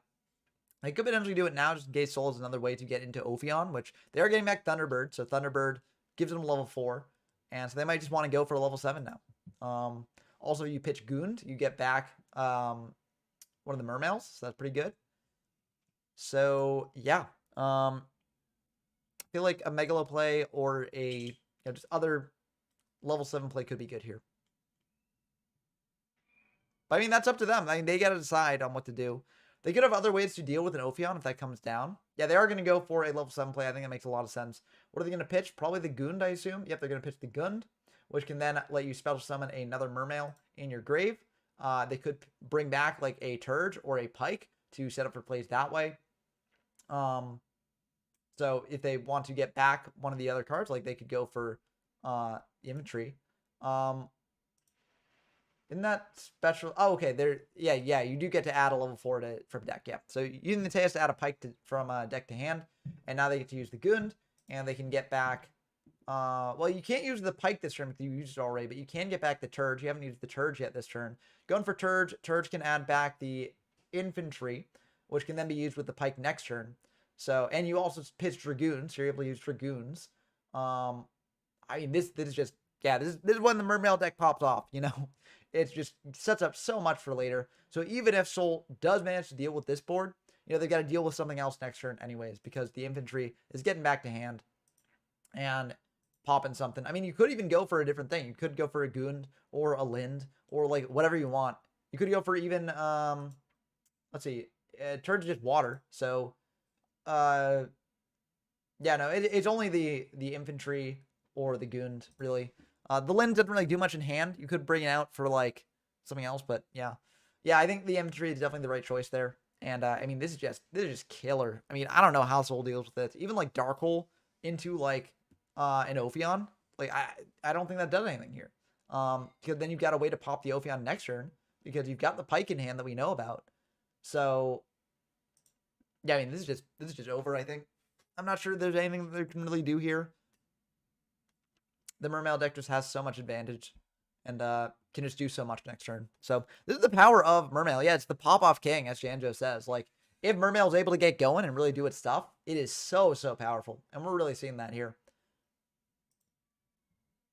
So yeah, I mean, I will say, like, if there's another macro or Dim Fizz, that can stop things a bit. So there is that, you know. But if they don't have that, then it's not looking too good for them, for sure. Okay, Tour Guide is something. So you go Tour Guide, probably go into Zenmains, I assume, just to, like, stave off some turns. But even that's just kind of underwhelming. It's just like, you know, last-ditch effort, kind of. Yeah, I mean, this is rough. And Darkroom Dragon probably slided in more spell and trap removal, like we saw them do against Hoy, with their Firefist deck. So, yeah, this is not looking too good. But the Tour Guides can go into Zenmains, which they are doing there. And you can attack over the Turge. I don't think attacking over Turge is terrible. Like, it prevents them from going into another Bahamut Shark if they are playing 2. Okay, they're bringing out the Zenmains in attack. No, they're doing defense. Yeah, that was a misclick, I think. And they're going to attack over the Turge. Yep, they are indeed going to do that. Deal 250. I think that's smart. You don't want them going to, like, something else off the Turge. And if they wanted to get the Turge engraved, they could, just by going to, like, Abyss Dweller, you know, detaching the Turge, and then you're fine. So, yeah, looks like they're going to set one. Dust Tornado being used on that set in the end phase. Hitting a macro. Yep, you needed that macro, but it looks like they did bring in more spell trap and removal. And now it's not looking too good for Soul. Darkroom Dragon still has to deal with these Zenmains. They've got to eat through that. But, like, there are probably other ways that they could eat through it. I believe the Gaios shuts down ranks that are lower than it as well as levels. So that would do it. But I could be wrong about Gaios there. Again, I'm not, like, the most familiar with Mermail. But, yeah, this thing is so good. I mean, it really does feel like a modern deck almost. Like, it pops off so hard. And now Darkroom Dragon's got to think about exactly what to do here. Because if you do pitch, if you summon like Pike, pitch the infantry, try and pop these Zenmains, then, you know, attach the material. And it's not like ideal necessarily. I don't know. I'm curious to see what they're going to do. They are going to bring out the pike. Pike pitch the infantry. And they're probably going to try and pop these Zenmains, I assume, because popping the Thunderbird doesn't really do anything. Because Thunderbird just chains to it. So, yeah, but it really depends on what they add to hand. So, yeah, the Thunderbird's chaining. So that's going to go away. And what are they adding to hand? It's level 3 water monster. Could add Gund. Gund is pretty good here. Could have Lind as well. For follow-up plays. They might already have another level 7 Mermail in hand as well, in which case they can, you know, bring out that and make into like an Abyss Gaios potentially or something like that. Or just get another body on field to attack into the Zenmains. That's a thing as well. So, a couple arms here. They are going to go for the Gund. I think that makes sense. And yeah, they're going to try and pop these Zenmains. That's going to eat up a material from the Zenmains. So, yeah. Dropping one of those shore guides into the grave. Yeah, the infantry. Yeah. So, infantry detach a material from Zenmains. And Zenmains will get to pop something in end phase here, but might not matter too much. Because, honestly, I don't think Dark Arm Dragon really cares too much about losing these. Oh, they do have another Teus in hand. So, yeah, this probably should be the end of the game. You go to Abyss Gaios, pitch the Gund, special summon back. It really does depend on what the last card in hand is as well, I guess. But, like, you special summon back, like... yeah, and you're adding a Lind from that. So if you're adding Lind, what do you could special summon back a level 4. Yeah, if you special summon back Turge, right? You do Turge just to add a thing to hand, right? But then you go into a rank 4, like Bahamut Shark, and then you can actually clear the Zenmains that way. So if you go into Abyss Gaios plus the Bahamut Shark, you do get to clear the Zenmains. You also get to bring out a Trite afterwards. I mean, they might not have another Bahamut Shark, but either way, like a level 4, or not a level 4, but a rank 4 monster here should be able to clear these Zenmains plus Abyss Gaios. So, and then you're leaving Soul with 1 card in hand. They're drawing for turn. They do get Thunderbird back, so that's something, but like you've already got your big plays online. So really Dark Hole's the only thing that stops you there, but you added a Lind, and Lind is very, very sticky. It floats into one of your other Mermails. So realistically, you're probably winning the game from this position. So, yeah. Marksman doesn't do anything when discarded, but I do like pitching that as opposed to the Lind because the Lind is just so strong. And Turge does get to get back a monster here as well. I don't even know what you get back. Get back infantry if you really want to for popping things, but you could get back like Gund or Pike. You know, honestly, getting back Pike isn't bad. Oh no, you can't add back Pike because you can't. It has to be level 3 or lower. So it really is just like Gund or infantry or even. Well, I don't think you can do Marksman because... Yeah, I don't think you can do Marksman, but it's either Gund or infantry, so that would be my guess. You could add another Lind if you really want to, but you've got 1 Lind already, so you don't really need another in hand. So, yeah. Yeah, I think this game is probably just over. Yeah. Yep. And so it looks like the finals probably will be Mermail versus Constellars.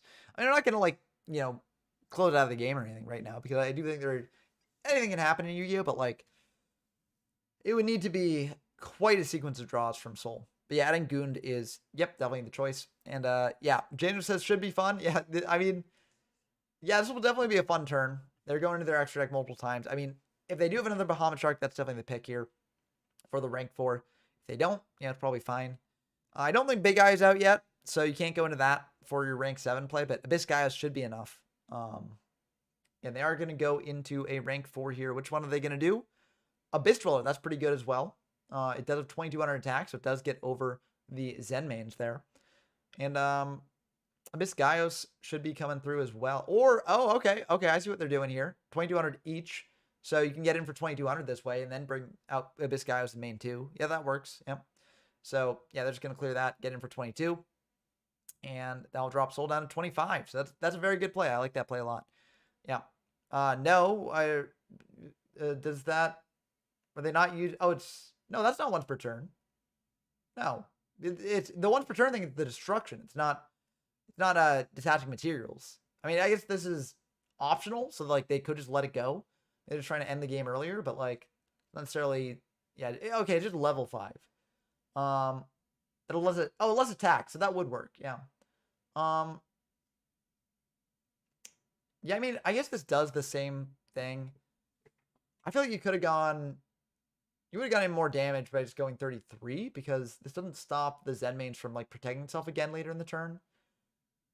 So, but maybe they're trying to keep 2 materials on it. Because the quick effect is very strong, but like the game is probably ending in the next couple turns anyways. So, yeah, I think like, yeah, I think honestly, they could have gotten in a little bit more damage. I mean, Soul let the Zenmains go, so you know it doesn't really matter there. But yeah, it would have been more damage because the Zenmains can activate multiple times per turn. It's just it can't destroy things multiple times per turn. So yeah. But I mean, either way, this is the end of the game. Like, yeah, there's no way that Soul's clawing their way back from this. Yeah, macro doesn't do anything at this point, and you could go into a rank 4, but like, what are you going into?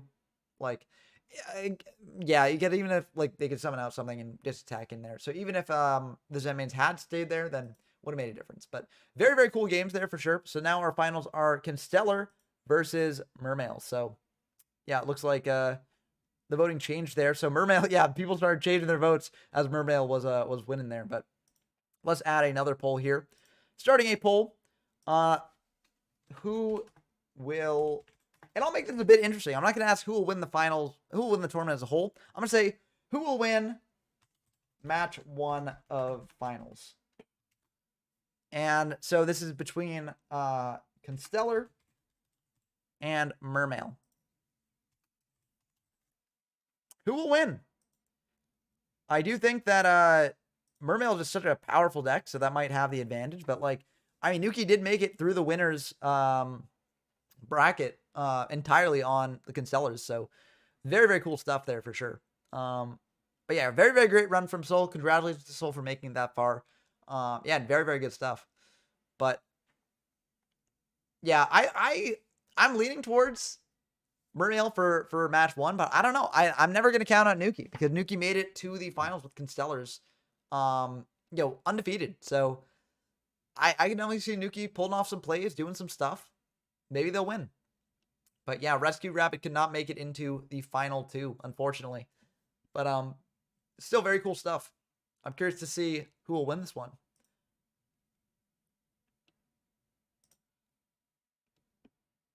But yeah, very cool stuff. It looks like Constellar currently has 50% of the poll. Mermail also has 50%. So, you know, we've got a split vote so far. People are split on which one will win. Undecided. I don't know which one will win. Because again, this is just match 1. I'm not saying who will win the entire tournament.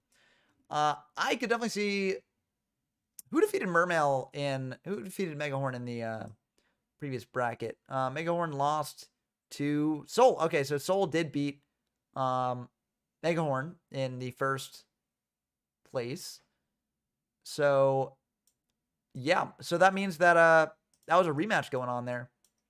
And Megahorn did manage to win. So Nuki is not faced off against Dark Arm Dragon here. So anything could happen. Anything could happen. Constellar may have better luck post-siding. That's very true as well. So yeah, Constellars are very cool. Yeah, and I definitely think this could go either way. For match 1, I don't know. I'm saying for content, let's do Mermail.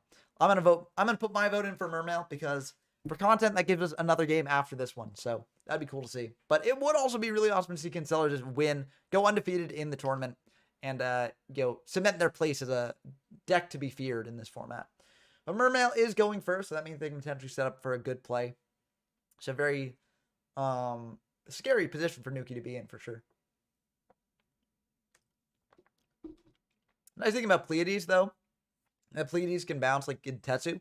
So if Dark Arm Dragon just wants to go for Gachi play, Nuki can stop that. But looks like they're just going to L set and pass. So set 2 back row, set 1. Pass back to Nuki here. And it's a bit tricky for Nuki. They're going to go for Heavy. Heavy's pretty good, but if an Abyss Sphere is back there, then Dark Arm Dragon can go into something. So will there be an Abyss Sphere? Yep, Abyss Sphere will be fired here. So is Abyss Sphere getting out probably the Lind, I assume. Yep, bring out a Lind. And so Lind will be popped by the Sphere when the Sphere is sent to grave. And then the Lind will get a search of a Mermail. So very, very good stuff. And hitting a TT as well is pretty good. The set could be a Lind as well. With that TT there, seems somewhat likely. Because what you do is you just TT to pop the board. You get a search off Lind. That's really good. Lead coming out big, 2700 body. That's pretty good. But yeah, This tournament has been great. I'll say, Solstice in my round 1 rematch, biggest error I made was that I was able to go in Shockmaster if my Dweller was destroyed. Oh yeah, that could be an option. I think, like, honestly, in match 1, if you had gone into Logia, that would have been the best play, in my opinion, I think. I think that would have potentially gotten you back into game 1. But, I mean, there are so many points where, like, it's really tough to decide in a lot of these formats because, like, once you get a toolboxy extra deck, it can be tough to know what to go into and also what you want to commit into and stuff. So realistically, like, I mean, I don't know what I would have done in your position. Like, there are a lot of different things you could have done, and, like, I think the play you made was fine, and, like, it's equally fine as, like, a number of plays that you could have made in the moment, at least. Like, going over the replay, maybe there'll be other stuff that pop up, but, like, I think overall it should be pretty fine to see. Yeah, tagging over the Lind is really good here because it can only use its effect once per turn, so you shut off that Lind, and that's really nice. So it looks like no fire formations in hand, or I feel like Nuki probably would have used it to pop the lead here. But maybe they're saving the things like Tenki and stuff like that for later. But yeah, I feel like this is a very vulnerable board because, you know, Bear can just be hit over by lead, but it makes sense to just get the Lind out of the picture here. So lead attacking in to the Bear, and that will indeed go through. So Nuki taking 1100 from that. Yeah, rough stuff indeed. They could potentially be setting up for plays later, but yeah, it can be a bit tricky if you draw, like, the Fire Fist portion of your deck without the Constellars or vice versa. It can be a bit awkward. Generally, like, you don't care if you see Tenki because Tenki is great. It can go for both directions. Yeah, Nuki is on Mind Crush, which is actually really good against Mermail as well. Going for a Sheridan here. Sheridan can add a Constellar from deck to hand, which is pretty nice. Could go for an Algiady if they want to, but Breakthrough Skill getting used on the Sheridan. Okay, that's kind of wild. Breakthrough Skill was used. Did they not notice? Okay, it looks like now they notice. So, yeah, Breakthrough Skill was used on the Sheridan. And Lance is getting used on the Sheridan as well, so they are able to get a search there. Yeah, so Lance is pretty good. They will get the search. Sheridan has 0 attack. That doesn't necessarily matter as much. Going for a Pollux here. Pollux can go into Pollux plus Kaus, and then you go into the Pleiades to bounce stuff back, so that's pretty good. But yeah. Yeah, the Pollux is indeed in hand. Now, you also potentially have like Honest in hand. That would be pretty good here against the Mermail deck. But you can't obviously attack it now because the Pollux is at 0. So if you attack into the lead and try an Honest, then Crashing doesn't really do anything there. So I think that's fine. Yeah, I feel like you're resilient against a variety of different things. Also, especially if you have Mind Crush set, like, that's very, very good here for any Mermail plays that are going on. Yeah, it's definitely a tricky board for Darkarm Dragon to navigate as well, because you have to read that, like, if they've got the Sheridan here, they probably have an Honest as well. And they just need to summon out a monster to hit over the Lind last turn, which is why they went for the Bear. They could also just be bluffing Honest as well. And you also might not necessarily care as much about lead getting hit over with Honest than one of your other monsters. So, they're very tricky here. Going for a Pike. Pike is going to be very good. That will indeed go through. So Pike is able to pitch the Marksman here, target the set. That's going to be really good. And it's, oh, Reborn set. Oh, that's brutal. Yeah, I guess playing around like MST or something, but, like, ugh, that's a rough set there for sure. Losing that to the Marksman is brutal. I mean, I guess, like, what are you reborning right now? But, like, reborning Bear, I feel like always gets you some value. So, yeah. Yeah, I mean, Sheridan is kind of like Cardi. That's fair. But, like, you can go into, like, Algiady and, like, do stuff with that. I think Algiady is, like, level 4, so it doesn't really work entirely well. But, like, you can do some stuff with Sheridan. And if you got Honest, it's, like, pretty fine as well. So it looks like they're going for the Abyss Megalo here, pitching a Gund and a Dragoon. And this is actually very, very tough for Nuki to deal with, because if they just go Lind attack into Sheridan, you can't Honest that because then they get out another thing. Oh, how many waters? Okay, they don't have 5 in grave yet for Millen Glacia, but, like, they're getting close.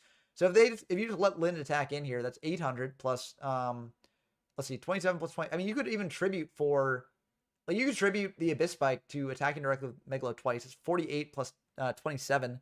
So yeah, this should be game here even through Honest, I believe.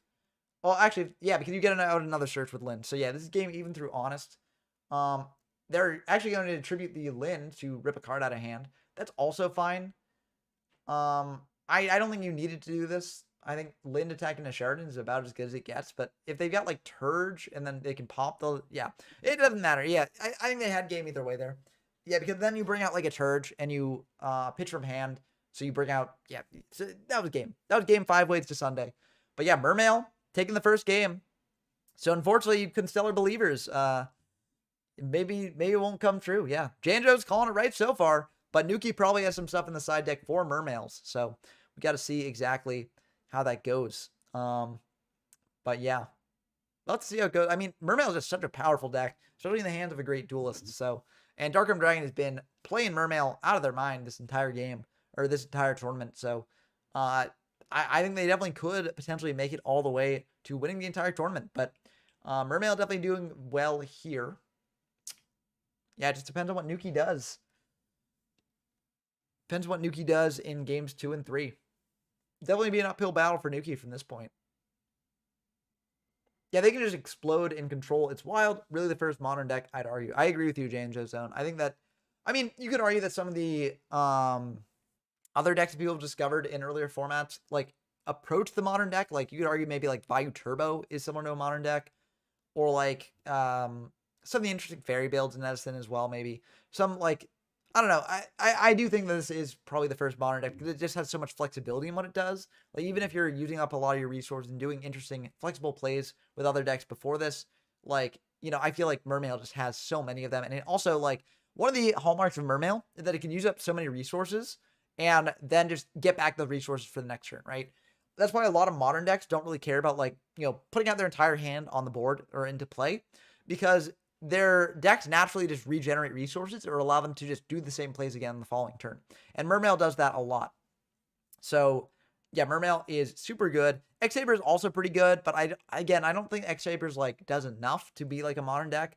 Like, you could argue that, like, the Faltral stuff is really good at extending and going for big things, and you can go into, like, hand rips or spell and trap removal or whatever you want, really.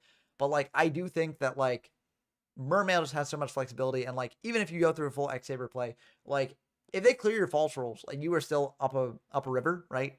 And if they clear your board as a Mermail player, you can just set up for things next turn anyways. So very, very good stuff for Mermail here.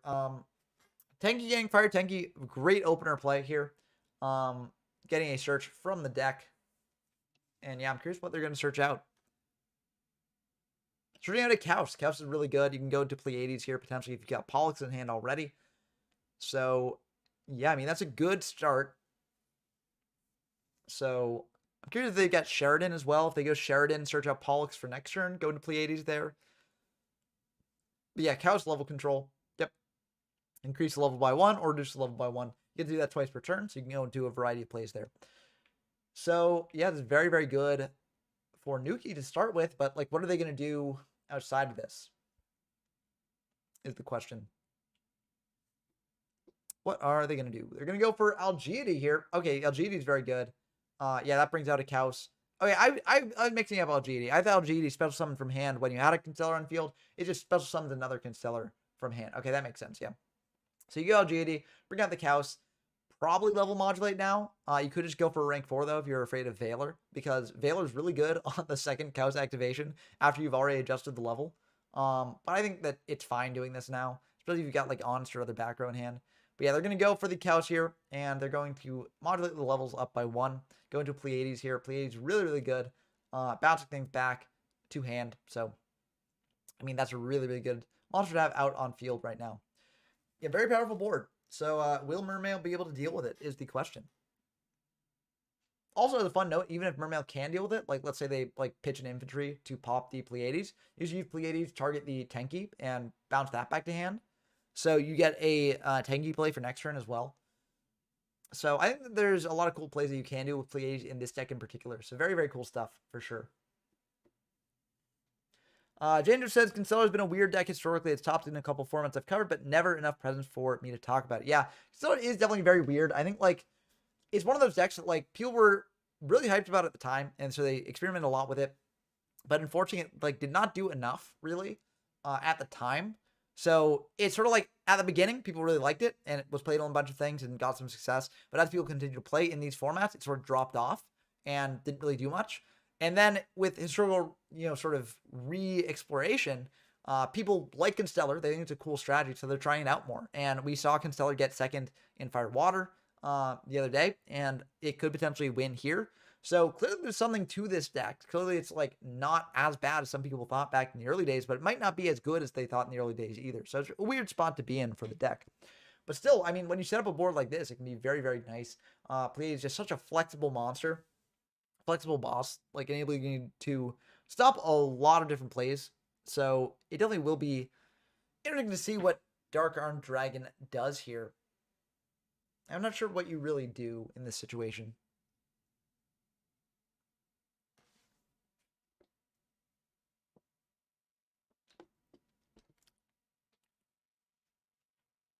It really does depend on what they've got in hand. Mermail has so many options. So, yeah, Constellar Artifact has also had success in Hat. It's tough to say whether that's the Artifact's fault or the Constellars themselves. But, yeah, going for an Abyss Teus here. Pitching in heavy infantry, bringing out the Teus. And that will add a monster from deck to hand. And also the infantry will be able to pop either the Pleiades or the Tenki here. So, it looks like that will try and pop the Pleiades. But they can use the Pleiades to either bounce the Abyss Teus back to hand, get that off the field, or bounce back the Tenki to hand. I think either is fine. I would maybe go for the Tenki because the Teus is a bit of a combo enabler. You can also bounce back the Pleiades itself just to retain another copy in the extra deck. But yeah, I do like bouncing back the Tenki. I think that makes the most sense. But yeah. Yeah, and I'm sure you'll discuss Constellar, like, especially when you get more into, like, dual line stuff. Because, like, I do think it is important to mention it along with Shadal's, Yang's, etc. Because, like, there was a lot of hype around the time. Even if it didn't, like, do the most at the time. But we're going to go for a Diva here. And let's see what they're going to do. They're bringing an Infantry. Infantry will be able to summon out another monster from hand here. Going for a Marksman. Marksman will be able to bring out Dragoons if they want to go for that. They're going for a level 4 play, going for Armory Arm, it looks like. Armory Arm can equip to the Marksman to deal more damage that way, or just get in for more damage this way. So, yeah, hit in with the Marksman, dealing 14, bring out a Dragoons most likely, and hitting in for another 18, and then another 18 off the arm. So, this is a really big turn. I guess they could have attacked him with Teus, but they didn't necessarily know what was going to happen here, really. And it's probably fine dropping it down to 3k. Like, the extra 17 probably won't do much, but, you know, it's good to just put them lower rather than higher. So, yeah. I wanted to do equip Armory Arm here. Armory Arm doesn't protect anything. Okay, they're going to overlay. I think that makes more sense, yeah. Overlaying for maybe Abyss Dweller, maybe Bahamut Shark to go into Trite. There's a bunch of different things you can do there. But, yeah, Blasted56 says, I think Mermail is the archetype that broke the game, and I can definitely see why. I mean, it's such a great archetype, and it's so busted. So, yeah, I definitely see why people think that. And I could definitely agree with that as well. But, yeah, definitely showcase what could and would be, as Janjo says. But, yeah, and Constellars have really cool extension, which is neat. But, like, I think the issue is, like, their starters isn't necessarily the best. And, like, what they build to isn't, like... I mean, Pleiades is great, but, like... Is it enough when, like, you can compare to, like, the extension that Mermail does and the boss that Mermail can set up? Like, maybe not, but yeah. Yeah, they opened the game being +1. Yeah, basically. Dad is really controlling the game. Yeah, I mean, there's not really a Dad out now, but, like, when Dad was back in the day, like, Dad was really good. But Tenki getting activated here, maybe going for a Bear. Yep, you can use Bear, pop the Dweller, hit over the Marksman, and that's not terrible. Duality is pretty good here as well, getting you another option to protect the Bear or do other things with it. Going for Ryo, Algiedi, and Book. I feel like Book is the one you want of those. You can't use Algiedi this turn. Ryo, okay, they're going for Ryo here instead. I don't know. I guess they've got other things that they can do potentially here. Maybe they got a Dark Hole or something. But yeah. Soul says, or Janjo said if it was like if Gladiator Assault gave you more cards. Yeah, that's pretty much, yeah, they can just go back and forth. Oh, after Pot, there's a response? What's the response? Oh, just Dweller? Okay. You're just using Dweller now? Sending Dragoons? Okay, yeah, that makes sense, yeah. So you send Dragoons off Dweller to get the search right now, because you won't be able to do that off of T-King, so yeah. There were also archetypes that wish they had the synergy Mermail and Atlanteans had. Yeah, Mermail and Atlanteans together is just so it's a match made in heaven, you know, or a match made in Atlantis maybe. But yeah, I mean it's just so powerful how they synergize, and Diva as well is so strong here too. Like, it's just busted. Yeah, they're going for Bear instead. I think that makes a ton of sense. So, or are they going for Bear? Going for Riot instead, indeed. Okay. Because now there's no water on the Dweller. Okay, so you can still attack over the Marksman that way. I don't hate that play. I do think, like, Bear is, like, pretty good in general. But maybe you want the Tenki up. Maybe you got other stuff here, and you want the Riot to protect. Riot's very good. So, you know, I mean, there's a lot of things that, like, will stop. Riot will stop. Like, it'll stop Dragoons. It'll stop things like Pike. It will stop other things, too. So, yeah, I think Riot's pretty good here. Especially if you can get over Marksman, which you could because the water was off the Dweller. Yeah. Now the question is, what does... Okay, they're going to bring out Lind. Lind is pretty good here in this position. Yeah, Bottomless is very good against the Lind if it goes through. Yeah, but it will indeed go through. Okay, that's what you had to do there because Lind crashing into Ryo would have been really rough there. So look at this 50-50 now, Constellar versus Mermail in the voting. So in the poll. And it looks like Dark-Armed Dragons is going to set one. Are they going to set another? Or is that going to be it? Okay, MST in the end phase on the set, hitting a breakthrough skill. Pretty good. What do they do now, though? They could potentially bring a Bear, pop the Teus, get over the Dweller with the Thunder King, and then attack directly with Bear. That seems like it makes the most sense to me. So, yeah, I think that makes a lot of sense. Yeah. Sending the Tenki, popping the Teus, attacking over the Abyss Dweller with the T-King, and then getting in for 16. So, very good stuff there from Nuki. And this potentially turns the game around a bit. Yeah. So they do get out. They could get out like another Tenki if they want to. I feel like Tenki is probably the move. Probably, I'd assume. Yeah, Tenki's the move. Yep. They haven't activated Tenki yet, but they can't use Tenki under Ryo. So no. You can't use under Ryo. Yep.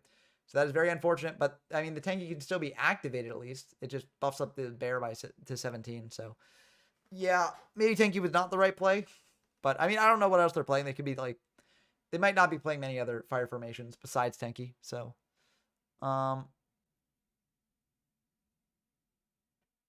yeah, they can still activate it. Yeah. So they're going to activate it anyways. Go into a... What are they going into here? Probably Tiger King if they're activating the Tenki, I would assume. Yeah, very sad. Yeah, Ryo denido, as Janjo says. Yeah, going into Maestro. Maestro isn't bad either. I don't hate that play. But yeah, of course, searching off the Tenki would be the ideal move there. But yeah, just a missequencing, I think. That happens, though. You know, especially in tournament play, it can be tough to keep track of everything. But looks like they're going to banish a breakthrough skill to negate the effect of the Maestro there. Go for a Dark Hole to pop the Maestro. And now you're back in business. Yeah. Rough stuff. But it looks like we're going into the next game here. So that will be end of match 1. And now we're going to the actual finals match between Nuki and Dark-Armed Dragon here. So we're doing a new poll. We're doing a new poll here. So who will win? Who will win the final match?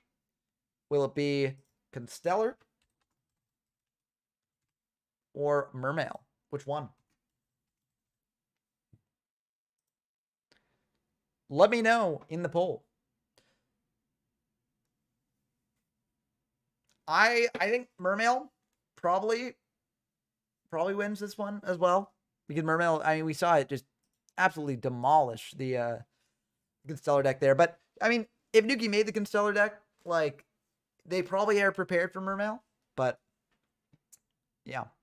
The side deck does not change when you do a rematch. It goes back to the original. So, yeah, it goes back to the original. You don't need to check that. It just is what it is. Yeah, it resets everything. DB doesn't it doesn't preserve side deck changes through match changes, you know. Yeah. So, what's going to happen here? Looks like Mermail's going first, so that's a pretty good sign for them. Okay, we got it evened up in the poll. We got 1 for Constellar, 1 for Mermail. Okay. Which side will win? Which side will tip the balance, you know? Who's going to vote for the other one? Who's going to be the tie-breaking vote? Low battery. Oh, no. Low battery, more like oh, no battery. Okay, looks like we got 2 for Mermail, 1 for Constellar, but Soul is saying I'll trust in the stars with Constellar. Yeah, right now, it seems like most people trust in the seas with Mermail, but hopefully there aren't technical difficulties here. Dark Arm Dragon said low battery, so hopefully that doesn't do too much. Hopefully it doesn't delay anything. Okay, looks like, yeah, Nuki says charge it. You know, if you get a low battery, you assumably have the charger with you too, so charge it up. Okay, looks like Dark Arm just going to start by setting 2, setting 3, passing. Okay, pretty slow start from Mermail, but one of those is probably a sphere, so good to know for Nuki's side of things. What will Nuki do here? They got to think about how to navigate this with a potential sphere in the back row. Very tricky stuff. Going for a Pollux here. Pollux can get out another Constellar from hand. So potentially go for Kaus here. Potentially go for something else. Yep, there's the Kaus. Okay. So, are they going to use the effect of the Kaus? TT. Yeah, TT is pretty rough. Yeah, that's pretty rough. Explains why no monster were committed turn 1. Means they probably don't have a Lind in hand, because otherwise they'd do that. Now, are they going to activate the Abyss Sphere in the end of main and go for a Lind here? That's the question. Maybe. Maybe not. I would, yeah, they're going for the sphere. They got the MST for the sphere, though, so that'll stop that. So, yep, I think that makes sense. Yeah, brutal stuff here for Nuki, but, you know, it looks like Dark Arm Dragon's going to just pass again. I mean, another sphere. I feel like you'd want to just use the other sphere right away. Going for a Ryo here. Ryo's going to be pretty good if that does go through. Okay, it looks like the summon's fine. Attack also is fine. Okay. That's pretty good there. Setting 1 on Nuki's side of things. Setting 2, going back to Dark Armed here. If it's a pro set heavy, that's going to be pretty wild. But if not, this is still a pretty good position for Nuki to be in. And I'm not sure. I mean, Dark Armed Dragon probably have some ways to do it. But it's definitely very difficult. You'll have to see what they do here, especially with those 2 back row there. What are those 2 back row? Is the question. They didn't set one of them last turn, so there could be a bluff. Going for a breakthrough skill on the Ryo, but Forbidden Lance on the Ryo will prevent the breakthrough skill from negating its searching blocking. So that's pretty good there. But now the Ryo is only at 1,200, or 1,100, not 1,200. They're only at 1,100, so there are potential ways to beat over it. But will they have them? Yeah, it's 1,100, yeah. 1,100. Yeah. Yeah.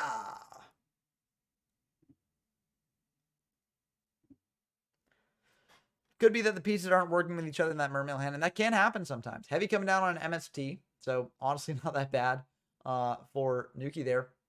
And there's a Diva, so Diva can get into an infantry, which can do another summon, potentially summon Marksman, hit over the Ryo that way, or potentially go for just an Armory Arm and attack over the Ryo that way. But Honest could be in hand as well. If the last card in hand's Honest, that play gets pretty blown out by that. But sometimes you just got to do what you got to do. You know, as I mentioned earlier, you know, I mean, sometimes you just got to play into things. And Mark's been attacking in to the Ryo, and during damage calc, yep, there's the Honest. Again, you have to play into it sometimes. And, you know, Dark Arm Dragon did. So that Honest will propel the Ryo up above the Marksman. Now the Ryo is back to 1,900, getting over to the Diva.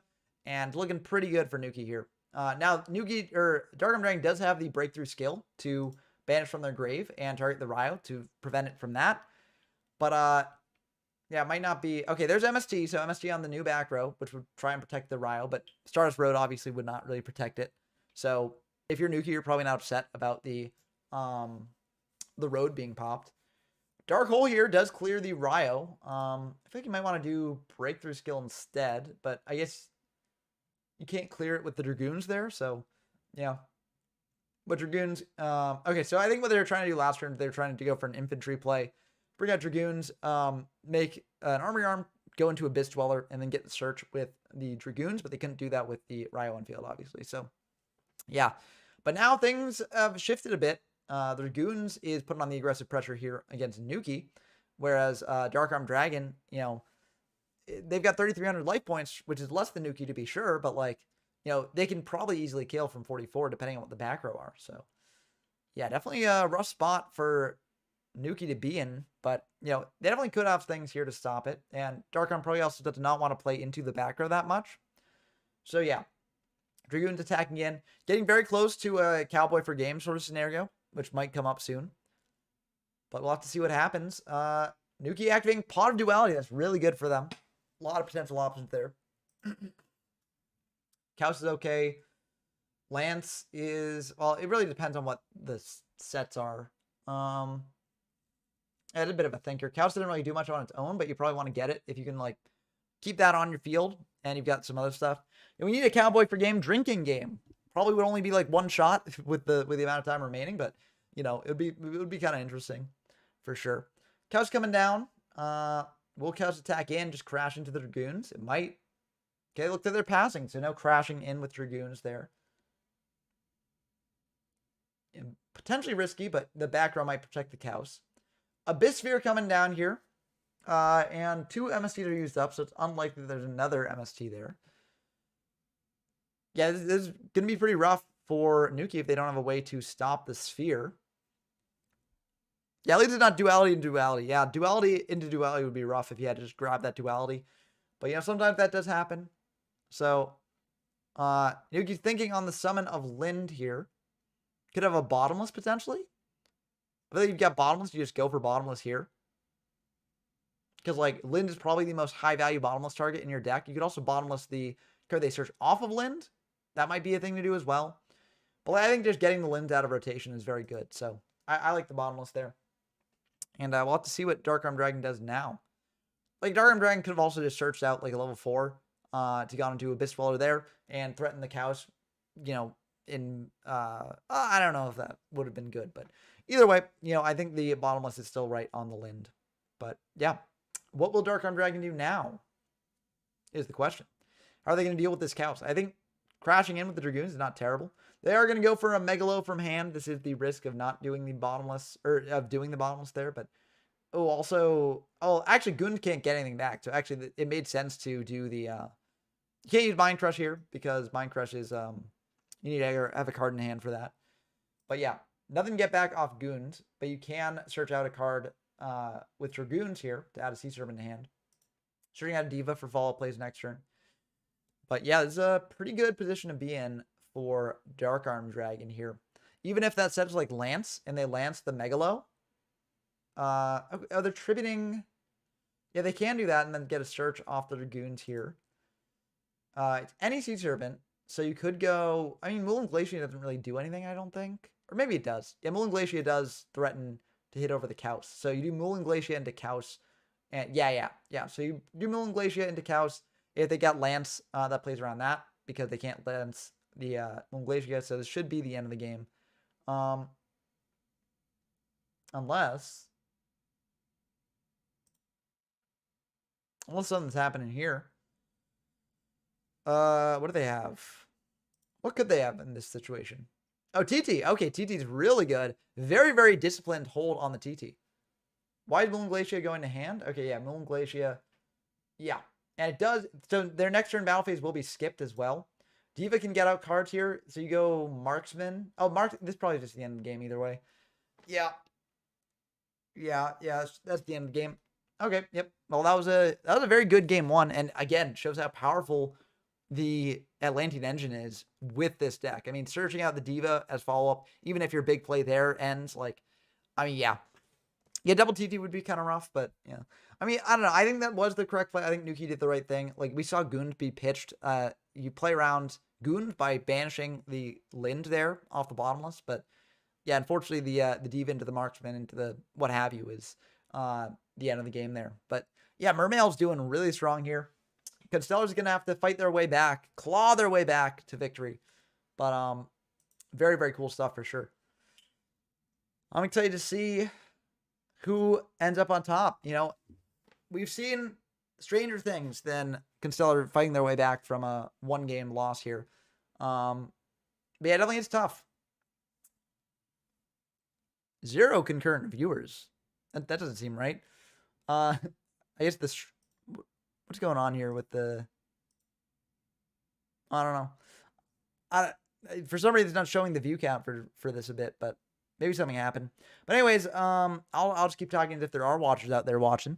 But yeah, lower level monsters are definitely showing their power here, Soul, and that was why they were able to play around like Ophion, right? Like you know, they were able to do things with Diva and all their other stuff there to play around the Ophions and get through the Evil Swarm board. So very, very cool stuff there for sure. But anyways, we're going in to the game 2. Nuki is going first again. So they definitely have potential here to claw their way back. Going first is very strong, especially when you start with Algiady into Kaus, maybe Kaus, maybe into a Pollux. Okay, they are going Kaus here. So yeah, Kaus affect the levels, and then you go into Pleiades. So that's a pretty good start. We've seen Dark Arm Dragon eat through that before, but Nuki might have more back row to protect the Pleiades this time. So that's definitely an option there. Oh, nothing. Ooh, that's rough.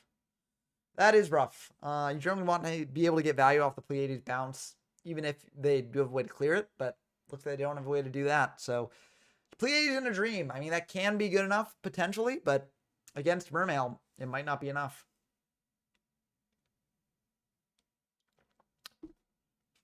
So what's going to happen here? They're thinking. Okay. Slow start for the Mermail player for sure. And it looks like just going to go into this turn, not using the Pleiades bounce on these sets. I think that's fine. Duality is going to be really good here. Getting 3 cards off the top of your deck, seeing what they are, getting the best one for you. Maxi is pretty good. Bottomless is also pretty good. Ryo is really good as well. Going for the Max C here, though. So I'm kind of curious about the Max C there as opposed to the Bottomless or Ryo, but maybe you got like Fire Informations set up, but like, I don't know. I think Max C is fine. Heavy Storm on the back row is pretty good. Because now if they chain, okay, it's just a Heavy Storm on their own. I was going to say, if they chain Abyss Sphere, like you can chain Max C to that. Going for a Sheridan here. Getting a search off that. What are they going to search off that Sheridan? I think Constellar is definitely in a good spot this game. Better spot than they were last time. And we don't know what the set is. Could be like Lind.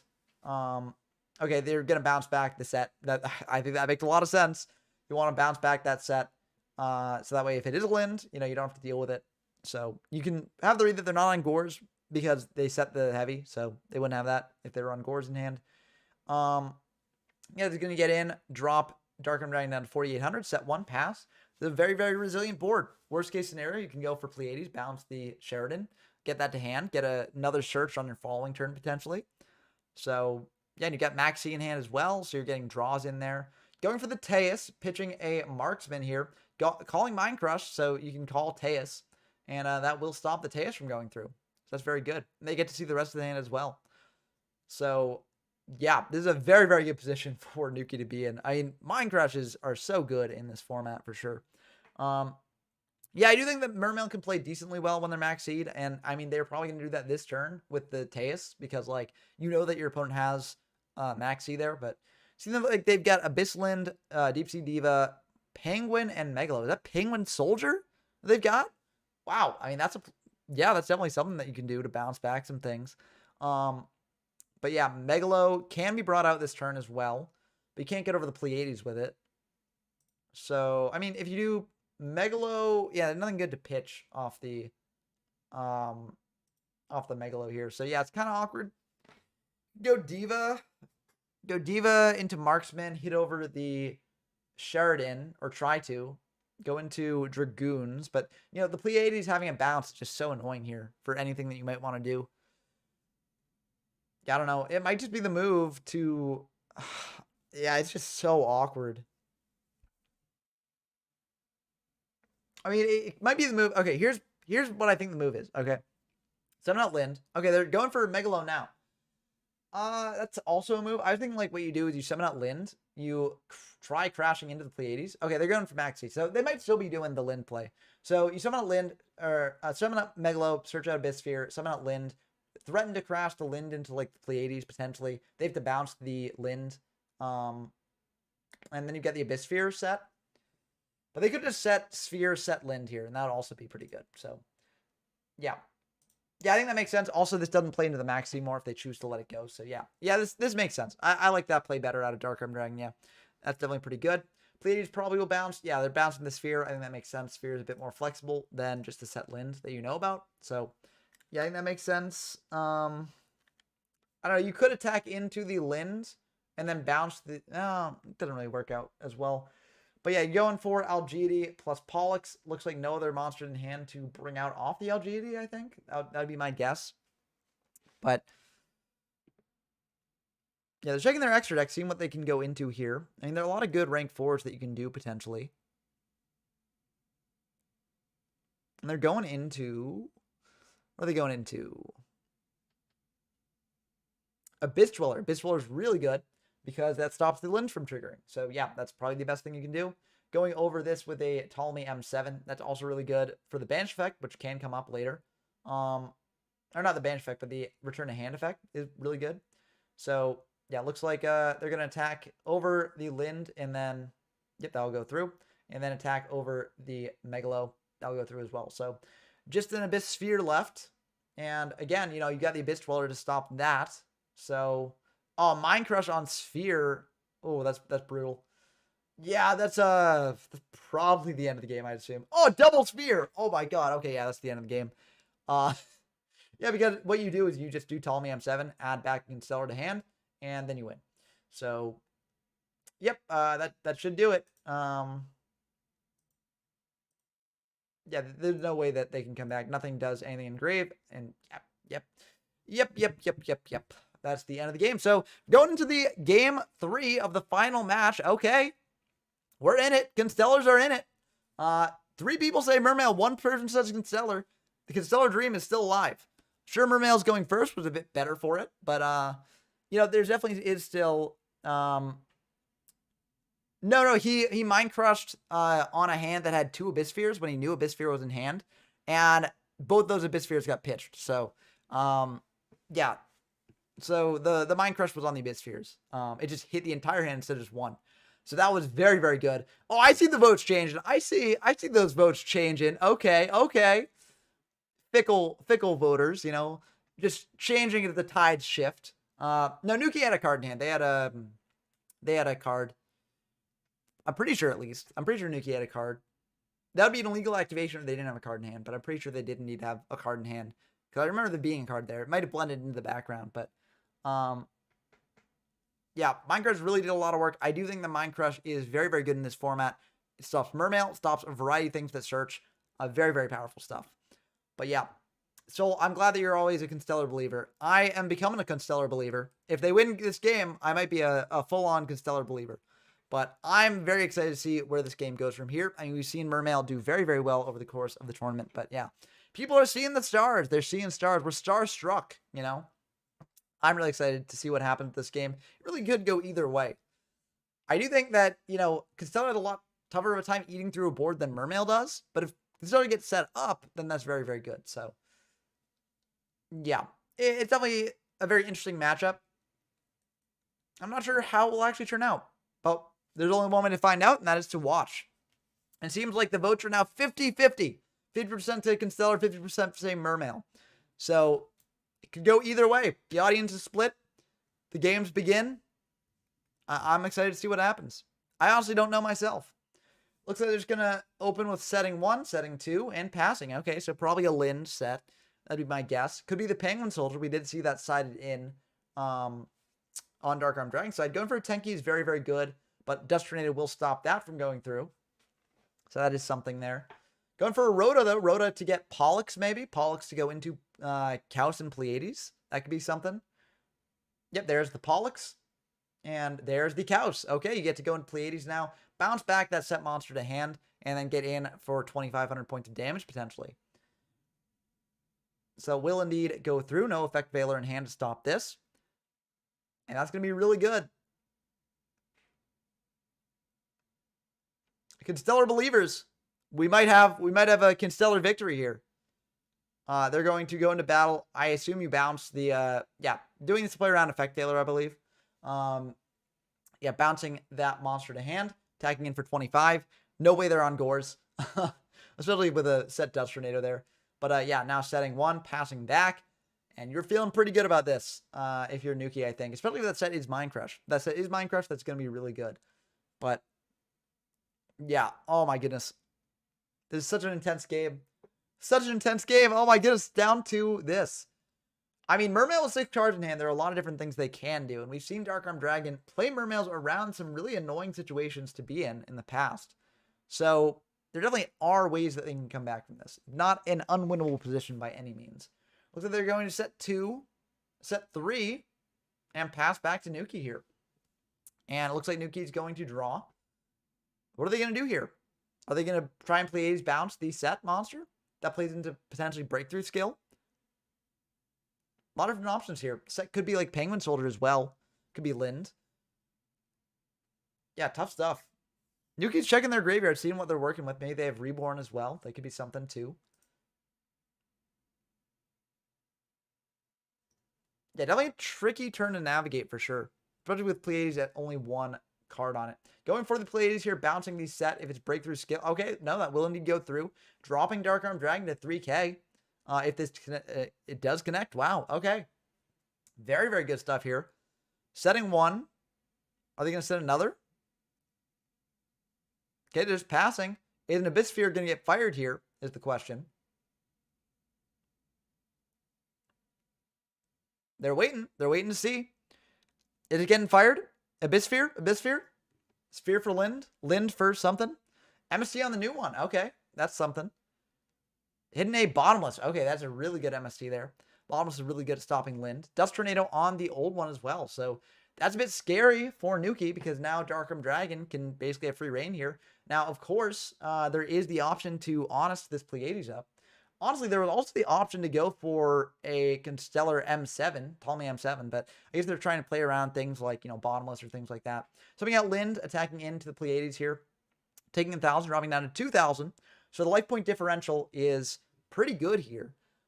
But, yeah, I think no M7 play because they're trying to play around like Bottomless or something like that. That would be my assumption. But, yeah, going for a lead. Lead will be able to get over the Pleiades if there's no Honest in hand. Is there an Honest in hand? Ah, no Honest in hand. Well, that's unfortunate for the Constellar player. Now lead is on field, step 1, but looks like the Mermail player doesn't have like too much crazy stuff going on here. So potentially, there are ways to win the game. So, yeah. They're checking their graveyard, checking their opponent's graveyard. If you go into M7 here, you can crash with lead, but you can't get over lead, which is unfortunate. Could potentially go into another Pleiades here if you're able to summon a monster Reborn Kraus if you've got Reborn online. And I believe Reborn is in this format. Yeah, Reborn is indeed in this format. It is limited, I believe. Is it in this format? Forbidden.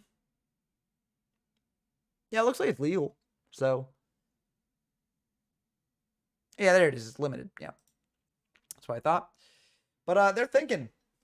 They're a bit of a thinker for sure. Depending on what that set is, it could be like an Abyss. I mean, I feel like it's probably not Abyss Sphere. Probably like another spell trap remover, I'd assume. But yeah, if Reborn's legal, you can go Reborn either the Couch and go for a play like that, or you could Reborn the Pleiades, go into an M7 and crash. Both those, I think, are reasonable options to do. Yeah, this is a very tricky position to be in for sure. You may also want to just save the Reborn for later when you can do it safer, but you also risk yourself opening up to like OTKs and stuff. So yeah, I don't know. They're thinking. I mean, this is the turn. This is probably the turn that does change how the game turns out. It all comes down to this. So, last time for Zexal is Dragon Ruler Spellbook, or as I call it now, D-Spell.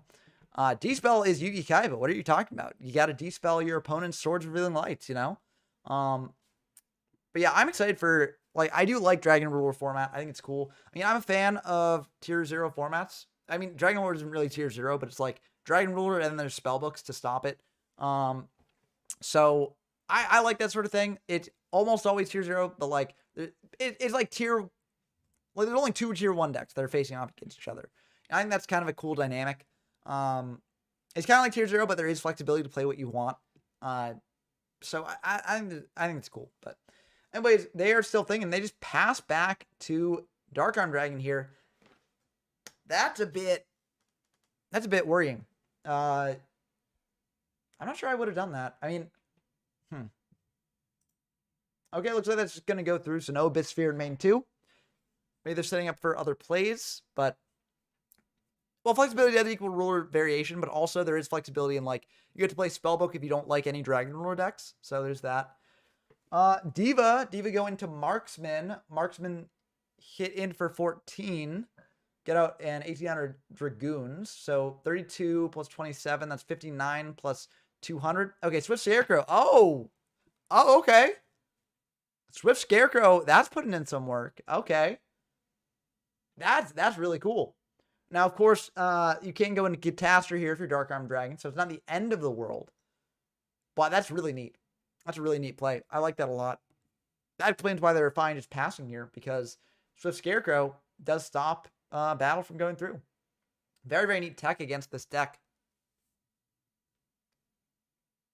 Going to main 2, what do? Do they go into a Catastrophe? Do you just leave things as they are? I don't quite know. Yeah, okay. It looks like they are going into a level 5, probably the Catastrophe. Catastrophe is a bit annoying for Constellars to deal with, but if you can go into a Pleiades, you can bounce back the Catastrophe, but then that Pleiades can't bounce back the lead, so. Soul says, I think there are some sleeper picks, like if they're given more of a chance, like Mermail with 3 titles, probably nuts. Yeah, Mermail's pretty good. Algiedi coming down. Algiedi getting a monster from hand here. Potentially a Kaus. Yeah, there's the Kaus. Okay. If Kaus can go through here, that's going to be pretty good. And Dark Arm Dragon's thinking on the summon of Kaus. Yeah, it is a bit of a tricky situation to be in. Threatening Pleiades here. He's also threatening a variety of things. You can just go into a rank 4, like a normal rank 4, and do that. You can go into M7. I mean, there's a lot of things that you can do here. Abyss Sphere getting fired now. Okay. To play around like, oh, I don't. Why are they doing Abyss Sphere now? Why are they doing Abyss Sphere now? I'm trying to think what they do. Because the effect of the monster is negated, so you can't do like, I mean, it's negated though, right? Its effects are negated. How about the cost I get? Oh, yeah, cost. Okay, so you pay cost to do infantry. Looks like they're reborning the Kaus, and now they should be able to do things. So they go into Pleiades here. The Pike will be destroyed eventually anyways. They can bounce back the Catastrophe. Oh, they're going to Volcasaurus. Oh, this is the end of the game. Yeah. Yeah, because this, unless there's Valor in hand, this is going to be the end of the game. Pop the lead. Deal 27. Wow. Okay. What an ending to that game. Yeah. I forgot that the cost still applies, but yeah. This is very, very cool. Very, very good end of the game. So Constellars take the game. Wow. Very awesome stuff. Yeah. I mean, so if they'd gone for Abyss on the summon, this goes through. Yeah. So they would have been able to pop the Volk there, but they probably would have gone for Pleiades instead. But yeah. Very, very intense stuff here for sure. Very cool games. And yeah, Constellars manages to win the tournament. Constellar believers, take your victory lap. Congratulations to you. I'm happy to see Constellar take a W. Very, very awesome stuff. But that's going to do it for the stream. It's been like almost 5 hours, so I'm ready to sign off. and get some stuff done. But I hope you all enjoyed it. I hope you enjoyed this peek to the future. I'll try and be around for ArcV week. I won't know when that is, and I don't know if I'll be free for it, but ArcV weekend will be cool as well. So if I can be around for that, I'll try and stream that too. That should be a lot of fun. So I hope that this encouraged you to try out this format if you thought it was interesting. Hopefully you join the Format Library Discord and the YG from Zero Discord server if you haven't already and you want to get games in these formats. If you like what this, if you like what you see here, just subscribe to the channel. It does help out a lot, and yeah, it encourages me to make more streams and videos like this. So yeah, do that, and yeah, I hope that you all enjoyed it. I hope you all have a great night as well. Thank you for watching, Janjo. Janjo says thank you for streaming, and thank you for watching. So yeah, I hope you all enjoyed it. I'll see you all next time. So peace.